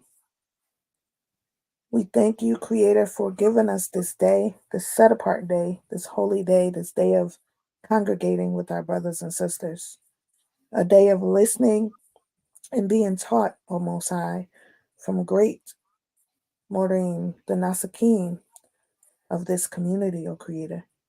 Thank you for being with my Isho, Creator, on this day, being with his tongue, being with his mind, allowing him the strength, the intelligence, the patience, O Creator, to teach and to talk with, to answer questions, and to just indulge in the different things that we all have concerns about and matters of our heart. We thank you, Creator, for the wisdom that has been portrayed today, O Most High. We ask, O Most High, that you be with each and every one of us as we rejuvenate it on this day with your word, that you allow that word and the words that we read and indulge in throughout the week to carry us, O Most High, to the next Shabbat day. We ask, O Most High, that you forgive us for all of our sins and trespasses against you, known and unknown. We ask, O Most High, that you highlight them in our minds so that we do not commit them once again. We ask, O Most High, that you be with our elders, be with those who are in the sick beds and the prison houses unjustly, be with the fatherless and widow and the uncovered, O Creator, the unsheltered. If it be your will, O Most High, free those who are innocent, heal the sick, and cover those who are in need. Most High, we ask that you be with all of our children, those who are in the womb, and those who are amongst us, and those who are living their lives as adults in this world, O Creator. Cover them, O Most High. Protect them, guide their minds, guide their decisions, O Creator. And if they have been led astray, O Most High, allow their heart to know you once again, to come back unto you, O Most High. Most High, we ask that you be with all of our family and friends, if it be your will. Most High, we ask that you be with our community, Beulah land at Temple Kefarym, with the understanding that so many got today of that name. There's a power that resides in that, and that's something that we all have to once we have decided to live here, be accountable to. So I pray, O Creator, that those who did not know prior, that know now, have taken on that title and understood it to be a change, to be something to work towards, to be better within themselves. Most High, I ask that you be with those who are still in mourning, O Most High, because mourning, sometimes there's times limits to mourning, O Most High, that have been in different time past for different people. But sometimes mourning is a lifetime because you go through different stages. So be with all of us and all of those who are in mourning or suffering from some type of mental, physical, financial, spiritual ailment or anguish, O Creator. Most High, we thank you for the opportunities that you have blessed us with. And we ask that you continue to bless the hands of our work, O Most High. Bless the garden that we have planted in, O Most High. We see the produce from the seeds that we have planted, Creator, and we ask that you continue to bless it and allow it to grow in abundance, to feed our community and much more. We ask that you be with us, O Most High, when we leave the gates of this community and allow us to be protected while we're out and once we come back in, O Creator. Most High, we thank you and we ask that you cover all those whom we love dearly. In your name, we give you all honor, all glory, all praise unto you and you alone. Toda Rabbah, Most High. Toda Abi, Toda Rabbah, Billah. May the Most High be praised. Most High be praised. Now, y'all know the sun is down in most places, but we still doing this thing, and that's a blessing. It's truly a blessing. And that shows, and I got to give you all, take my hat off and compliment you all, because most people, when the sun go down, they out. Or right before the sunset, they out. But y'all have been here on this one portion of class for 4 hours straight with no interruptions. May the Most High be praised. It takes a true person really engaged to hang around so long. And we got quite a few of y'all still here. A lot of y'all still here. The majority of y'all who have been here today are still here. May the Most High be praised. So I just want to acknowledge that. But all of this would help if you all just would share this video to all your social media platforms and copy the link and go through your phone and share it with a lot of your friends that you think could use this information or these types of teachings, because that's what we're about: improving, building families one soul at a time, and improving the relationship of our people with the Creator. That's what we're about. So we ask that everyone help us as we help others to get closer to the Creator and improve themselves in their mind, body, soul, and essence, therefore also in their finances. Because once you become more spiritually disciplined, your finances will become disciplined as well. Because the Creator will speak into your spirit, speak into your mind, and have you doing things differently will ultimately be a blessing on your pocket. So may the Most High be praised. And if there's any questions before we close out, please feel free, ask your questions. If there's any questions before we close out, type your questions in the room and we'll address it. But once the class is over, the class is over. You can always type something in the next part of the class and we'll address it then. May the Most High be praised. And Toda Imam for that prayer. May the Most High be praised. I did want to make the announcements, if I can. Yes. Today we are in the month of April. We're in the middle. So we have 1 month actually coming up to prepare for Shavuot, which for us is on May 19th. Shavuot is a high feast day. It is the Feast of Your First Fruits, where we come with our bread offerings, our loaf offerings. So people bring loaves of bread or that they make, do not purchase. It's not pre-purchased at a store. Or we strive to not do that because it's supposed to be something that, of course, in our land, it was harvested and, the wheat and everything, and we made our own flour and everything. But we can't, well, some of us cannot do that. So what we do is we ask people to make their bread or make their cakes or cookies or cupcakes, whatever it is. But it's a festive day. And so it's a feast day. So we will cook and but the most important part is bringing a loaf of bread, whether it be in the form of challah bread or loaf bread or cornbread or like a sweet bread or a cake. But that's May 19th, which is a Yom Rishon. We are on, I believe today is the 14th day of the Omer. And so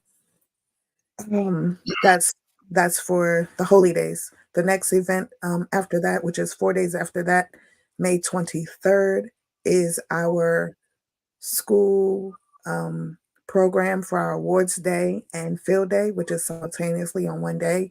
We do the awards program first, and we do virtually invite people to attend virtually through Zoom. And we may do it through this platform. It may be better to do it this platform this year. And then, of course, after that, we do field day where we do all type of different activities with the children and the adults that come to visit, or our educators that are here for the event.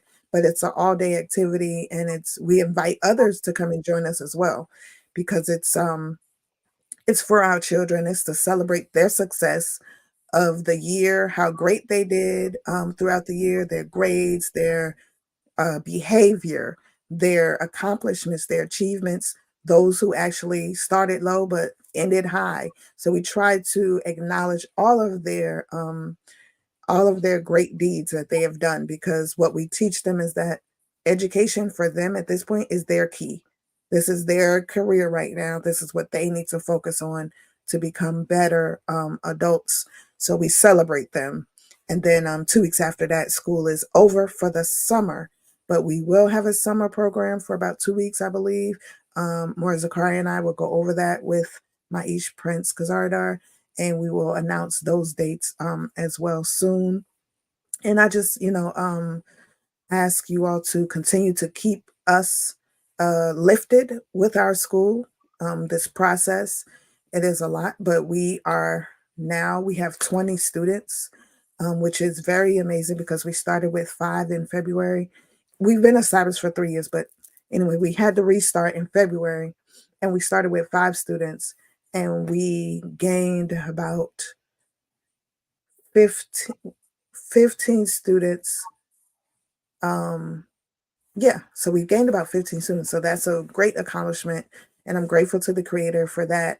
And I just ask that, you all continue to advertise for the school. If people have questions, they can call myself or more Zakaria. We're here to answer questions.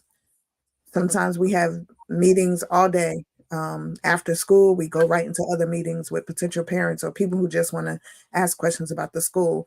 We answer our emails as promptly as possible. So please, do that if it be your will. And may the Most High be with each and every one of you throughout this week. And as Maish said, thank you for being here today. And prayerfully, you all come back next week. So just so things are clear, we have our own school that serves the needs of our children, and it's in-house and online. The building for the school will be delivered on Tuesday, this Tuesday coming. And we're going to utilize that building for the school temporarily, but until we build or until we get another bigger building, we're going to utilize this building. It's coming Tuesday. But we have an in-house school and we have an online school. So anywhere around the world, children can participate in our school. So if you're not in Georgia, you can always do homeschooling with your children, and they can attend our school and we can teach them, we can educate them. We have a variety of male and female teachers. So we have a plethora of information to share. We cover a variety of different subjects. We have several languages that we teach to the children, especially Hebrew. So we got a lot going on there. We have a community, for those of you who may not know, where we live on 110 acres of land in Sparta, Georgia. Grow our own food. We're planting our own food. We grow our own food. And we basically are trying to be self-sufficient in everything that we do. But we have to start in the beginning first. And the beginning first is to get it up and running and get everything going. And we've been here now on this plot of land for a little over a year now, about a year and a half. But we've been in community life on land since 2017. So we've been doing what we can do to make it right before the Creator. Because we believe in the scriptures where the Creator says, when you go into captivity, build ye houses, plant ye vineyards, because you're going to be there for a while. So we believe in that. And we've built a community, we plant some vineyards, and we're in the process of building houses. So if it is the Most High's will, the little scroll bar across the bar is allowing you the opportunity to donate financially if you choose. If it's the Most High's will, so be it. And if you choose not, that's okay too. But more importantly, keep getting the knowledge. Keep coming back, keep getting the knowledge, and share the link with others who you might think could use this information. All right? May the Most High be praised. Toda Rabbah. I'm asking Zakaria if she can post the website. For some reason, it's not allowing me to. Got one more announcement. We should be resuming Hebrew classes tomorrow. Okay. We had the holy days of Moedim, and then we were out at the Bruyere Bash this past Yom Mishon. So should be nothing else coming up anytime soon. So we will resume Yom Mishon, במדבר עברית, כמשפחה as a family, or כמועש משפחה as a family. So let's do it. 7 p.m. Central Standard Time. Oh, is it Central? 7 p.m. Eastern? Eastern. 7 p.m. Eastern Standard Time. I'm trying to see how in the Beulah Land Facebook group, I'll put a link for Yom Mishon. Toda Rabbah. All right. So, family, if you want to learn how to read and write Hebrew, you can always come to the classes as well. Right? I encourage that. It is Nasik's vision that we all speak Hebrew on the land fluently as our first language. So, in order for that vision to be fulfilled, you have to first start learning the language. And we're pretty fluent in learning, pretty submissive in learning to speak the language. There are some of us who speak more than others, but everyone is actively engaged in learning the language. And even if you ain't engaged, because you're around us, you're going to learn it because we speak it as much as we can. So may the Most High be praised. I'm just trying to wait for Sister Zakaria to post in the room The website. So if anybody that's interested can copy it down and go visit the website and visit the school. Okay. And we're still actually updating the website. It's a lot to do to run the school. Zakaria and I are every day running the school and also being educators at the school, along with all the amazing educators we have. So definitely a blessing, and Creator willing. Oh, you did post it? It didn't come up, sis. So it may just not be working. I don't know why it wouldn't let me post it either. I'll figure out a way to do it next week to add it to one of our Don't put .com. Don't put .com. Just put the website and then put .com. But it's .org, I believe. Is it .org or .com? It's both, I believe. But okay. So So try to Stop. But what about the banner? Can you put it on the banner? Kane, that's what I was gonna try to do next week. It still doesn't. It won't. The banner doesn't allow you to click it though, and that's why I was really trying to put it in the comments. But what we can do also is we could put it in our about me, about on our page, on our Beulah Land page, on this YouTube page, so we can also do On it. the banner, right? The same place you send your Zelle to, isn't that the website? Oh no, that's our email. No, we can't see it. It's not showing. It's not showing you guys. Did you go to let me see. .com or .org? Zakaria, text it to me. No, because I think what I have to do is post it from this, post it as I'm like as a moderator, because I remember having to do that before. So let me go to my text messages and I'll get it.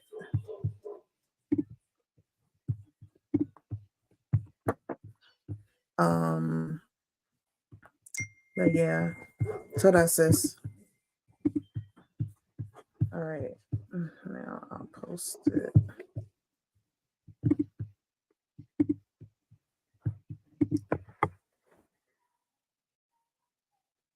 Hey, there you go. Yeah, so I had to post it from the actual page, but so it's there. But yes, total bye everybody for your patience. Technology is something. All righty. Will it allow you to travel there if you hit the button? I'm not sure, but people can see it and type it in if they like. So that's the website address. If you're interested in a school, you need schooling for your children, that's our website where you can go to and get information. May the Most High be praised.